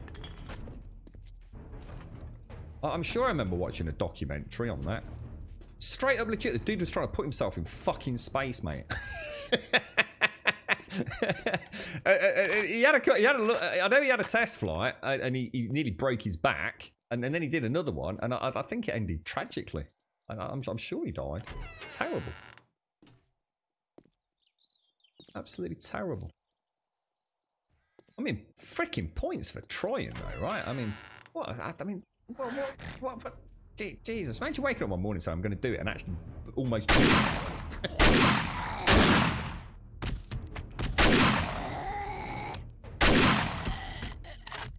Empyrean. Oh, I played Empyrean Galactic Survival.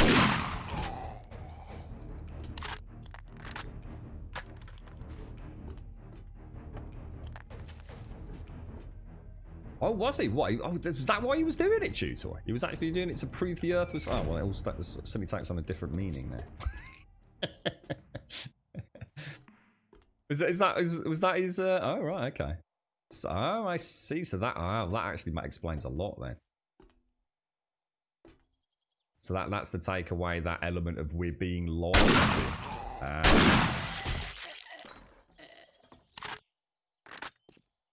That's interesting. That is interesting. I didn't know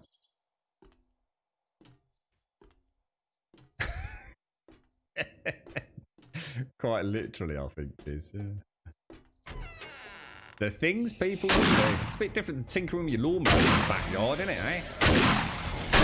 Build a bloody space rocket. God blimey, man. Yeah, I really enjoyed Empyrean Galactic Survival. Hasn't something really weird happened with... Which is the... I read an article, but I couldn't finish it. I only got about halfway through it. Didn't... I'm a bit vague on this one. Something about... a game like Empyrean that was in early access, and they decided to change that or take it out of early access, something like that. And I seem to remember coming away from it, what little I'd read, thinking, is it a good thing or a bad thing? You know, is it bad when a game comes out of alpha? Apparently there's a lot of hoo-ha around it, though. Like people were saying, that, you know, you've lied to us, what's going on? But like I said, I only read half the article, so I forgot to go back and finish it off, to be honest. Oh, here we go. Empyrean's had a huge update and actually releases... Oh, right, so it releases fully so as a finished product on 5th of August, is that right? Or when it... you imagine sitting in your own space rocket, Serdi, with a big red button thinking, shall I, shan't I? God almighty, mate. Well, it's still a bit sad that... I mean, imagine if it would have been quite a success story. I mean, you're saying that it's a sad story, but imagine if he'd gone up there, right? Imagine he'd made it instead of dying. I mean, it is tragic that he died, right? Imagine he'd got up there as a flat Earth theorist and got up there and thought, fuck me, I was wrong. You know, and came back down. Do you know what I mean? It would have been quite fascinating to watch that unfold, wouldn't it? Or maybe he got up there and actually proves the Earth is flat, and then we're all fucked. And we have all been lied to. You see? You've not thought this through. It's pretty tragic, you see? It would have been an independent assessment of the spherical nature of the world. Who knows what he might have found? He might have found aliens, mate. Oh, dearie. Maybe that's what happened. Maybe he went up there, realised it was round, and thought, fuck. And just like ejected out. I don't know what happened to him. So Empyrean's going gold in August, and people... Oh, so yeah, so hang on. So why... So hang on then. So why are people pissed? Is it because they're essentially saying that's it? We're not carrying on development then or something? Or... that would make a lot of sense why there was so much hoo-ha over it. So they've got an early access game and they're saying, here we go, we're going gold. What are they doing after that? Are they going to continue to support it? Are they going to like do DLC for it? Or is it, no, that's it, there's your lot. We've finished this project, we're off to something new.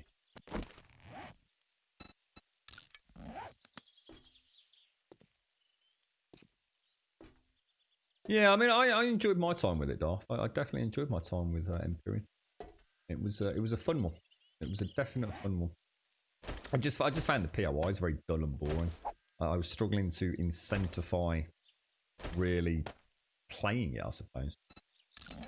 I like the building and absolutely, in many ways, best in class. But for what I want out of a video game, it seems to play pretty well as well. Really like some of the systems and mechanics they've got working. I just ran out of, I suppose, a reason to explore, and I deliberately turned it off early before that actual legit boredom setting. So I was hopeful that, given time, world builders would come along, and maybe we'd get even more content. But I think what I'm going to do, I'm going to use that to do that.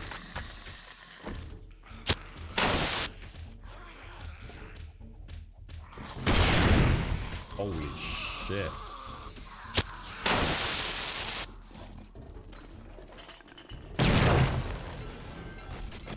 Oh, wow. That does a lot of damage, bro.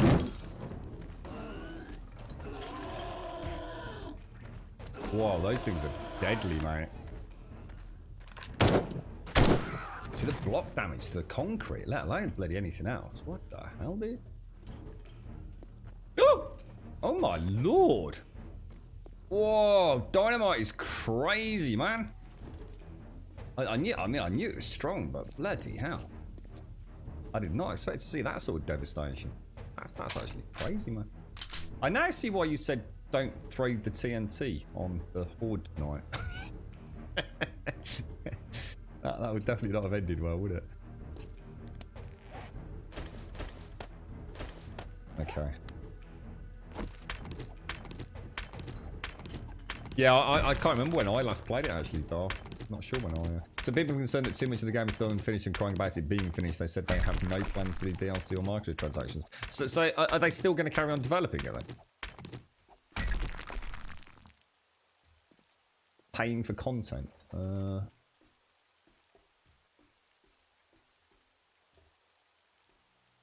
They have expanded the Play World 3 by implementing a galaxy. The maps are huge. But that was always my problem, Tutor. Maybe you can help me revitalise my interest then, because obviously, like I said, it's probably been... The server just died. Anybody else? Oh, sorry, I just muted myself.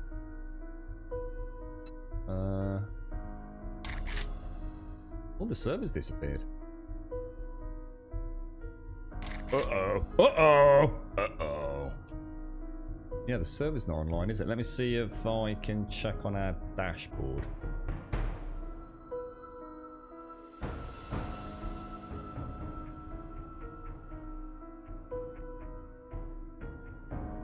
Interesting. I know I've paid the bill this time because it still says it's online. Oh, hang on. Well, something can't be right at my end, actually, because I'm not seeing any games coming up.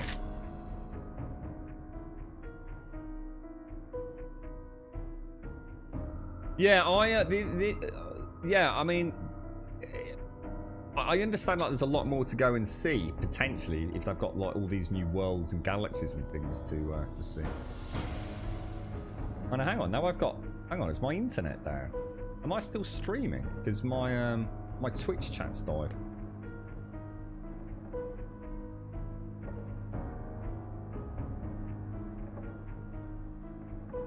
Oh yeah, my Twitch chat is dead. I am still streaming. It's coming back. I can see you typing now, Captain Progress. It's got a warning, server not responding, disconnected, attempting to reconnect, trying to connect to IRC chat Twitch. Good, you are talking on stream. 7 days is down. It's just come back up. Yeah, I've just seen the server come back up. Did you get kicked off, Missy? See, the weird thing is I've had no drop frames. So I've lost connection through to Twitch chat. The server's gone down, but I still seem to be streaming with no drop frames. Cheers, Chris. Give me a big bro hug, mate. Oh, come on, it feels good, doesn't it, mate? Eh? It feels good, right, Chris? Isn't that weird that I seem to have had network interruption, but the one thing you'd expect to show obvious signs would be would be the Twitch channel. Oh, and look, it means I failed the quest now. Oh, dudes. Dudes. I've been diddled, mate. I've been bloody diddled. Alright, let's I suppose it's not the end of the world. I have failed. Because I'd have to do the whole thing all over again, dude. So that has essentially effed me over completely. We've literally just finished it. God damn it, game!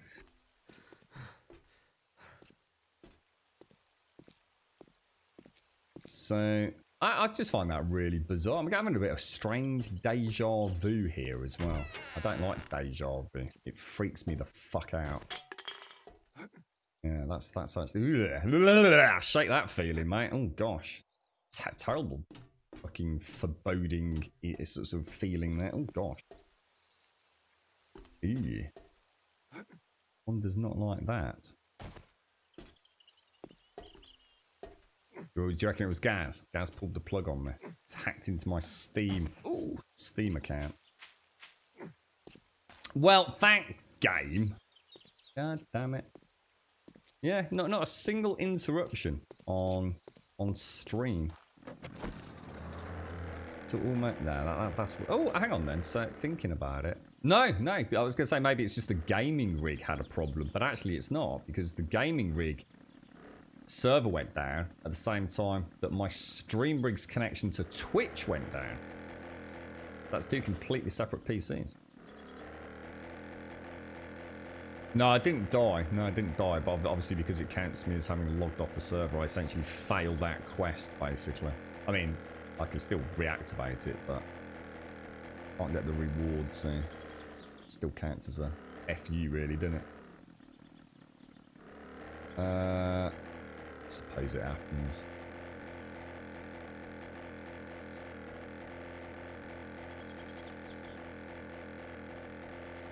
Home sweet home. You're right, Murphy. Do you think that's what it was, Imitat? Do you think Daz has pointed the finger of the battle axe of doom my way? Yeah, I can shows, yeah. But it's still a fail. I'd still have to go all the way back through it, wouldn't I? The only difference is I don't need to go back to town to recollect the quest and come back.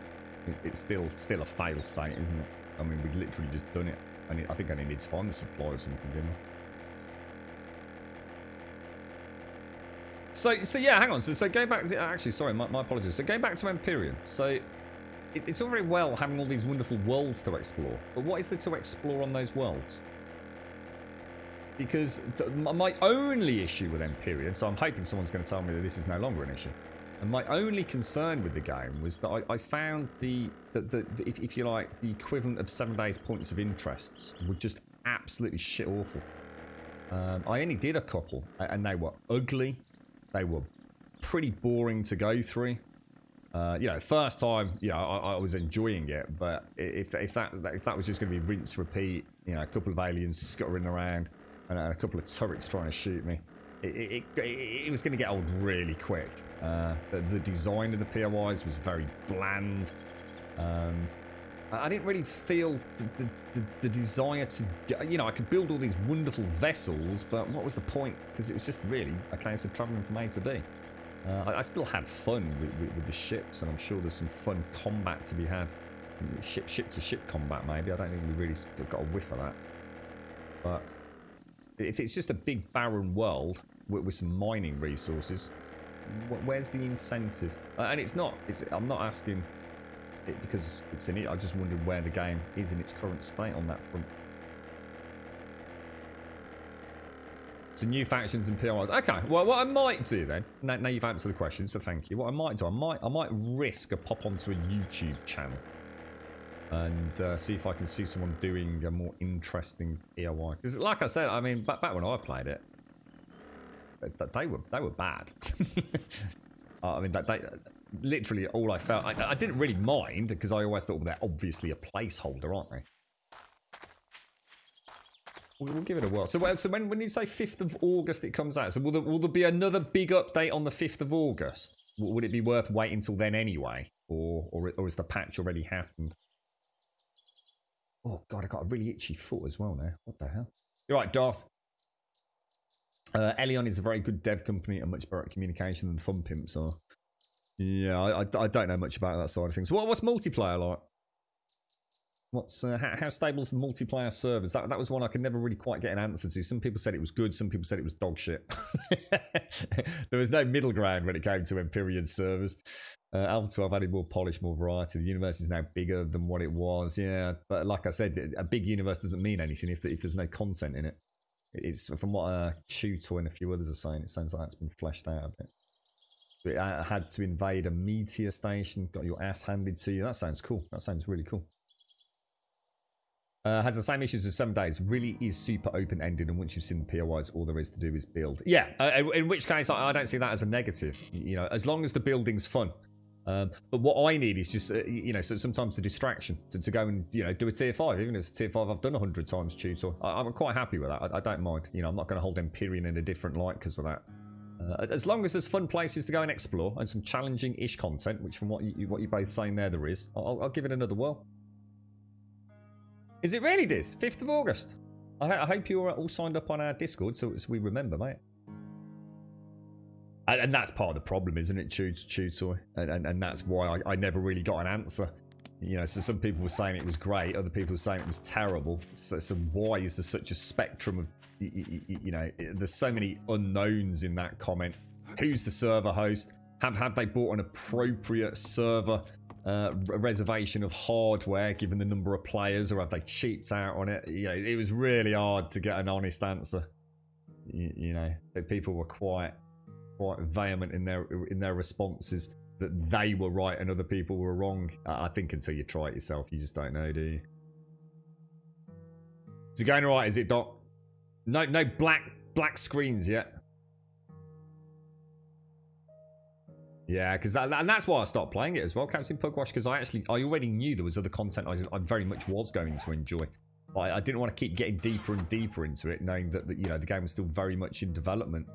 I thought, you know, it speaks volumes about how much I actually liked the game, because normally, if I'm not feeling it, I just turn it off and don't worry about it. I actually preemptively turned it off because I didn't want to ruin my first big proper playthrough experience. I very much felt there was a lot of content coming out over a relatively short space of time, so why not turn it off? I've dipped my toe in the water. I've enjoyed it immensely. Let's wait until, you know, the devs themselves are a little bit more happy with it. So, yeah, I couldn't... My first experience was an excellent one. Apart from what I said, you know, that sense of what else is there to do. Just felt a little bit like it was placeholder. Fingers crossed, fingers crossed. Right. Let us throw some of these back in here then. It's a bit of a shame we didn't get our dukes. A bit gutted about that, to be honest. But hey. I suppose we didn't die, did we? How are you doing these days, Chutoy? How's life in your neck of the woods, sir?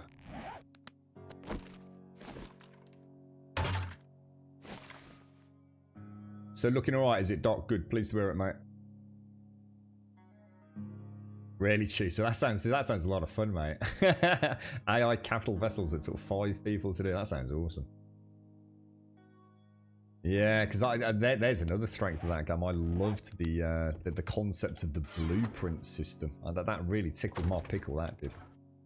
Really like the idea of being able to share things, or you know, if there had to be a server wipe, I could still take some of the. In fact, I was a bit annoyed at myself because I mean, I know I probably did it in many ways subconsciously, deliberately, to be fair, but I never took a blueprint. I don't think of the little fighter craft that I made. But to be fair, I probably did that intentionally, really, because it'll be, you know, I'll be going in fresh, you know, with fresh. I don't know whether it be fresh mechanics or fresh building mechanics. Who knows? It will be a nice return, not bringing any baggage in. All right, okay, so that's everything put away there.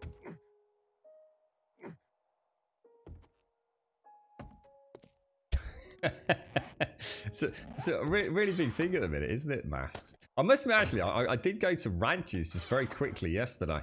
We needed some washing up liquid. It was not long after the stream, and I nipped something. I totally forgot to take my mask up. So I was a bit hesitant, but there was no one else in the store, so. And to be honest, Raj wasn't wearing a mask, so I just thought, fuck. Sod's law, innit? I'm still not used to carrying it with me. But what I'll probably do is keep it in a little... I've got like a little Ziploc bag I got out yesterday. I actually nicked it from my dad's house. And I'll probably keep my mask in my Adidas bag, and then it can't get all the bits of fluff and crap that always seems to appear in the bottom of that thing.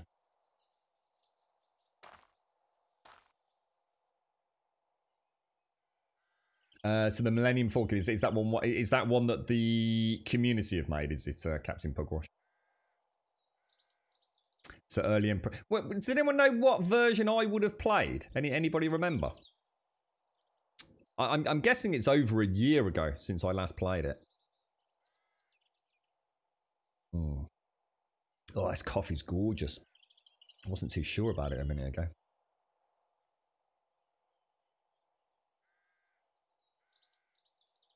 So you didn't like the CPU mass and volume. I wonder if that was in when I played it.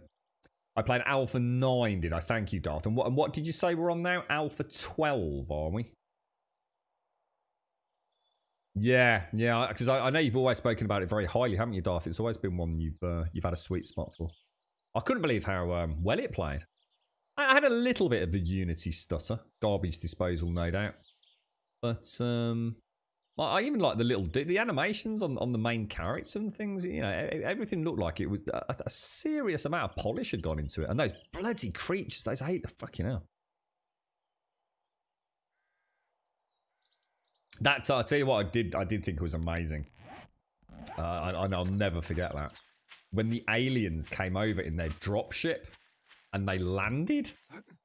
And they came out of the dropship and started attacking the base. I was like, holy balls, that is amazing, mate. Like, proper cool. I was very, very impressed with that. Sorry, I keep going the wrong way. I just suddenly realised. The tiredness setting in, I think. Grab that, grab that. Oh, hang on a minute. Let me just check my phone. It's alright, because I was expecting I think they do the rounds about... I don't know, when do they do the rounds? 2 o'clock? Oh, it's only 1 o'clock, that's why. I'm expecting a phone call. We'll take that. Is there anything else we need to take over there? I'll take some more clay to smelt down, I think.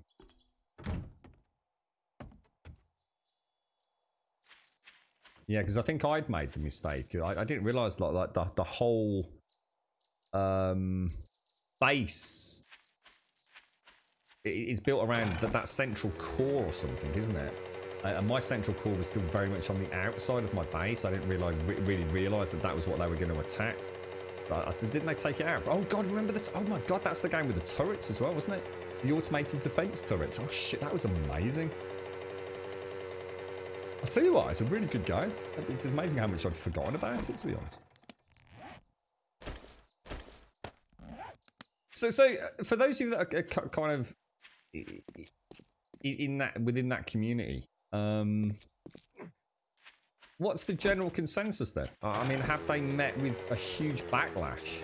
I mean, I know you big fans of the game won't it won't make any difference to you, but do you feel like they have walked away from it a little bit too early, or is it really nothing?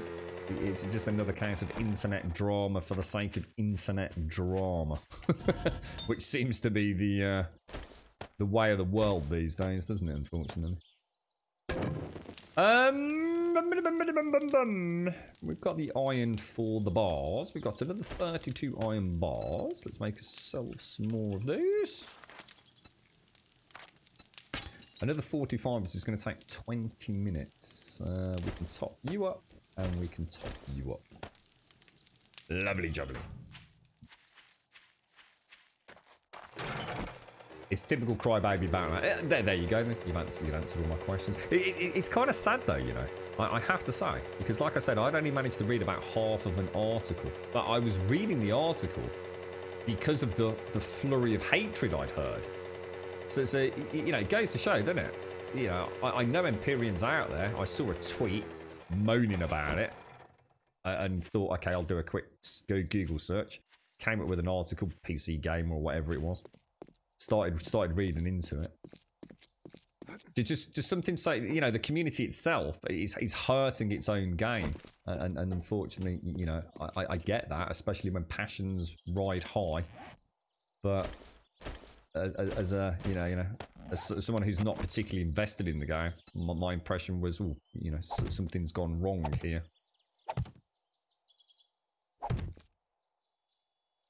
Don't know whether to. I don't know whether to do something a bit different near the gatehouse. Shall I just bring that into there for now?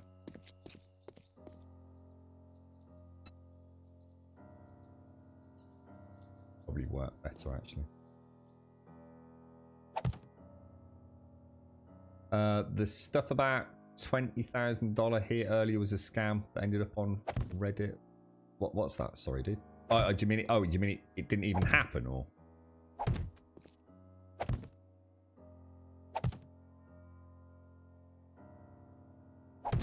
You like the game already in Alpha 9? Yeah, and apparently that's when I played, and yeah, I definitely enjoyed it.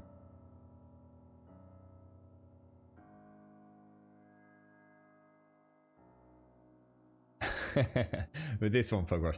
I suppose the thing with this one, though, is, mate, you have to look at it from the point of view of what it is. It is an early access game, isn't it? It's so see, the problem is if they, you know, they're not doing it deliberately. You know, unfortunately, this game just does go through so many transitional changes and a little bit of flip-floppy nature. I'll be the first to admit, from the dev team themselves. But you know, it does necessitate wipes, and that's just the unfortunate reality of playing an early access game that has had its features and its mechanics, I guess, almost exponentially grown over the years. It's if you don't want to, you know, have the stress of wipes, you just can't play it. You know, I'd rather have a wipe and have the game constantly moving forwards. The problem we have is, you know, if you put that in perspective, there's a lot of games over the years, early access, that have very much been little more than scams of the, you know, the communities they're trying to poach money out of. You know, every update in this game, and even Alpha 17, you know, I'll go full out on this. It does add new features. It does create overall a better game, and I'd rather see it moving forwards with regular wipes than see them struggle to get things working for the sake of persistence. And weirdly enough, this is there's two things I would say, or one. We'll start with one thing that I think really sets Empyrean Galactic Survival and 7 Days apart. I see Empyrean Galactic Survival as much more fun as a long-term playthrough.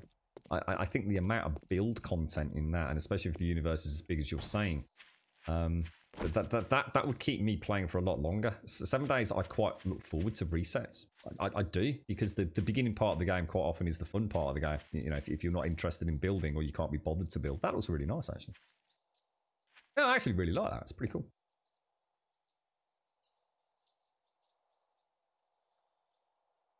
The PvP, yeah. So I don't mind that, see Tutor. Yeah, I mean, you know, it's a shame that it hasn't got a fun PvP. I mean, you know, if it had Brucey bonus, right?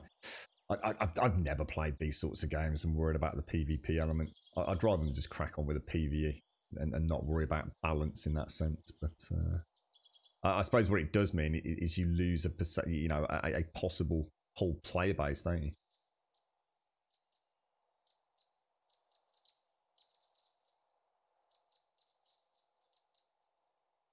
That way you can lock your blueprints and not have it outdated. Yeah, yeah.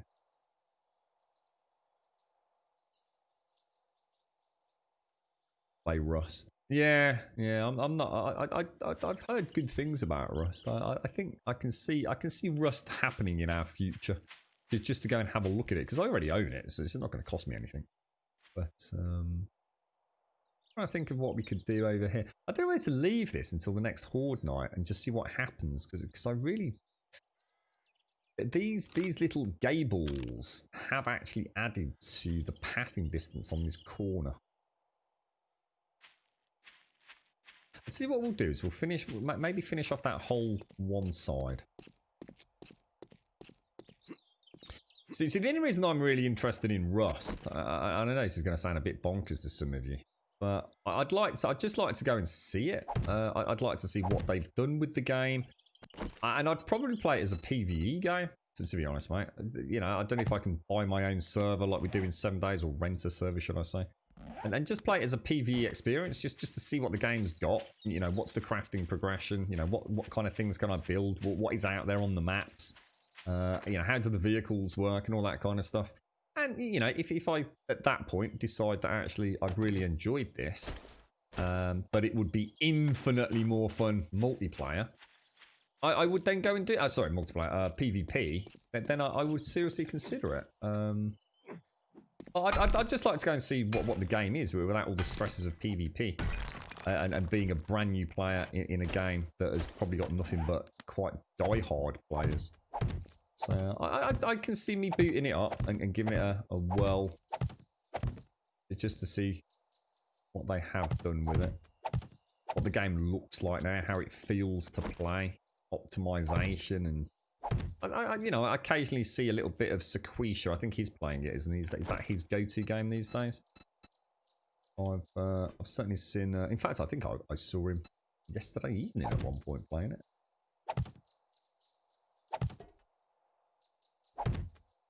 Alright,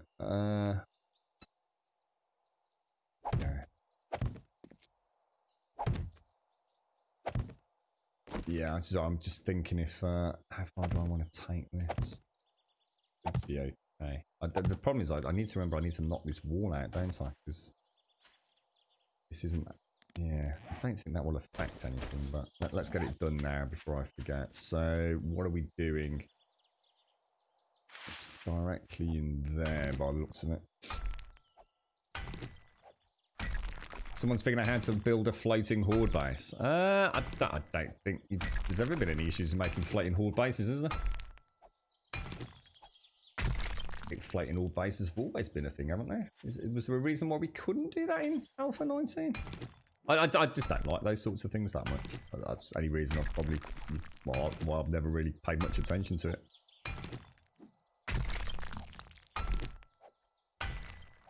Do you know where to read the changes about 172? Oh, is that the new patch? Build 172? No, I got no idea. Didn't even know there was a 172, mate. I'm still on build 169. I didn't realise there was another one coming out, Iceman.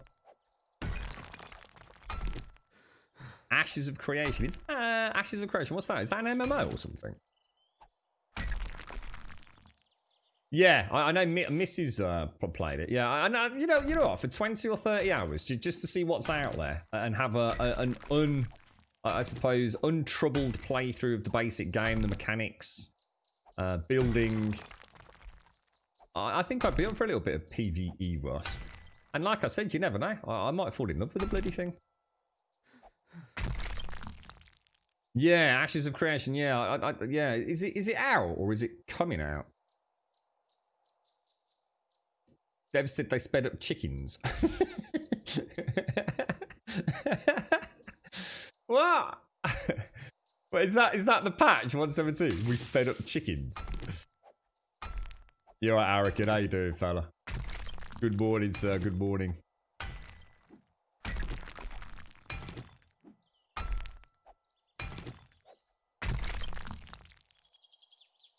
What, an RP server? I don't know much about all these different Rust servers, to be honest. What's a Rust RP server? I can understand why roleplay would be a great thing on a GTA server. But what is roleplay a big thing in Rust then? Is it? So when's this Ashes of Creation come? Anyone got a link to it? Like a little I don't know, like a little trailer or anything? How you doing, Dayhawk? How's things with you? Good morning or afternoon, Pixel. How are you? And one of the fixes, Old Man Zombie may be gone. Which one's Old Man Zombie? I don't even know what that means, Old Man Zombie.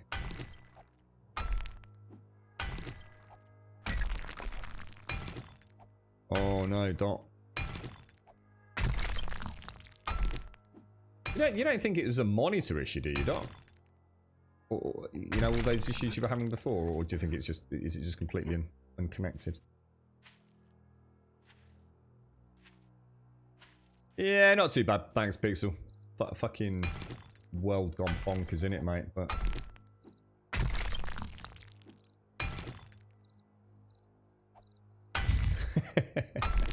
that's all I can think about. Imagine even having 20 grand in your bank account, let alone having someone spend it all.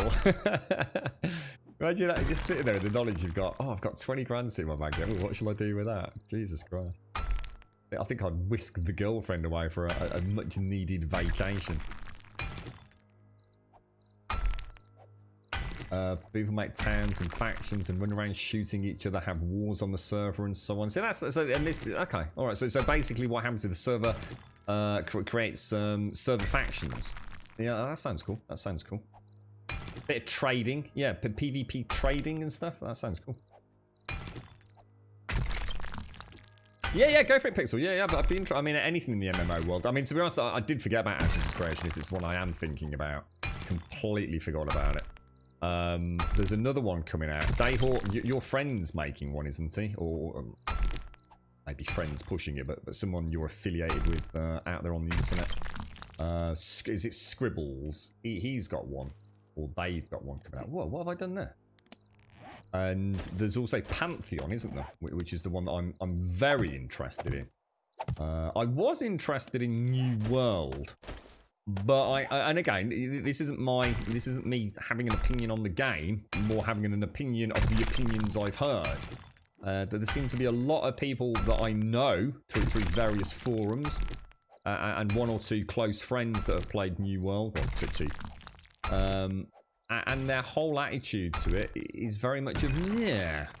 You know, they're not saying it's a bad game. They're just saying, yeah, you know, do I really want to play that MMO? So, you know, I don't know if any of you have had a chance to play it in the closed betas, and I know the open beta has been delayed a little bit, hasn't it? Have I made those 3? Yeah, that's right. So that's 2 blocks, isn't it? Because that was, I had quite high hopes for that, not because of the team behind it, you know, whatever, but I was kind of almost hoping we might get our first kind of survival-esque MMO. So an MMO with survival and proper building elements, you know. I always envisioned we would be able to join a server, meet up, create a clan, and go and actually build a clan base out there in a persistent MMO world. I mean, maybe I was asking for too much. Maybe that we can still do that, but the actual, you know, general mechanics of the game are just making people think, you know, it's all right.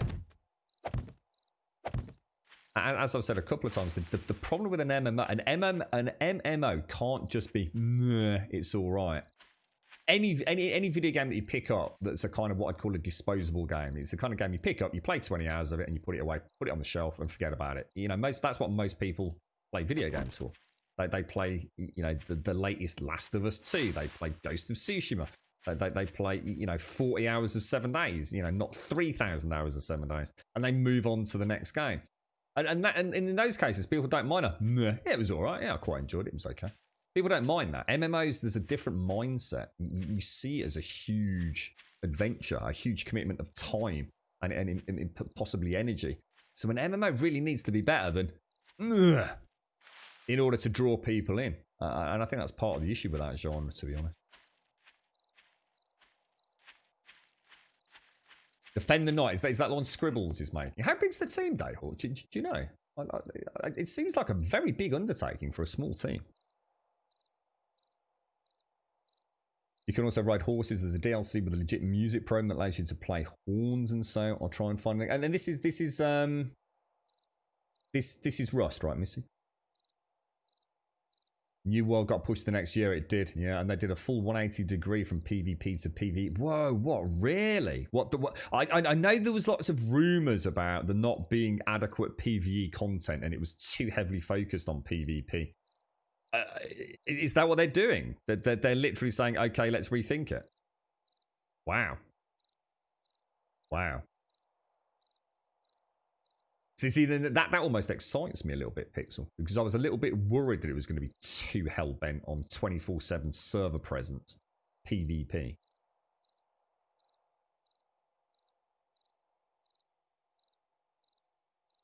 Oh, I know, cousin. Oh, thank you, cousin Danny. The old Western guy, I call him the cowboy. Is that what they meant by the old man zombie?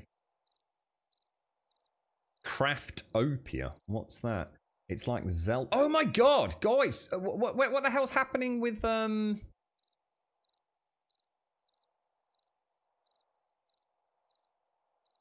What's the name of the game? Hi Pixel, hi thing, hi. What's it called? Minecraft, but not Minecraft.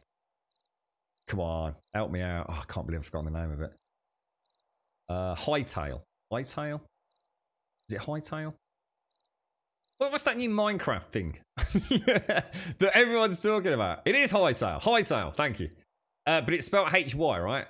Is it H-Y-T-A-L-E? Is it? Are we right? It's definitely Hytale though, right, Shades? Yes. Yes. So have we heard any more on that, or? No, not Vintage Story. No. Although that is a good game.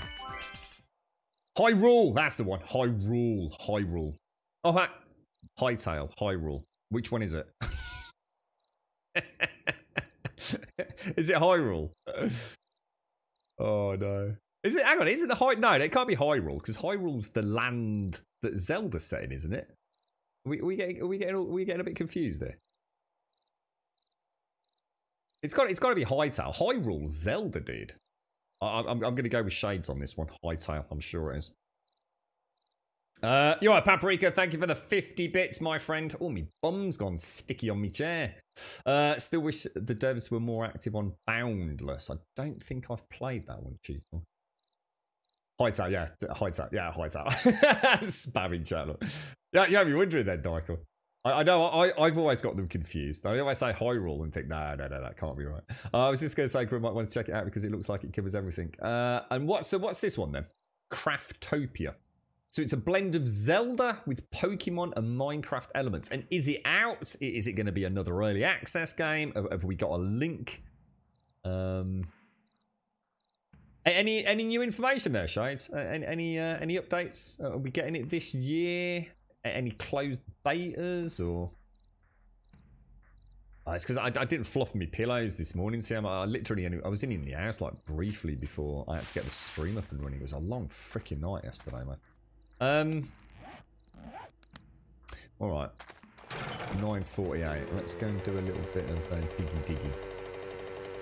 Planned release this month. Ooh, and there's not a lot left of this month, mate. Craftopia. Have you had any behind the scenes access to it, Pixel? Are you one of the chosen early access players or anything? Or don't forget we've got. I mean, today's quite an exciting day. We've got the Microsoft presentation, whatever they're calling it. I have no idea.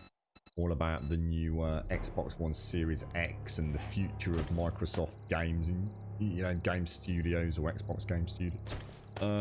We also have a game I know some of you are very interested in called Grounded, which is a Microsoft exclusive, which comes out, I think, in about a week's time, doesn't it? Or less than that, actually. I think it comes out on the 27th or something like that, which is like a Honey, I Shrunk the Kids adventure game.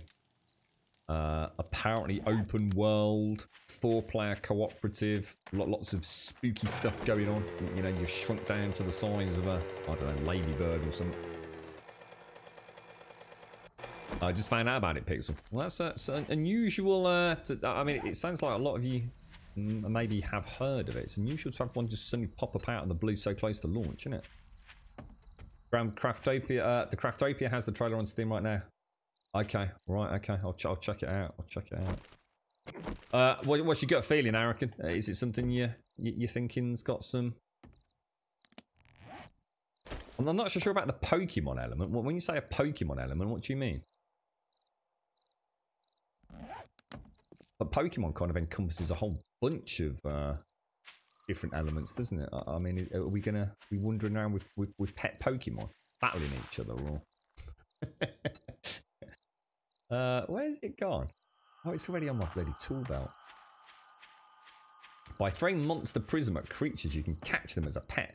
Not only animals like cows and deer, but most of the monsters are also tameable. Monsters gotta catch them all. So a little bit. So it could be a little bit like Cube World, where there's a whole assortment of little cutesy animals you can tame and ride, or. I think we'll be alright with that. Just take some coffee down there. Shall I just take that black strap coffee as well? We might as well. I don't think I've learned how to make that. If I have, we'll start making it for mining. It meets the trailer. It's going to... Oh, you got me quite excited, I reckon. You sound animatedly happy about this one, bro. Nice one as well, Pixel. Thanks to you both for shouting it out. And they're not cutesy. They're like full-on real animals like giraffes, lions, elephants. Whoa, dude. Oh, nice one. Cheers, Missy. Thank you.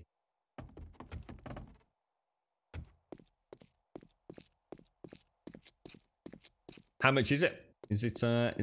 I mean, is it going? Is it an early access game? Is it going just straight into full release? I quite like the name, Craftopia, as well. I like that. Yeah, just in the second part of yours mention there, Tim. You should not sit on a glass chair without pants, is all I saw. And then I saw the unless you're a webcam girl. Oh boy. They haven't released the detail yet. Okay. Oh, yeah, you got me quite excited. Today's going to be quite a fun. Let's see if I can jump on Discord and have a natter with Simulator. Because obviously, I'm quite excited for that Xbox. I really hope I can see some of it. I'm going to have to go to Birmingham though. It's kind of weird though. I was expecting my dad to have messaged me, but he's not. But I know he's all right. So maybe they're keeping him in. That'll cheer him up. I tell you, bleeding hell. Oh, I can only begin to imagine the fucking moaning. It's the sort of bloke that'll just walk out if they try and keep him in today. So if it's not broken, then it's all right. Don't worry about it.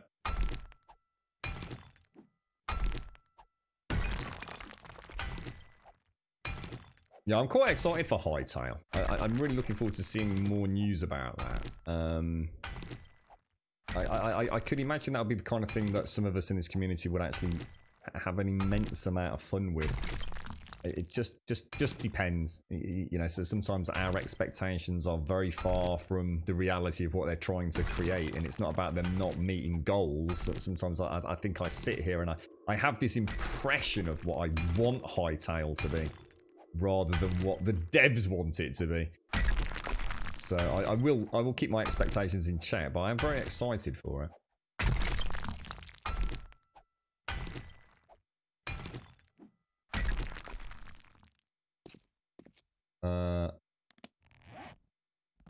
Is that Blackstrap coffee? Is it? What's it actually give us?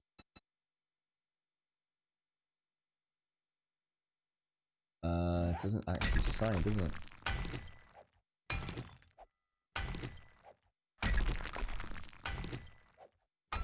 I'm trying to think of all the games that Microsoft are going to be talking about tonight.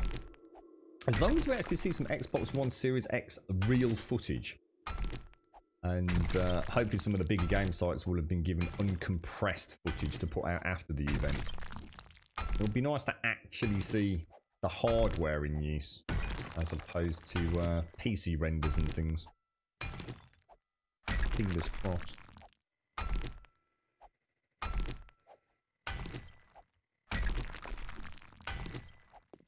I think this is going the right way, isn't it? Yeah. That's going to be one hell of a tunnel, mate. That's going to be one hell of a tunnel. Maybe I should invest in. How many swings is this taking? Shall I go all into? Because I, you know, we're trying not to spend skill points, but I think it's pointless not to spend skill points in -69, isn't it? And I guess sexual Tyrannosaurus. Might as well invest, yeah.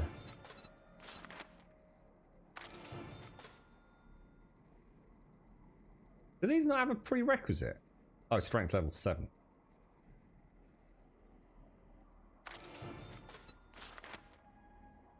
Strength level 7. Oh, that's interesting. I didn't know that.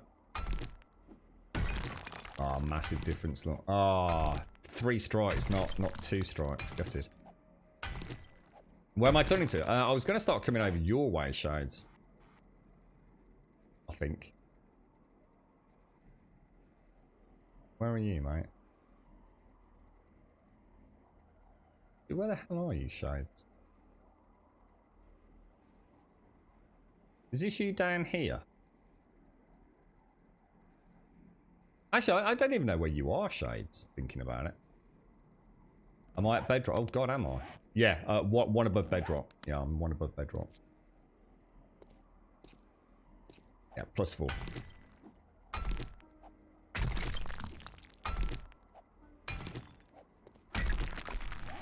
Where the hell are you? Oh, you're up there. Oh god, you're up there. So yeah, I'm kind of down here. But I need the stone for concrete, so I don't mind. Steady but surely. In fact, what I might do tomorrow, I might actually create my subway system. I've got this picture in my head. Does anyone know if we can make pipes? Can you make the metal pipes? I might have to add them if we can't. I've got this impression, sort of Half-Life-esque. It's going to be kind of like water in the middle. So it's a sewer system. So it's going to be water in the middle. It's going to have a walkway left and right. it's going to have tunnel archways, and then every now and again there'll be like a little branch off it, which will only take X amount of blocks just to get that illusion of depth and sort of labyrinthian passageways. But I'd like some pipes running along the roof on the left hand, so maybe just on the left hand side, and then that'll, so you'll always know which way you're going. You know, left hand side means you're going away from base, right hand side you're going towards base, so something like that. Shall I? Yeah. So you're coming down here, are you? And I'll keep going this way. I think we can in the forge. What would they be called? Are they just called pipes, or what would they be called, guys? Wonder if it's one of those ones where we have to make. What do they call these? These configurable blocks. Wonder if it's something like that. In the middle of the city.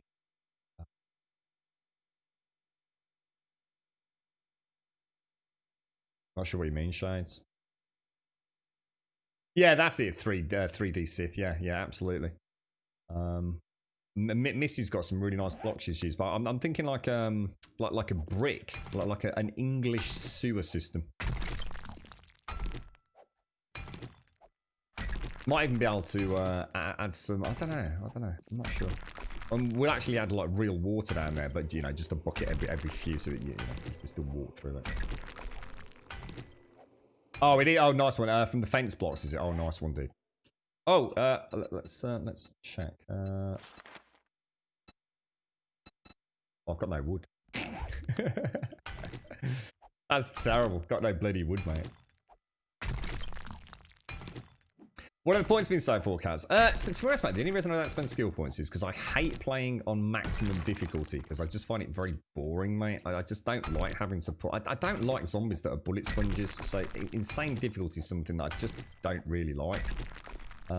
So I tend to offset the difficulty by not spending skill points, so I don't become like a superhero, really. Nice one, Shades. Meet up here. So how do I add that to... Right, okay, yeah, got ya. That's that's quite a long way away, mate. Nice one, cheers, Shades. We'll have a look when we get back up, Pixel.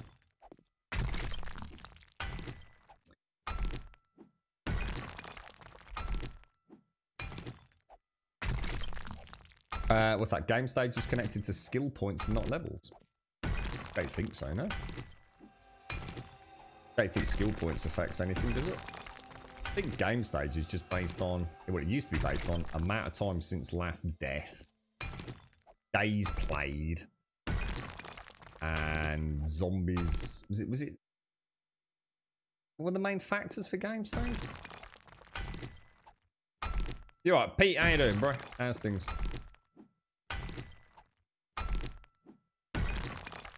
Yeah, definitely shines. Yeah, definitely.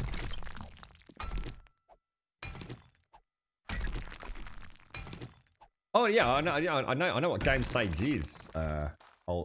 Sorry, Odd Crazy. I'm just not sure what you mean about skill points. The number of skill points has never had an impact on game stage.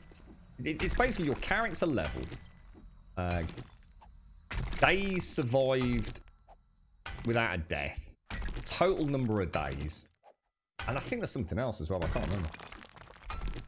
We're gonna have helicopters now. So it said who? Hang on. Whoa. Said who, when, and where, mate? I don't know. Someone was in chat earlier and they mentioned something about the patch notes for build 172, but I didn't even know there was a build 172. Yeah. I know what you mean, Shades. Yeah. You're gonna have the stark, dank, grubby, Grumbodian shit pit sewer system and Mrs. Beautiful flagstone system. Build 172 is currently in testing internally, is it? You don't use skill points to keep zombies low. I think you completely misinterpreted what I said. No, I didn't say anything about not using skill points to keep zombies low. Odd Crazy. What I said was, I don't like playing on insane difficulty because I don't like bullet sponge zombies. So in order to make the game still somewhat challenging, I don't spend my skill points because it makes me too much of a superhero. So for example, if I was to invest all my skill points into combat skills, I would be utterly untouchable, mate. Nothing in this game could really cause me any issues. So by not spending skill points, I'm still a relatively weak character, but I'm still fighting high-end zombies. Does that make sense, mate? Sorry, I probably just did a really bad job of explaining it. Oh, really, Pete? So he's actually specifically mentioned a helicopter. Wow. Ooh. I mean, that will be nice. I mean, that will be fun. The only downside of a helicopter, for me, is it's just going to be boring to fly in comparison to a gyrocopter, which is a nightmare. Because as soon as you've got something that's perfect VTOL, vertical takeoff and landing, it's going to be too easy, isn't it? But what it will mean is we can make Thunderbird bases, Pete. You know, with drawbridges, double or even quad drawbridges that all open up simultaneously as the helicopter descends and then the drawbridges close up. That'll be a lot of fun. Yeah, so sorry, RJ. Yeah, I think we're just at cross purposes there, mate. That was all. Hopefully that makes a bit more sense, mate.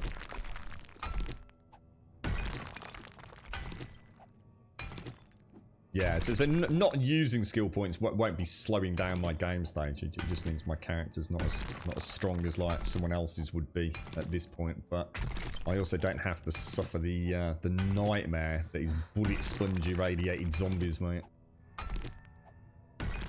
You bet the heli flies like the gyro. In which case, it's not a heli then, right? I can only imagine the anger in the community if that happens, mate. There's so many people that don't use the gyrocopter because they just hate the flight mechanics. I really like the gyro. I think it's a really fun, quirky little, almost janky flight power. I think it's pretty cool. I like it. Yeah, that's it. A jump jet. Straight up. Yeah, why not, mate? And submarines, Diz, yeah? Submarines. I bet they go VTOL with it, Pixel. Because I know that's already been modded into the game, hasn't it? There's been a few peeps got straight up helicopters in there.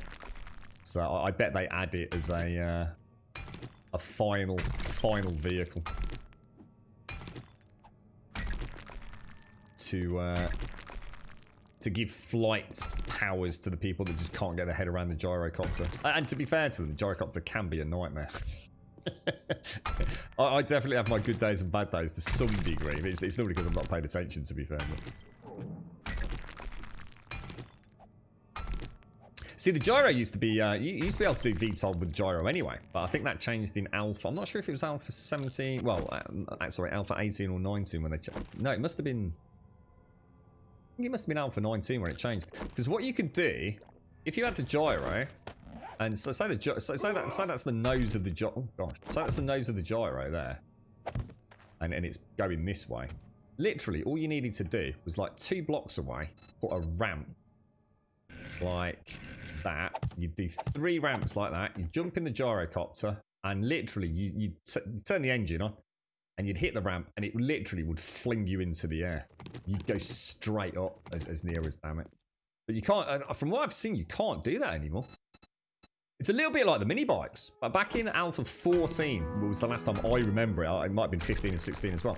But you used to be able to do jumps on the mini bike. So if you did a ramp, yeah, if you built like the ramps like I've just shown you there, and it was a bit weird. What you had to do is you had to get the full mini bike on the ramp, and you allowed it to roll backwards just momentarily, and then half throttle, and then quickly full throttle. And it would actually do almost like a wheelie off the ramps. And it would travel distance, mate. And I mean serious distance. So it was actually a way to do jumps into your base from ramps that the zombies couldn't get over. And that got taken out as well. In fixing things, that kind of sometimes break some of the fun quirkiness that we had with the game. Thing is, Pete, you say that, mate. There's nothing expensive to make in this game. Let's be honest, dude.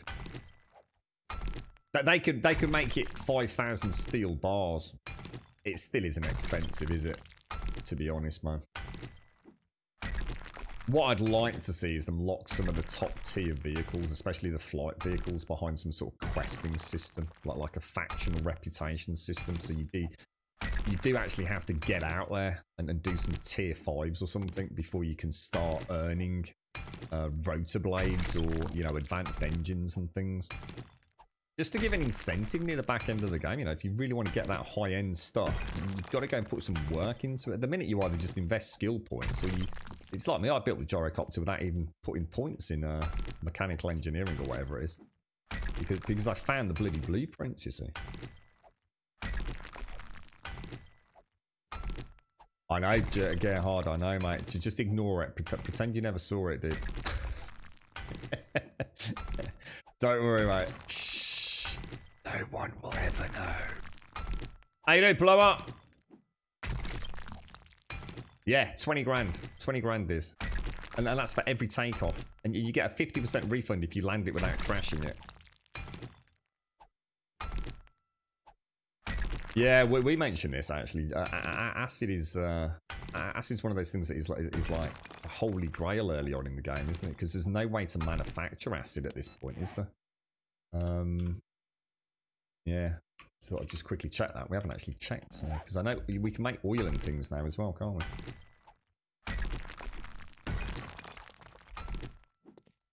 So that's a definite then. So Fubar's actually said there's a helicopter coming at some point, has he? Or is it kind of more of a, yeah, we'd like to get a helicopter in the game. You know, we'll put some thought into it comment. Xbox conference tonight, blow up. We're just having a bit of a nat about Grounded, and also one that Pixel and Arakan have been looking at called Craftopia.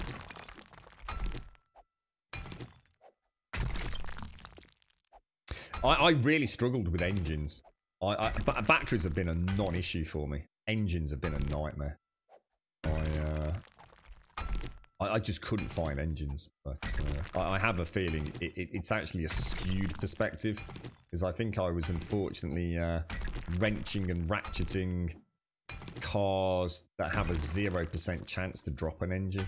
I think the engines have to come from cars that, for all intents and purposes, look pretty much fully formed, don't they?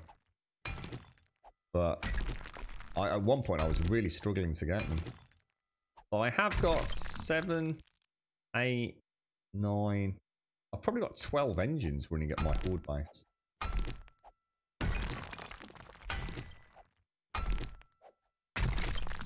Oh no, you pulled your back pretty bad yesterday working on the driveway, and today we went kayaking with the family. It was fun, but I'm dead. Oh my god, dude.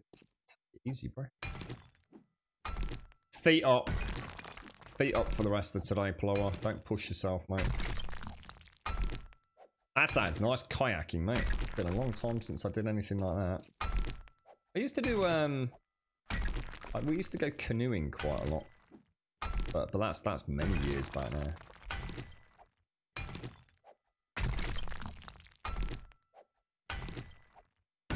Do we have batteries, Iceman? Oh, you mean the car batteries? That's a good idea. Yeah, because in fact that's a really good idea actually. Because engines scrap into mechanical parts, don't they? So batteries could scrap into acid, or acid and whatever. Yeah, that's not a bad idea actually. That sounds really bad, Paloa. But then again, I mean, you heard it went kayaking, so I should imagine it is going to feel bad for a bit, mate. Have to get a few smokes down you, mate. Nice big cup of coffee. Get a bit of the puff on. And the heli's gonna have weapons? No way, dude. No way. So, so we were joking about putting guns on the gyrocopter. And deep in my heart, I always knew you could do that now. But ain't no one gonna be very good at shooting anything in a gyrocopter, because it's always moving forwards. If you put guns on a helicopter, how the hell are they gonna balance that, man?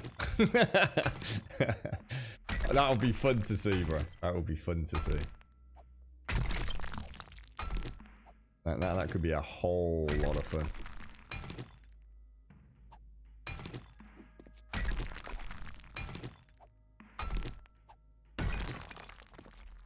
Did it not get soggy, Paloma? I used to hate that when I was a smoker, mate. I used to get a wet cigarette when the old British weather started peeing it down. God, I used to hate that.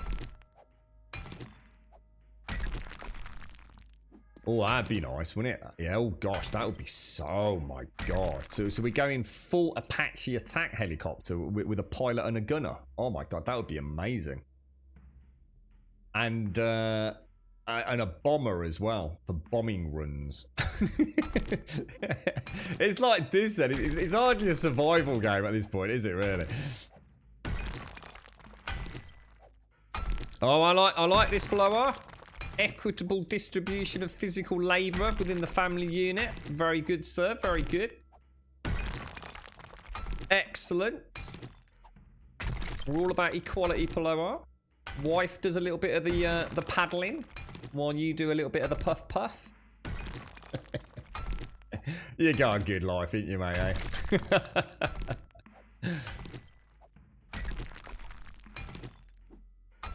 Yeah, it'd be quite cool, wouldn't it? I quite like the sound of that. Crazy, definitely. You just imagine the great Grumbodian Air Force coming out of the base, just watching the helicopters swoop across the horde. Ah, oh, brilliant, Blower. I'll tell you what, mate. You're a clever man, sir. Very clever. Always thinking outside the box, Blower. I like that about you, mate. You devious bastard. So you even rowing back there? Oh, yes. I absolutely am. I've got a bit of a bad back, you know.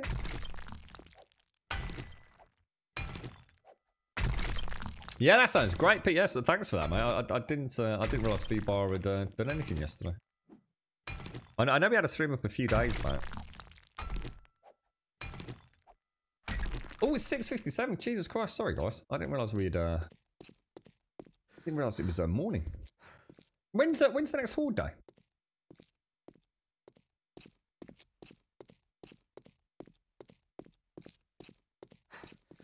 I'm trying to think when the last one was. It was 126, wasn't it? Is that right? So it's got to be one. Was it 26? It must be 133. So it must be tomorrow. 133. Sorry. Yeah, it was 119, wasn't it? 119, 126, 133. I think.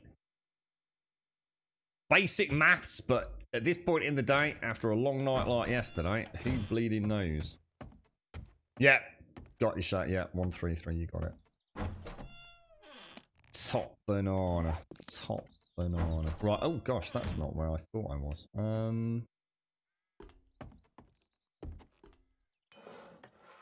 Oh, nice. Excellent. Right, so much. I tell you what, we're bringing back a lot of rock from that tunnel, actually. Yeah, that's looking good. I can't really do a lot more on the base until we get all the. We've probably been, I don't know, about another 20 iron bars to finish off the quadrant we're working on.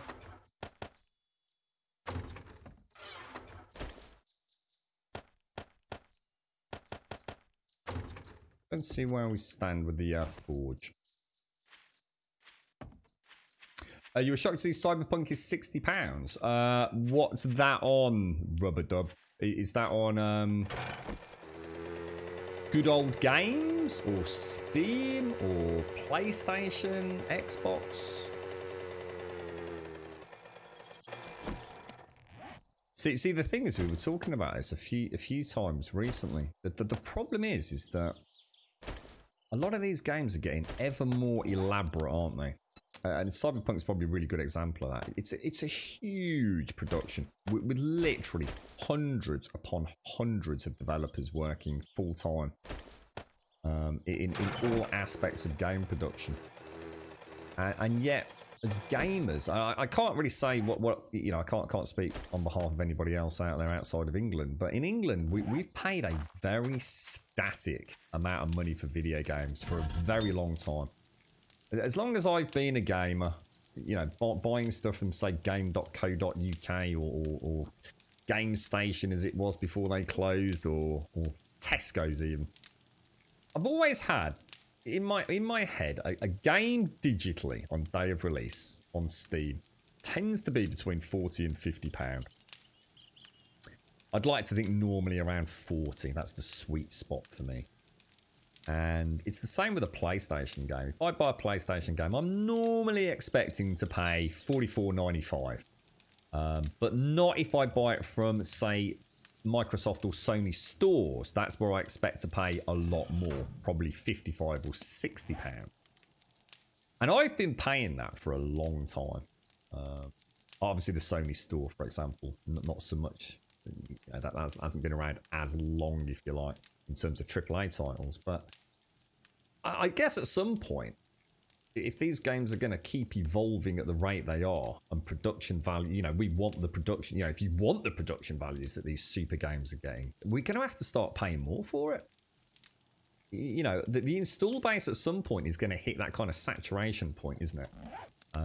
At the minute, we've seen absolutely astronomical growth in the gaming industry because a lot of, the install base of my parents' generation was minuscule. My generation extremely high, and I'm sure for to say my children and whatever, for those of you that have got kids, your children right here, right now, today, the install base will hit saturation point where when most households of my dad's generation had a TV. The generation before that, probably not, or certainly the generation before that, probably not. There's going to be a point where the industry has reached saturation for PC and consoles being in a living room.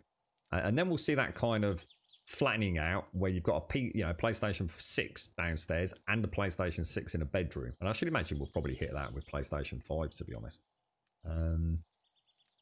So at the minute, we've kind of been able to offset game production costs by having a larger install base. So in other words, they're selling more copies of video games, but it will have to peak. I know planet Earth has got a booming population, but it will flatten out, and we will have to start spending more. As the hardware progresses, in order to have these almost photorealistic games, those photorealistic games require more effort and ever increasing team sizes to manufacture. It's offset a little bit because we do have ever more control over engines. Unreal Engine, has evolved into something that is extremely user-friendly for most game developers, given current, hardware. So again, we have offset the cost of video games through ever more efficient manufacturing and production techniques, and an ever-increasing but soon-to-plateau install base. So who knows? The status quo can't be kept for too long. I think at some point we will have to start paying more for the bigger production games. Speaking of bad backs, Logitech teamed up with Herman Miller chair. It costs 1,200 quid. What's your opinion on that? Oh my god, let's have a look. Or every time I see Herman Miller, all I think about is the Aeron chair. Oh my god, it looks amazing. Oh my god, can you imagine my back in that? Oh, dude. Oh my god, if you could see the piece of shit I sit on. Oh my god, that looks amazing. But like anything when it comes to chairs, who knows? Jesus, look at that. That's amazing, mate. 12-year, 24-hour usage warranty. 14-day no-hassle returns. Free standard shipping. Oh! Alright, fuck the jet ski, alright? I'd do 24-hour streams in that bad boy, mate.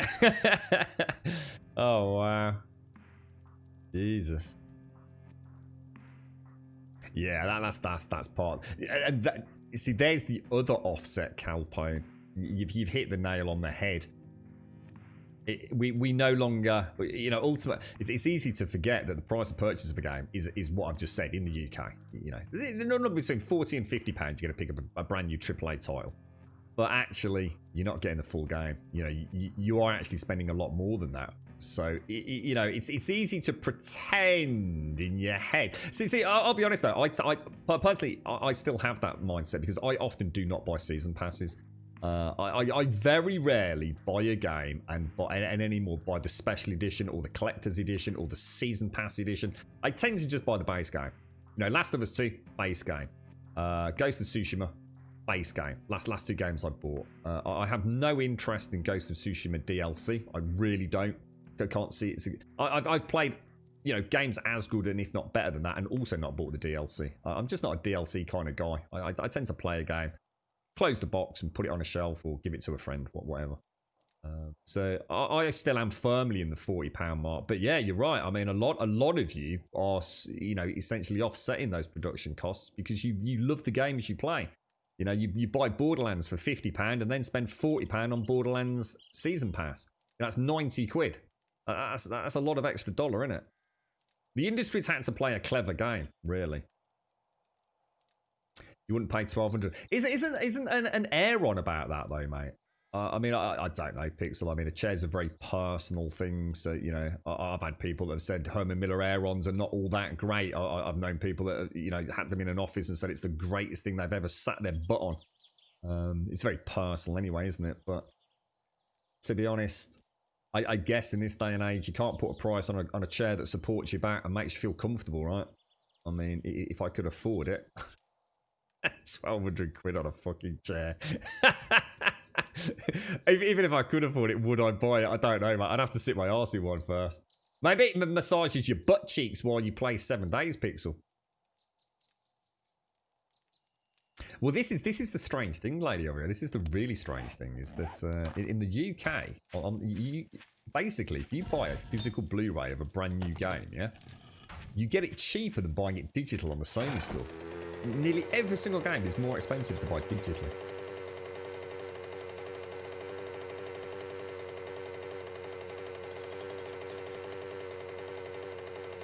You might be dragging. I did make a mess with the stream title today.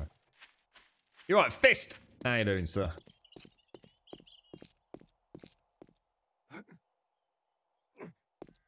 I guess it's like anything. So someone will be willing to pay for the name Herman Miller as well, won't they? It does look nice. I mean, physically and aesthetically, it looks like a very nice chair. Yeah, it looks like, you know, if I saw that in someone's gaming lounge, or I would be, holy shit, that looks the dog's bollocks, mate. How much did that cost you? 1,200 quid? You knob. you what, mate? I could buy a car for that. 1,200 quid. Oh my lord. Oh my lordy lord. Oh, hang on a minute. I think I've just made a boo-boo, haven't I? That's as far as you want to take that.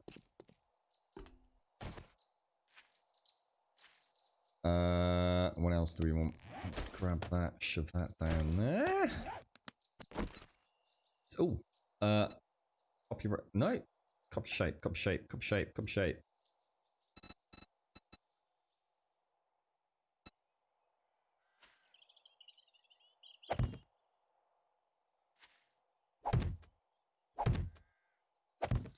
Have you seen that one just been linked in chat? It's Logitech have teamed up with Herman Miller. Fist. It does look rather gorgeous, I have to say.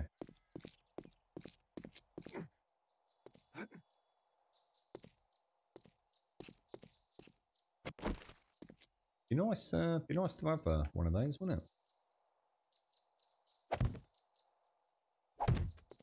it? I'd be terrified of wearing it out or something. Imagine you start seeing signs. I'm going to assume it's leather, right?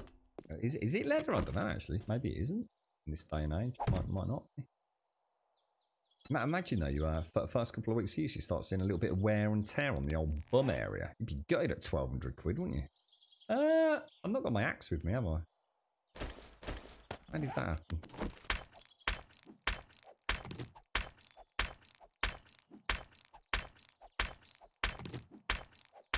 Is that how much it was, Blower? 1,200. When's that getting? Is that what you're doing with the drive at the minute? Is that how you vert your back? Getting some of that up, ready for that installation, is it, dude?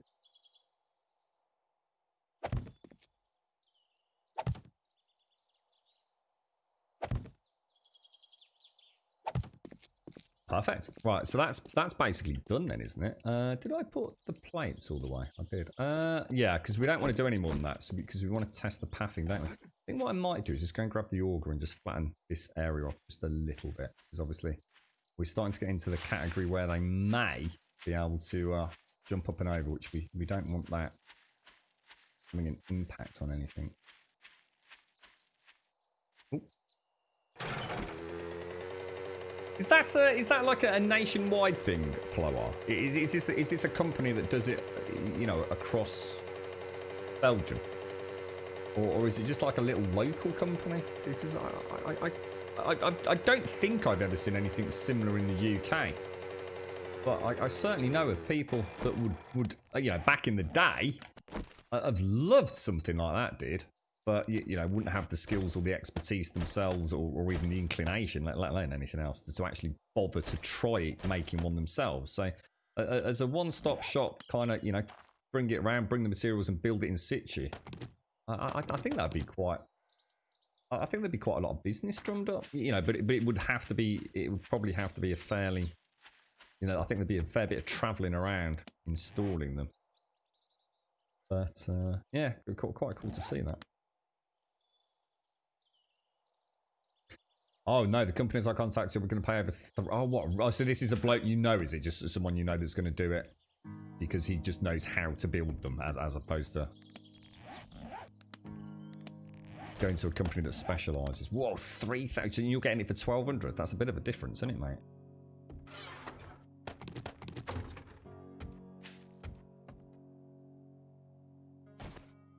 Yeah, they're really expensive over here, Paprika. The thing with a lot of those Herman Miller chairs is that they're kind of... I don't know if it's the same where you are, but in the UK, it's a bit like you're getting laser eye surgery. It's like, laser eye surgery, 495 quid or 595 quid, but that's for one eye. It's the same with a lot of the Herman Miller advertising we get over here. It's like, here's the chair. Yeah, there's a Herman Miller chair, 600 quid. All right, yeah, brilliant. But it doesn't come with the armrests. It doesn't come with the headrest. It doesn't, you know what I mean? And before you know it, it's like, fucking hell, you know, it's going to cost me like 800 quid just for an Aeron or whatever it is. Most people in the UK that I know of that have owned Aeron Miller chairs tend to get them from when offices close down or when offices get refurbs and the company's just trying to sell off the second-hand stock. In some cases, in near mint condition, though. What was I going to do? We were going to use this, weren't we? It's a 60-year-old dude with 30 years experience building ramps, had his own skate park and has a patent on his own. Oh, nice, dude. Wow. Oh, what, and he's quite local to you. Ooh, it's your birthday, Dragon. How's the streaming gone this week, sir? Have you been maintaining the stream schedule?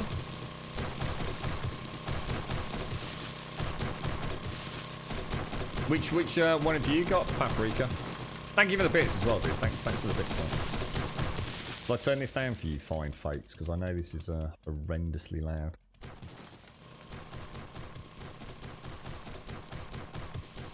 You right, Corey?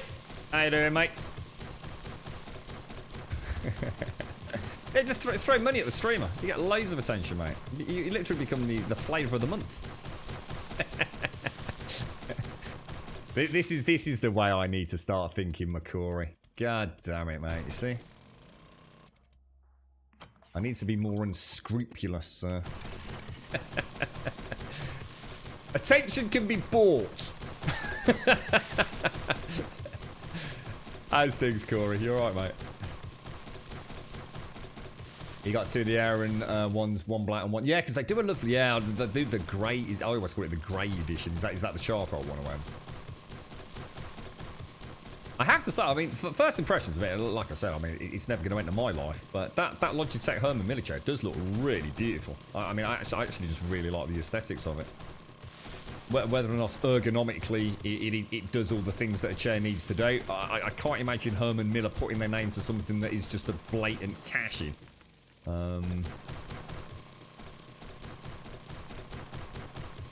But 1,295 quid for a chair, that's in the realms of the rich and famous only, really, isn't it?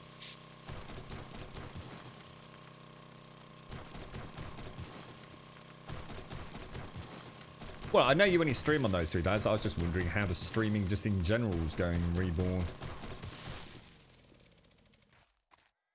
There's quite a lot goes into all of this outside of the streams, believe it or not, as I'm sure you've rapidly learned.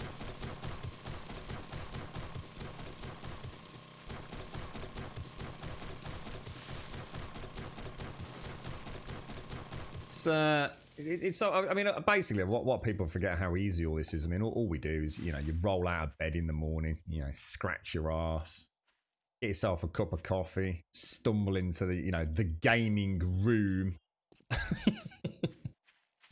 with your mod aircon, you know, grab a Damn, nice what soft about drink. people who don't want to be noticed? Grumblind. Thank you very much, UFO.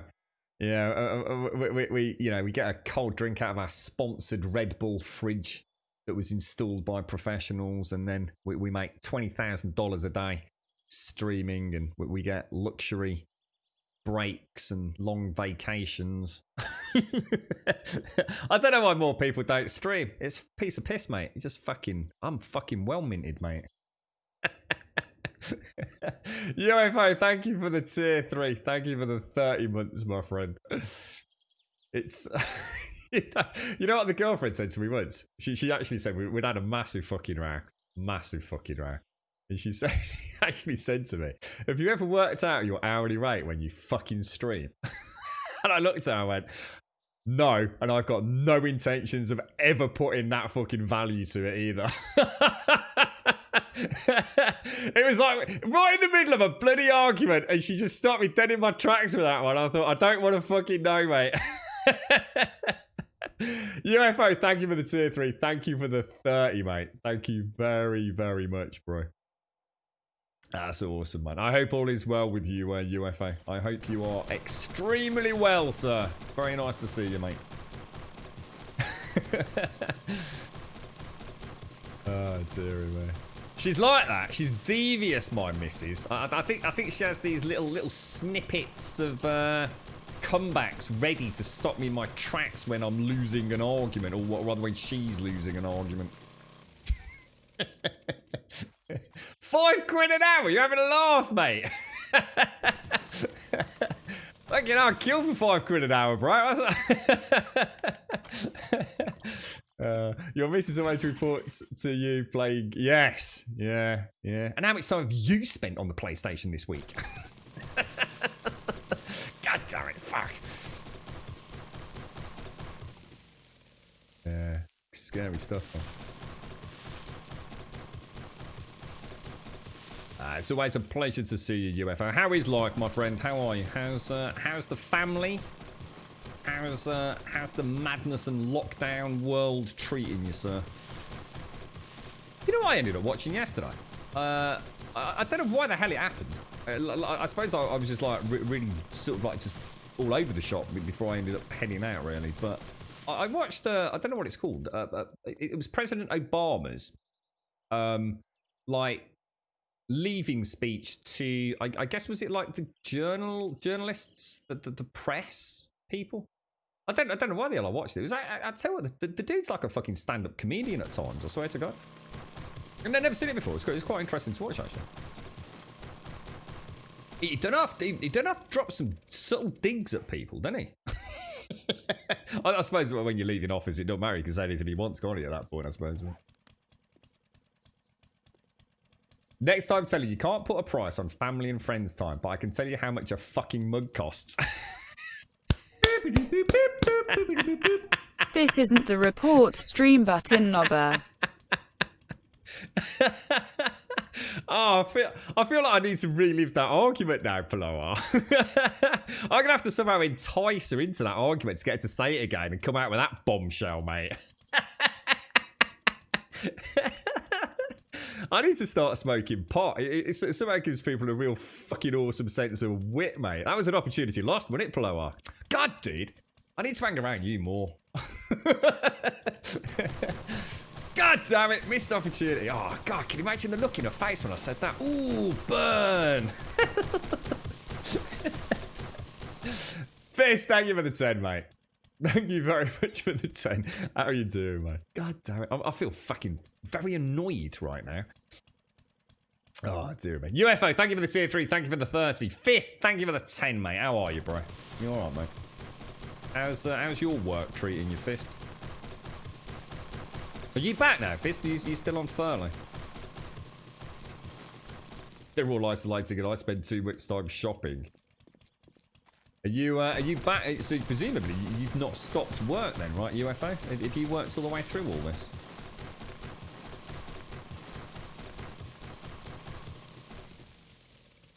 Yeah, I actually really enjoyed it. I mean, you know, I'm sure a lot of it went over my head, to be honest, Chris, because I'm sure a lot of it was clever and very subtle, you know, digs at various elements of the Senate or whatever. But it was actually quite, it was actually quite chilled out. So it was interesting just watching him talk. To be honest, I don't really know that much about the man, but.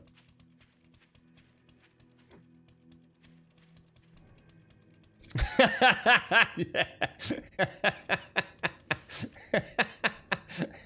Streaming's a dangerous game, SCR. Very dangerous game. You're out there, mate. Once it's said, it can't be taken back. Right, let's have a quick. I don't know where to take that back a little bit more. What do you think? It's really hard to sort of tell, innit? I think if I come back one and then. What I'll do is I'll maybe make some soil. I don't like terraforming in this game. Minecraft is gorgeous. In this, it can be really hit and miss. It's really hard to get it looking natural again, can't it?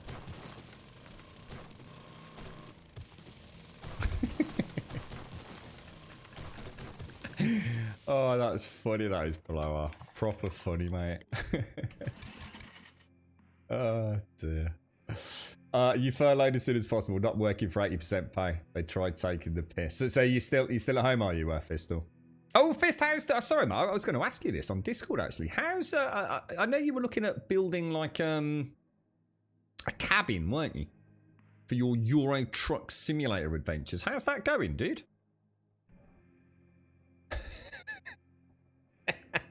Is it?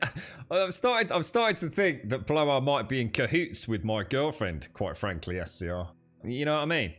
It's like he had inside knowledge of this particular argument and had days to think about that witty comeback. What do you reckon, SCR?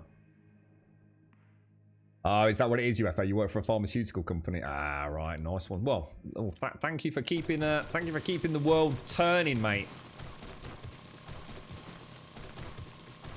You've actually found a Scania truck in Poland that they can ship. So what are you going to do? You're going to like literally weld off the cabin, carve the cabin out and bring it into the gaming room, are you?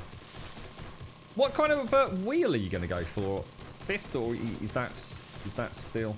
I don't really know what's out there these days, mate. No one I know's bought any new equipment for probably. Oh God, Jesus fucking Christ! Oh my God, that made. Oh Jesus! Oh God, that scared the shit out of me, dude. Oh my God. Oh, Jesus. Oh, dude, I just nearly backpedaled in my... Oh, God, my back, man. What a knob. Is there any more? Oh, dude, that was... I thought it was the soundbite. I thought someone had done the dog soundbite. So I was like, Jesus balls. And then... Oh, dude, that's terrible. What a bunch of little knobberoonies, mate. That is awful. That is awful. Sorry, Fist. So you're going to use the actual... Yeah, well, I assume that, but how are you going to... How are you going to get that mapped in? I mean, presumably you're going to need an existing force feedback motorized system, which you'll then attach that steering wheel to, right? Presumably.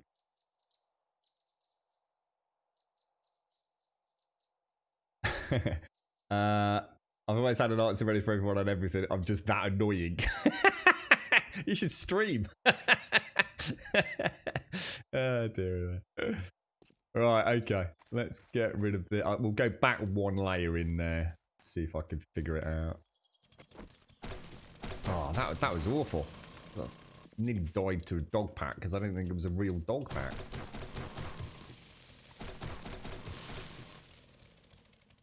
That's right, isn't it?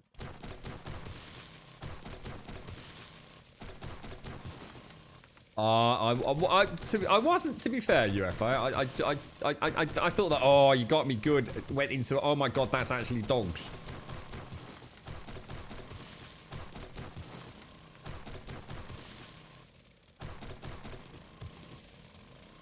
Arcade. Oh, I don't know anything about that then, Fist. All right. Oh, so you won't like be taking the innards of some advanced wheel then. It'll be a bit more personalised, would it? Well, it'd be interesting to see all, dude.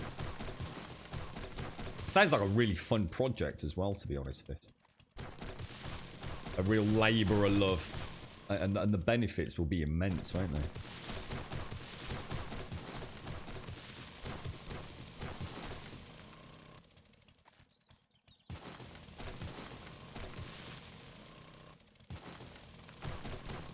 Oh, honestly, they're a nightmare dragon. They've always been a nightmare, the Hellhounds. That doesn't look too bad, actually. I don't think there's any way to... I mean, what I'll probably do later on is flatten it out. Quite a distance back. And then the problem is it's going up a bloody incline, isn't it?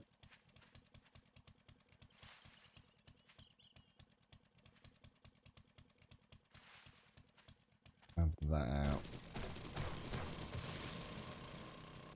That'll do. They won't be able to get up there, so I'm quite happy with that. And it's Horde Night tomorrow, isn't it? We might as well get the dogs for the animal fat I think we get from them, don't we? Yeah, and they've started spawning with bears as well now, Corey. It's quite often you get bears and dogs simultaneously. Which is, it's a big no, especially early on in the game.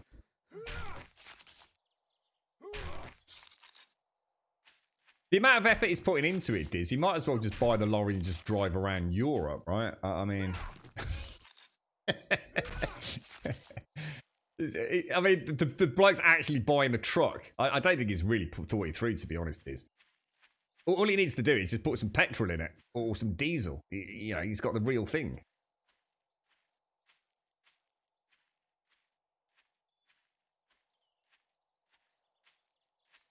Yeah, there was a weird... I can't remember which build it was, Corey. And I noticed it the second that I'd started. I literally came onto the server, and in minutes, I'd got a double bear spawn, and I think a 4 dog pack spawn. And it happened, I think it happened twice that stream. In fact, later on, I actually had a bear, well, 2 bears, literally spawned like right next to me. Like literally, I was in a box and 2 bears spawned and started nibbling my bum. I don't know. I think it was a bit of an oopsie, to be honest, from what we understand. They got a little bit overzealous with the. I think that someone said Joel was playing with animal spawns, and he may have gotten. I think he might have got a decimal point out or something. I mean, it was alright actually because it was free food, to be honest, but. But I have played it. I just didn't stream it, Diz. I've had quite a lot of fun with the one that I've been working on. The problem is, I kind of know most of the game now, I suppose. Although I've never finished it. I know most of the world now. But I suppose by modding it, each cavern and cave does become a bit more unique. I don't think we should do any more. What I'll do, we'll get the trees to make spikes, so we know that we've got that whole quadrant perfectly symmetrical, and then we'll just kind of see what happens to it. I don't know whether to. I can't really increase the. I can't turn it into concrete yet because it'll throw the pathing out because it'll change the block durability for the pathing, won't it? Yeah. Let's go and chop some trees down. I think I made a terrible mistake of not replanting trees near home.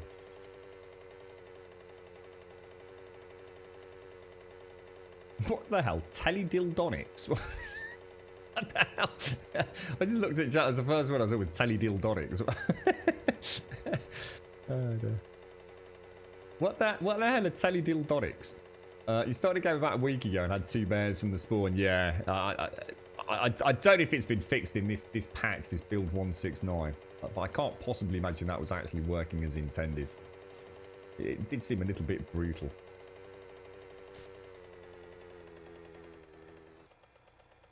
Teledildonics. It does conjure up some rather wonderful imagery, doesn't it?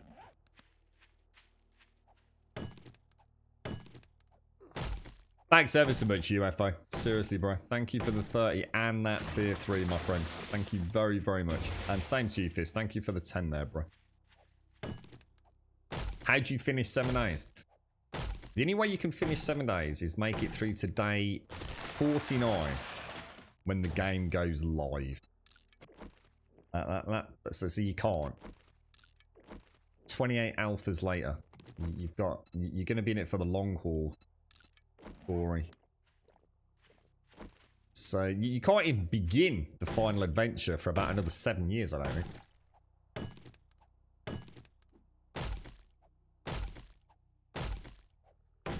How you doing, Potato? I'm doing alright, me old mucker. How are you doing, sir?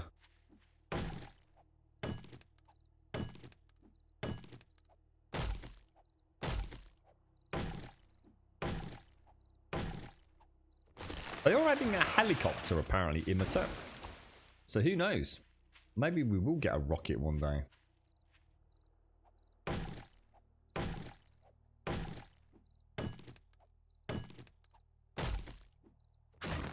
I started, what was it called? It was the Starvation mod pack, Dragon. And I think I'd been on the server for all of about 5 minutes. And I went down to the water. And I got eaten by a crocodile, mate. I didn't even know crocodiles were in that mod. It was terrifying. And then later I discovered there were giant spiders in the game as well. And they had this really nasty habit of landing on your head and sort of scurrying about on your face. And it was very hard to kill them and led to many hysterical moments on stream. Which I still don't think I've quite got over. Bloody crocodile. What sort of knob puts a crocodile in a survival game near the water's edge, eh? Genius.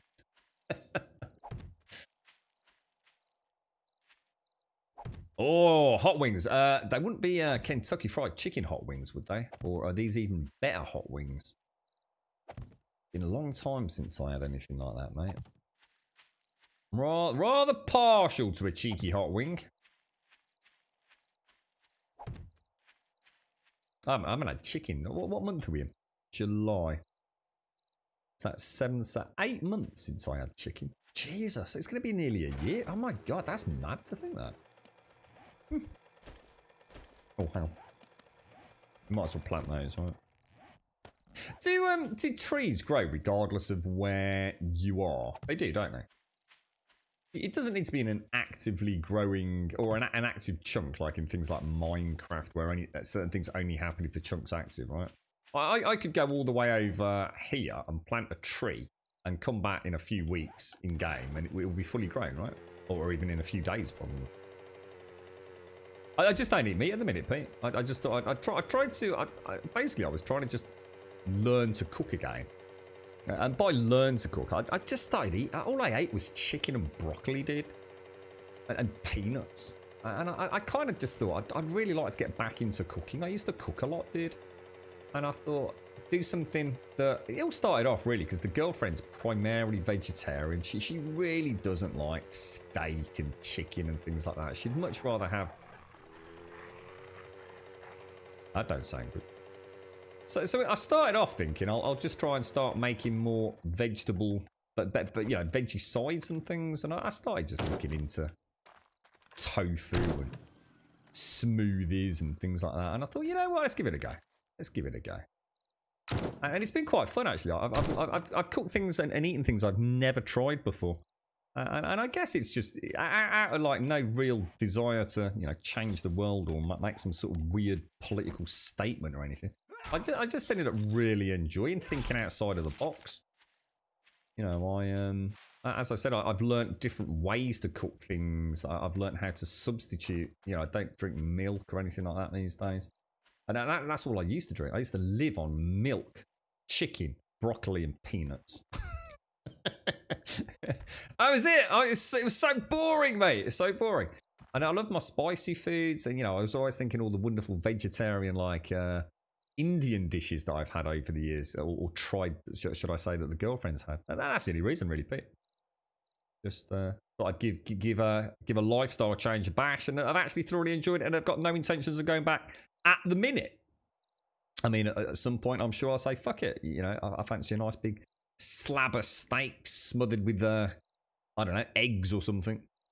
And I won't feel bad if I do, to be honest, mate. But right now, instead of going and eating something I've already had, I still try to experiment as much. You know, we probably eat something a little bit different most weeks these days. Yeah, no, I cook my own curries now, mate. Yeah, I mean, I always used to cook my own chicken curries, but they're always fairly straightforward. No, I mean, nice. I mean, I'm not saying, you know, a fair bit of effort goes into them, but they were very consistently, you know, I tend to cook jalfrezes or chicken balti or something like that. But yeah, I've enjoyed trying different things. But yeah, I still have curries, mate. I still eat a lot of curry. Oh, and a lot of noodles and rice as well. So sort of Chinese style, Chinese flavoured, should I say. They actually don't, Miss Crew. You know, that it's the exact opposite. And that's something I was genuinely really surprised, Miss Crew. I was much more gassy and way more. I never thought I was bloated. I never thought of myself as being bloated. And now I know that I was probably always a little bit bloated. It was one of the first things that I noticed within no more than a couple of 3 weeks. And I'm sure that's just as like enzymes and bacteria and things all change in the digestive tract when you cut out certain foods.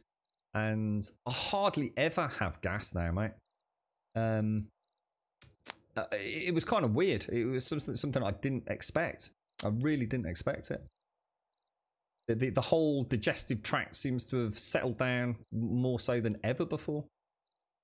You never know, do you? I mean, the thing is, you grow up and you eat things, and you might not realise that maybe you're just a little bit allergic to things, or you become allergic to things over years, but you don't really think about it because it's not really giving you huge symptoms. But because I didn't have a point of reference, I didn't realise that I always felt a little bit gassy or a little bit bloated after certain foods. And now I never get that, so I don't know. I suppose just a little side thing, I guess that happened. How are you doing anyway, Miss Grip? How's things? Did you crack on with Destiny 2 in the end? What's that? What was that about, Fist? You're right, Potato. See you in a bit, mate. Get better hot wings. You might be more worried about getting in one with you, to be honest, Miss Grip. You dirty trumper. After your hot spicy chicken wings. Must admit, I do love my spicy food. I really do love my spices. How much did we get? We got 891, and we want to make, what was it? How many gaps are there's about 8 gaps, so that's about 16 steaks, isn't it? Or spikes. Oh, my headset's just like. Let's make 16. Just give me 1 second.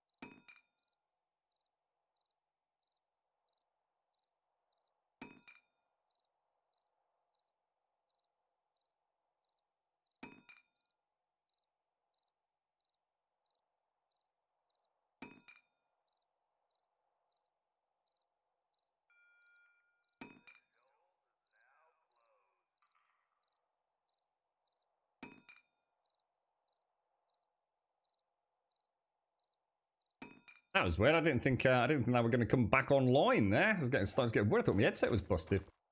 Like, please work.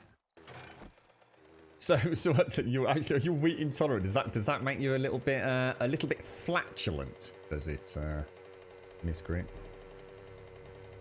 Yeah, it's amazing, isn't it? Yeah, lactose intolerance seems to be really common. Wheat intolerance. I didn't really, I legit didn't really know about any of that. It does make you wonder, you know.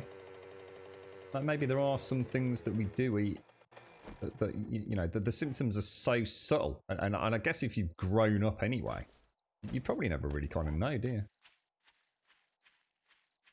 It's been fun though. It has been a fun adventure. I just really got back into cooking. And that's a wonderful thing. You know, it's a small pleasure.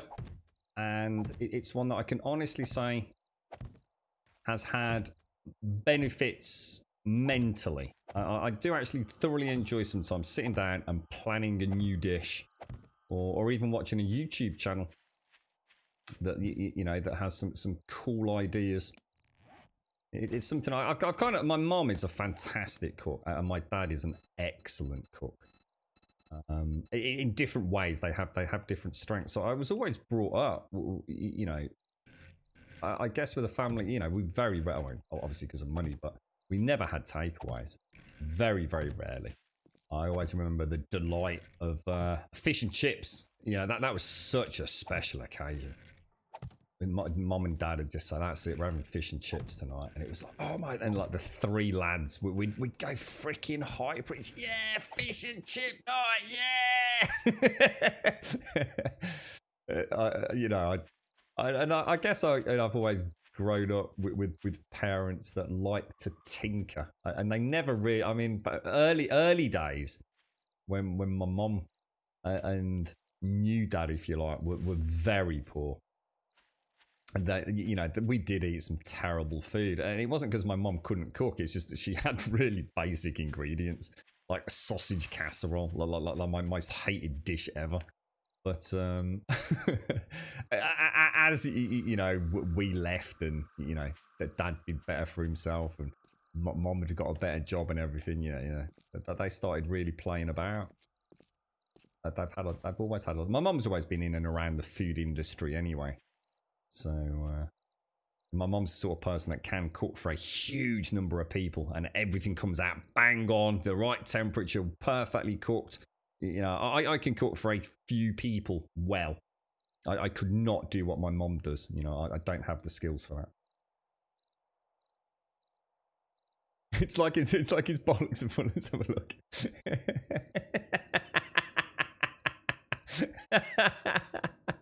Once seen cannot be unseen. Brilliant. Thanks for that. Doctors have told me if there are foods you love or crave, you are probably allergic to them. Really? Wow. Well, that's interesting, Corey. To be honest, I don't. The only thing that I do really like, but because they're just, there's a reason I like them, because they involve no effort. Peanuts, mate. So you see, peanuts are incredibly dense calorifically. And you know, a handful of peanuts is a lot of calories, and it's easy, it's simple. I can carry them around, and I don't have to sit there chewing on them or cooking on them. You know, it's just like in the gob, quick chomp chomp, down the hatch. There's your calories. There's something just really easy about peanuts, mate. A friend of mine was told that she was lactose with cheese. I was like, what the fuck? Wait, you lactose with cheese? Got away, Dayhawk.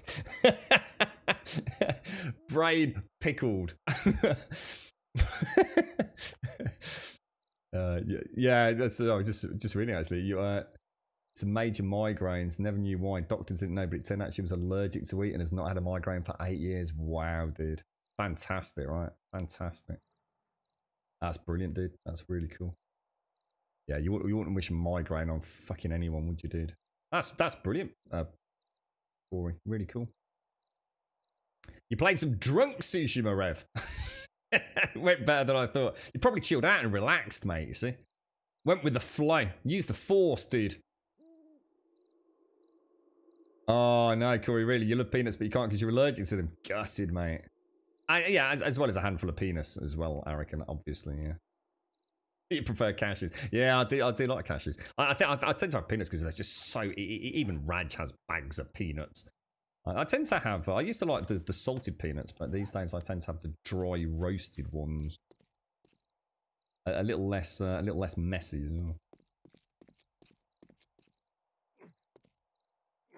You're actually allergic to pork, but love sausages, bacon, and a roast joint with crackling. What happens is you get a bit of a dicky tummy, do you, after? I I think that's everything done then, right? I don't think there's anything else we can add to this build right now that isn't going to jeopardize the testing. So what I could do is start looking at the internals. So let's have a little... How are we going to do this? We'll start with a solid wall.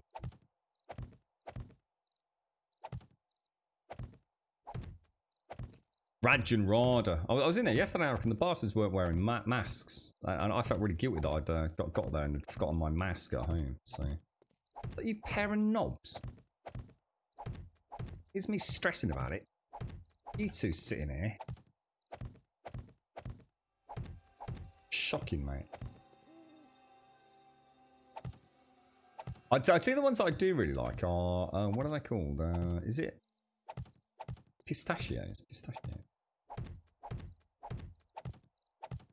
Bit of a pain in the arse, those. There's something. I like. We call them monkey nuts over here, which is basically the peanut still in a shell. I used to really like those, but again, just too much freaking hassle, to be honest. So is that 3 high up there? It is, isn't it? Yeah. So,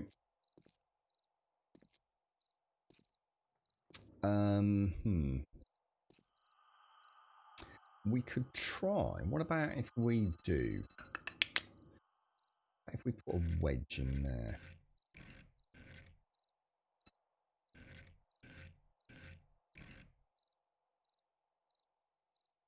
It would mean, would this actually work? Probably playing with fire there, aren't I? It might be better to do an inverted ramp. I don't know. It's a tricky one, isn't it?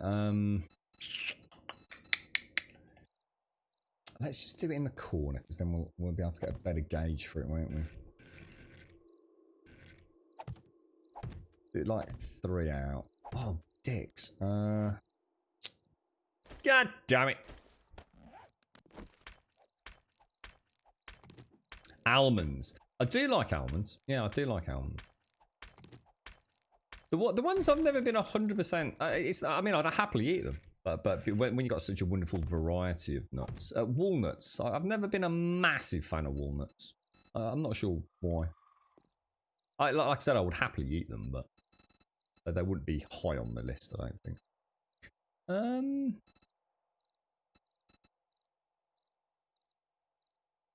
What goes in there? I am confused. Have we got a block shape missing, or am I just missing it visually? Anybody know which block would go in that corner there? Not that one, is it? It's sort of that one, but not that one. Yeah, I really like them. They're quite expensive over here, Rev. I mean, in fact, all nuts are expensive in England, apart from peanuts, to be honest. You went this morning to the corner store to get a bacon, egg, and cheese biscuit. Some guy outside was like, "Hey, sir, why are you wearing a mask?" Which I replied, "Because I'm not an idiot." What's a biscuit? I've always been confused by this. Well, what does a biscuit mean in America? Because a biscuit is not what you call it in England. A biscuit is something you dunk in your cup of tea or coffee.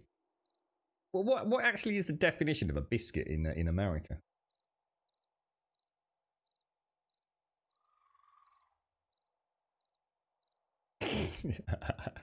Fighting the fighter fist. Is that? Do you think that's? Yeah, maybe that's what it is. Maybe a bitterness. Do you think that's what it is, Alex? Yeah. Like I said, I could eat them, but there's a whole bunch of nuts I'd rather have. And it's the only one you're not allergic to, Corey. At least you got some, right? At least you can have some. You love walnuts in chocolate cake. Yes, walnuts in cake, and we were talking about the walnut whip and things yesterday. Yeah. Walnuts with something, I'm quite happy with, but just a walnut on its own, not such a fan. Brazil nuts are very nice as well. They're beastly, they are. Oh, really, Corey? Where? So yeah, so it is right. So it is a type of bread. Oh, it's like a muffin, is it? The one that's the one I tried. This one. Oh, right. I was looking for completely the wrong thing then. Ah, yes, you're right, Shades. This is one I always have trouble with placing because the way they've done the shadowing on it, it's really hard to. Is that it, or is that sticking out? That's sticking out still. There we go. It's that one, isn't it? There you go. Thank you, Shades. Nice one. Well spotted, mate. Yeah, I was looking for a corner piece, and although that is a corner piece, it's not what I was visualizing. Top banana, Shades. Top banana, mate. Bit like a scone. Ah, right. Got ya. Got ya. So basically, it's a very... It's basically bread, but quite a heavy bread, yeah? Quite a... Yeah. Yeah, I think I can imagine. Let's just pop. We swing that back to a ramp, though.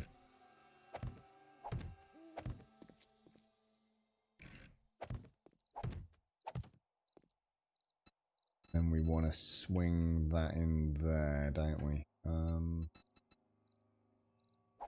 There we go. And then really all we got to think about is, I guess, structural integrity, isn't it? And where are we going to put support beams in? How far do you think I can push this without a collapse? So it's on a factor of 12 flagstone, isn't it? I think like one flag. I mean, obviously, technically, we need to work on a factor of 12 for primary build, but later on we can build in redundancy with 15, can't we? With the concrete. It's more dense than a muffin and savoury and used for breakfast sandwiches and throwing gravy on it. So, yeah, I think I can imagine. I'm not sure what the equivalent is over here, but a very dense, solid-y, but also presumably reasonably moist kind of bread. What are we building, Wookie? It's basically the Horde build inside. I guess I'm trying to entomb the Horde build, but for want of a better description. I'm sort of winging it, really, like we normally do. I didn't have any major plans. You remember we had that kind of pyramid thing going on in Alpha 18, but we never really had a chance to finish it. I thought I'd just play about a little bit. Ooh, careful.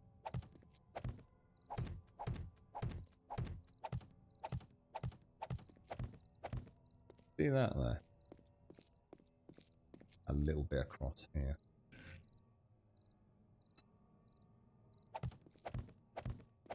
And then I can get all the Oh, hang on, we need to figure out hang on.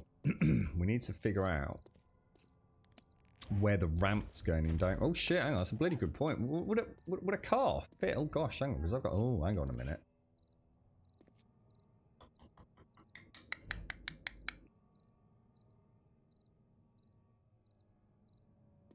Oh shit.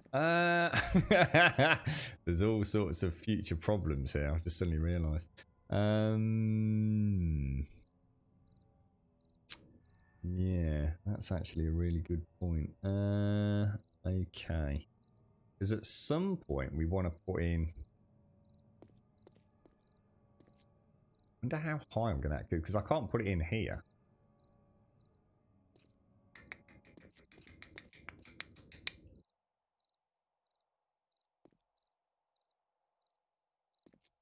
I'm starting to regret this entire exterior. I really am. Look like horribly so. Flagstone Dells, concrete's 15, that's right, yeah. And as you say, we need to, as long as we work on a factor of 12, it won't collapse when we upgrade, but ultimately it will have some built-in redundancy, won't it? How you doing, Hicks? How's things? You right, Leithian? Yeah, I'm thinking scone, yeah.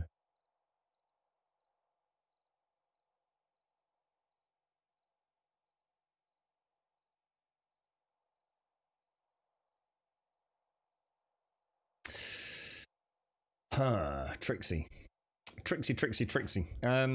Let's carry on with what we've got. And let's see where we can start thinking about throwing some supports in.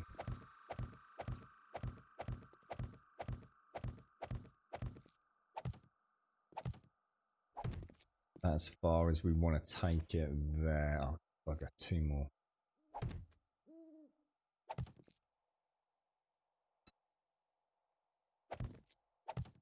Oh, dude.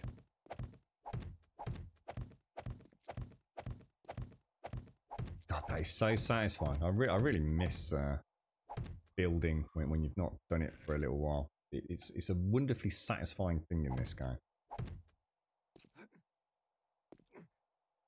Wonderfully satisfying.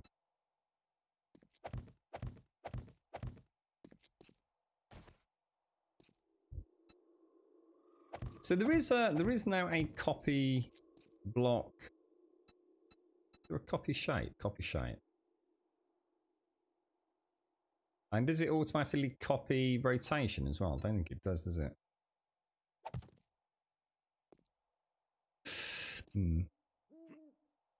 You're right, Purple Head. How are you doing?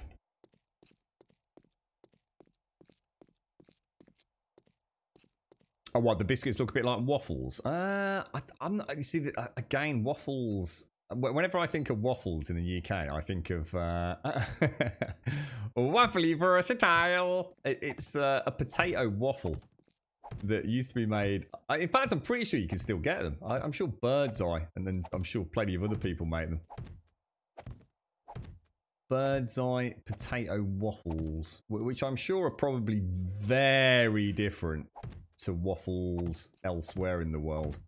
All a potato waffle really is basically some fluffy potato made in the shape of I don't even know what you call the shape, or what waffle shape, like a grill, a lattice. I don't know. Anyone got a relative comparison?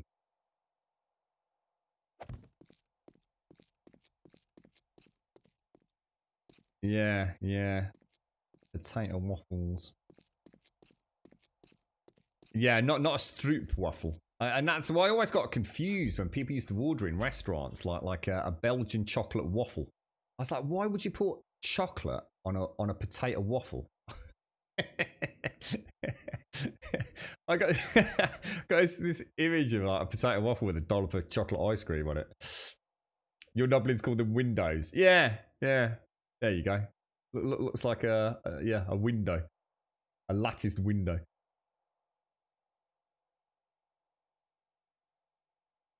There'd be no real reason to, Dragon, to sleep in this game. Unless you're talking about just adding it in like Minecraft to sleep through the night. In which case, there'd be no reason for them to add that. The whole point is the night is supposed to be that little bit more dangerous, isn't it? The best implementation I've seen of beds in this game was through Starvation did it first, I think, and I'm sure Ravenhurst has definitely done it. And if you put a bedroll down and you stand or sit on the bedroll, you get a little bit of health regeneration or a little bit of extra stamina, enhanced stamina regeneration or something like that. And I think Ravenhurst did it, so if you did the same thing on a really, the big king size bed, you'd get an even more enhanced healing, and that kind of works, I remember, I'm sure it was Ravenhurst and certainly in Starvation at some point where I'd be, looting through a town, I'd be damaged, I didn't have a lot of healing on, so I'd literally break into a house, clear a few of the zombies out to get to the bedroom just so I could rest up for a few minutes just to get some health back. And I think that kind of works well. It's in keeping with the pace of the game. If you just want to sit still for a couple of minutes, you can. I kind of like that. Yeah. Sainsbury's frozen waffles are the best. so if I fancy a potato waffle, it's Sainsbury's. Sainsbury's are the creme de la creme, are they? Oh, leftover mashed potato. Yeah, nice, mate. Nice. My nan used to make. We have this thing called Bubble and Squeak over here, which is where you take all the remnants from a Sunday roast. So it's all the bits of broccoli, the carrots, the potato, the mashed potato, and you sort of fry it all up. It's ever so nice. You're right, Lizard. A quick note about Rust PvE. There aren't a ton of things to kill outside from the major loot points. The building is interesting. The electrical system is pretty good. Vehicles are pretty cool, but after watching a lot of it, unless you're in it for the PvP, it may be kind of quiet. I actually mentioned it earlier, I reckon. I'm not sure if you were around earlier, but I'd like to try Rust PvE really just to see what the game is, to see what the content is. As you said, to get an idea of, you know, what I can build, you know, what the maps are like, how the game plays, and then, you know, if I decide that I kind of like it, you know, if I fall in love with you know, the basic mechanics, and knowing that it's very much built around PvP, which this one isn't, it could be an interesting one, dude. You know, it's got possibility. I'm certainly not expecting. I think there's some people have sort of said, you know, 20-30 hours out of PvE before maybe you start feeling like you've seen a bit of rinse repeat content.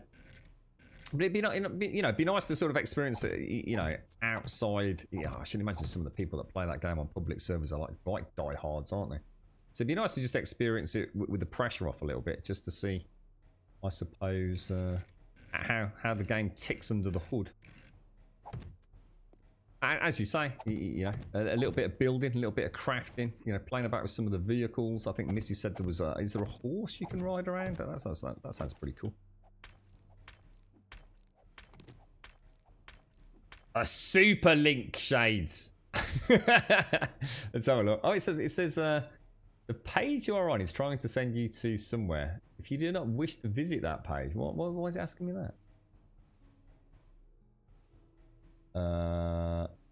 English. Website cookies. Oh yeah, right, okay. So these is translated as a French waffle. Yeah, that's nothing like what we call a waffle. Yeah, totally different. What is that? What's that in? What's in the middle of that? Is that cream or something?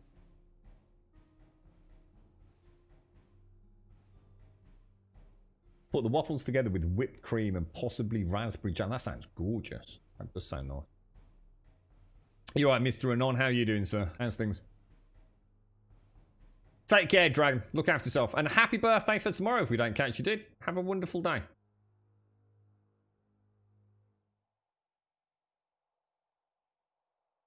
You're right, Madvin. Is Starvation mod coming back? Very unlikely. Very unlikely. It was primarily the love child of Mortalentus and Paco, and I'm sure some other people were involved as well.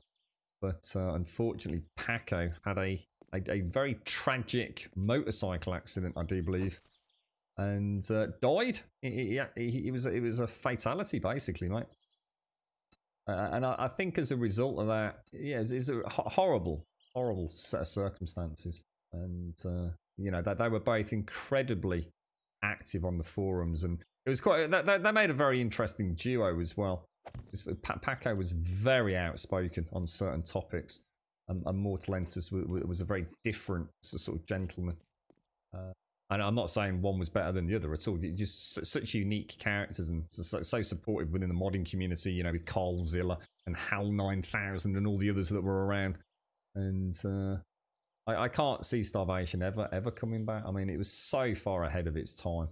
You know, it really was the mod with everything but the kitchen sink thrown in there. And I'm pretty sure they probably did have a kitchen sink in there, quite honestly. Yeah.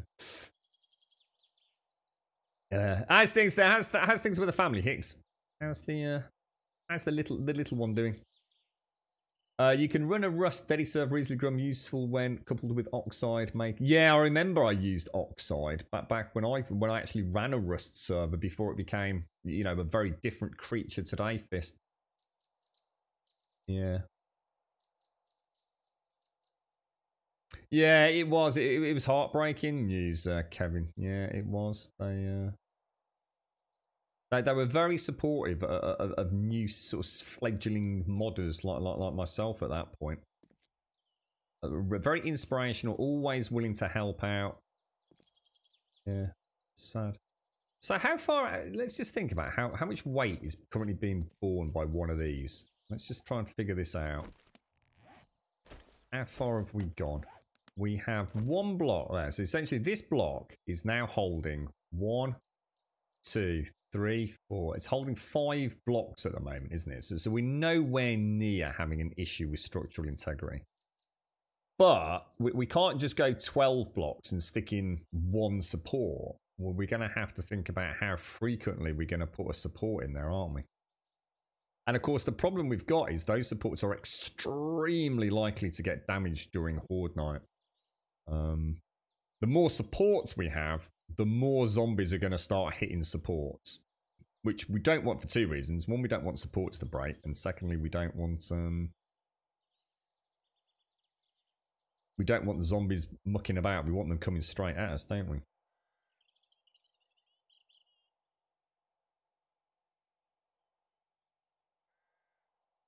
Am I planning on streaming the Xbox conference? I'd love to say yes as a host. One, I don't know if we're allowed to. I'd have to check that out. And two, I don't know if I'll actually be in the house at that point. I'm hoping my dad comes out of hospital later this evening. But I haven't heard anything yet. And they would have done the afternoon rounds. I can't imagine they want to keep him in. I mean, he is okay.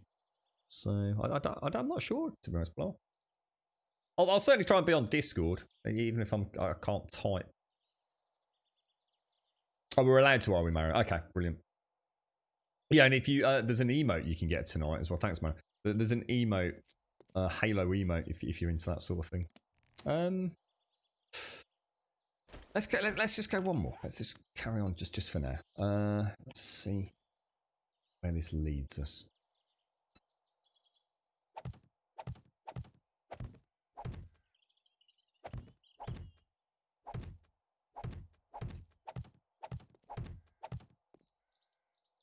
I suppose they don't really care who's streaming that kind of thing, do they? As long as word's out, that's all they really care about. Or people watching it. I'm not seeing a Jeff Keighley do anything for a while. I got nothing against the man. He seems to be he's quite an influential figure out there these days, despite all the Doritos Pope nonsense. Interesting to see what he's got to say. You are Hopkins. How's things, sir? How are you, mate?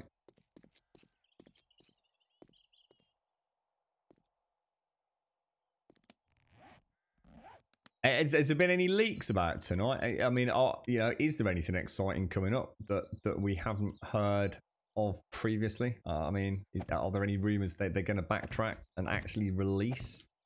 I mean, the only thing I'm really interested in is what the day one games are. What's actually coming out, that I can buy on the day that comes out, if I was to buy one. And some uncompressed video footage, I'm hoping post-show, of actual day one games actually running on the Xbox One Series X, uncompressed, downloadable for us to check out. That's all I really want from tonight. If they were to throw in the price, I'd be super happy. Super happy. But that's not happening anytime soon. So if I copy, well, I'll leave. Oh, well. They're releasing a knife making sim. How's it all going on that front, Hicks? You got any wonderful creations in the pipeline? I've not been able to catch it for ages, dude.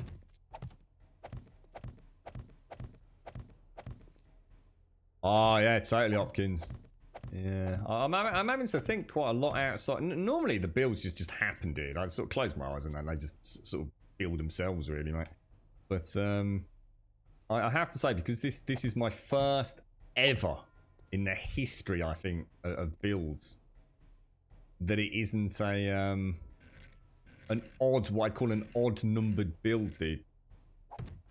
This is an even numbered build, and it is a fucking nightmare, dude. Just all the tricks that I've learned, none of them work. I'm having to rethink everything. Even the kill way has had to have a complete redesign down there. Look, I actually quite like it. It's starting to grow on me a little bit.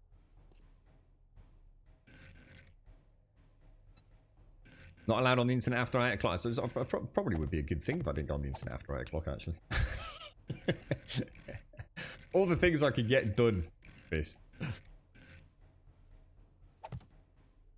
Yeah, well, I think the thing is, Flar, I'm quite intrigued by tonight, because we already know most of what's in the pipeline. I mean, we've got a good idea on all the third-party games. We've got a good idea on the first-party games. So, Mario, did you know how long it is? Am I aware of the time? Oh, sugar, no, I'm not. Oh my god, no, I'm not at all. In fact, that's yeah. Thank you, Shane. So I need to obviously I need to bring the well, see if I can get through to the hospital. They weren't mucking about yesterday. It was like armed guards. You ain't going in, mate. It's my dad. Like, look, you can see. I don't care. You ain't going in. He needs some support. No, you're not going in. Are you poorly? No. Well, you ain't going in then. I thought, all right, fair enough. All right, I understand. But to be fair, they were really good and actually brought someone out. So, right, let's get back in there. Probably an hour or two. See, that's a lot. That's a lot of time to fill. You know, you're showing 3-4 minute segments of video games. That makes me wonder what they are going to show. Apparently some people on the forum are unhappy about me not explaining every little bit of what went into the weapon balance. I'm a terrible person. You are. You're a shit stain, Gaz. I don't know why we put up with you, quite frankly. I think we might have to just get rid of you. I've had enough of you as well, quite frankly. Come and give us a cuddle, Gaz. You'll always have a home here, Gaz. Don't you listen to the bastards on those forums, mate. We'll give you a daily dose of grief and then give you a big cuddle and a Cadbury's cream egg afterwards, mate. So you're using a web server to let mods control preset positions in the shop. Right, I'm confused. So when you say mods, you mean moderators on the channel. So basically your moderators will be able to control the camera work. Is that right, Hicks? That's brilliant. That's awesome, dude. You're a professional streamer. The things don't get any more tech than that. The only way you can get more technical than that is if you're Fistmaster and you're going to drive a Scania lorry into your gaming room. straight through the patio window and say, bish bash bosh, there is a fully installed Euro Truck Simulator cab. Yeah, full immersion. Brilliant. So you got some PTZ cams. I don't know what that means, mate. PTZ cams. I think I saw a picture on Discord a while back which looked like a CCTV camera. You got, what, $750 cams for about $5 a pop. Holy wow, dude. Nice one, bro. Oh, pan tilts. Oh, God, all these fancy acronyms. Arc at you, mate. Look at you. Look how far you've come. A long way from those. What's OBS, then? What's OBS, mate? What's that? As long as you enjoy it. It sounds brilliant, Hicks. Sounds absolutely wicked, mate. Is it all up and running now, or?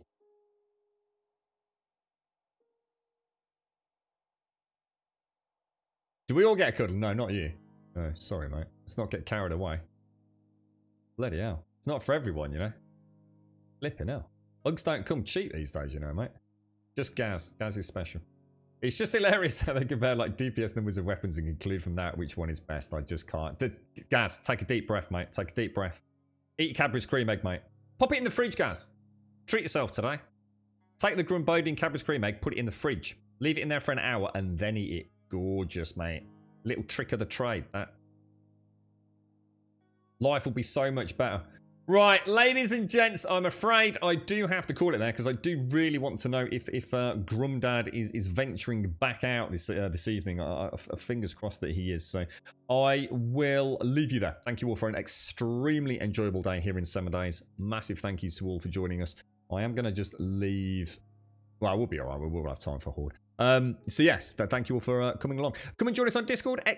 Discord in chat will get you a link to the Discord server. If you go and post an introductions right now, just say a quick hello. Post the letter B today. Anything you want, but just one post. Anything. An emote. A full stop. Just so we know that you've joined. So one, we can say hello, and two, sort out your posting permissions. And by the time the outro music ends, you will have access to the rest of the Discord. Couldn't be any simpler. ! Twitter in chat will get you a link to the Twitter feed, and if you do join us over there, you will get a little tweet every single day, a few minutes before we start, and we stream 7 days a week, 7 hours a day, from 8:15 in the morning through to around that 3 o'clock mark in the afternoon, and we have got almost guaranteed now some evening streams coming up as well, and I'll keep you up to date on that as we learn a little bit more. And finally, exclamation mark YouTube will get you a link to the YouTube channel. And if you do join us over there, please do consider dropping us a subscription. We will be extremely grateful. And thank you for the subs, the resubs, the bits, the follows, the donations, and the gifted subs throughout today. A little cheeky thank you to Brew if you're out there. I mean, wow, I'm not entirely sure I know what happened there, but you know, if that's all been done in the best spirits, then I can't really thank you enough, my friends. So thank you very much. And then thank you all. Thanks to everybody. Trump, thank you for the bits earlier. Paprika, thank you for the bits earlier. UFO, thank you for the tier 3 and the 30. And Fist, thank you for the 10 near the end there. As well as Arius, thank you for the follow. I wish you all a very pleasant evening, whatever you're up to. We will, of course, be back here tomorrow morning, 8:15, for some more 7 days. And I may or may not be around on Discord. I'll certainly try to be around 4 o'clock just to watch the Xbox conference, whatever it's called. It's quite a big day in gaming. Hopefully we'll see some fun new games coming up for later this year. Thank you for watching. I'll see you soon.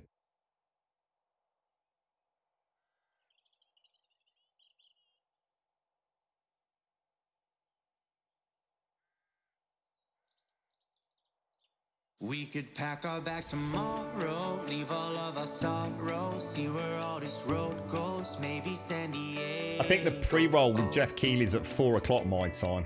So 45 minutes from now, Paloma, Jeff Keighley's doing a 1 hour, hyped build, and then the official start is 5 o'clock from Microsoft.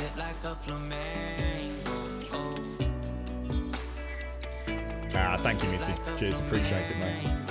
Take care, Epic. See you later, everyone. Have a wonderful evening. You can look and try to find. Take a breath, open your mind. Take it one ride at a time.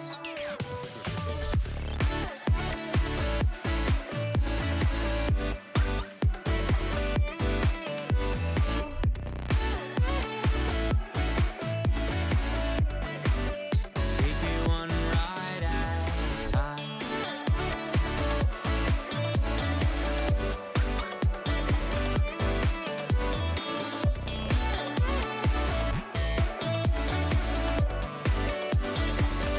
We got lost an hour ago. Where did all our time go? Where we are, no one knows. Maybe San Francisco. Oh.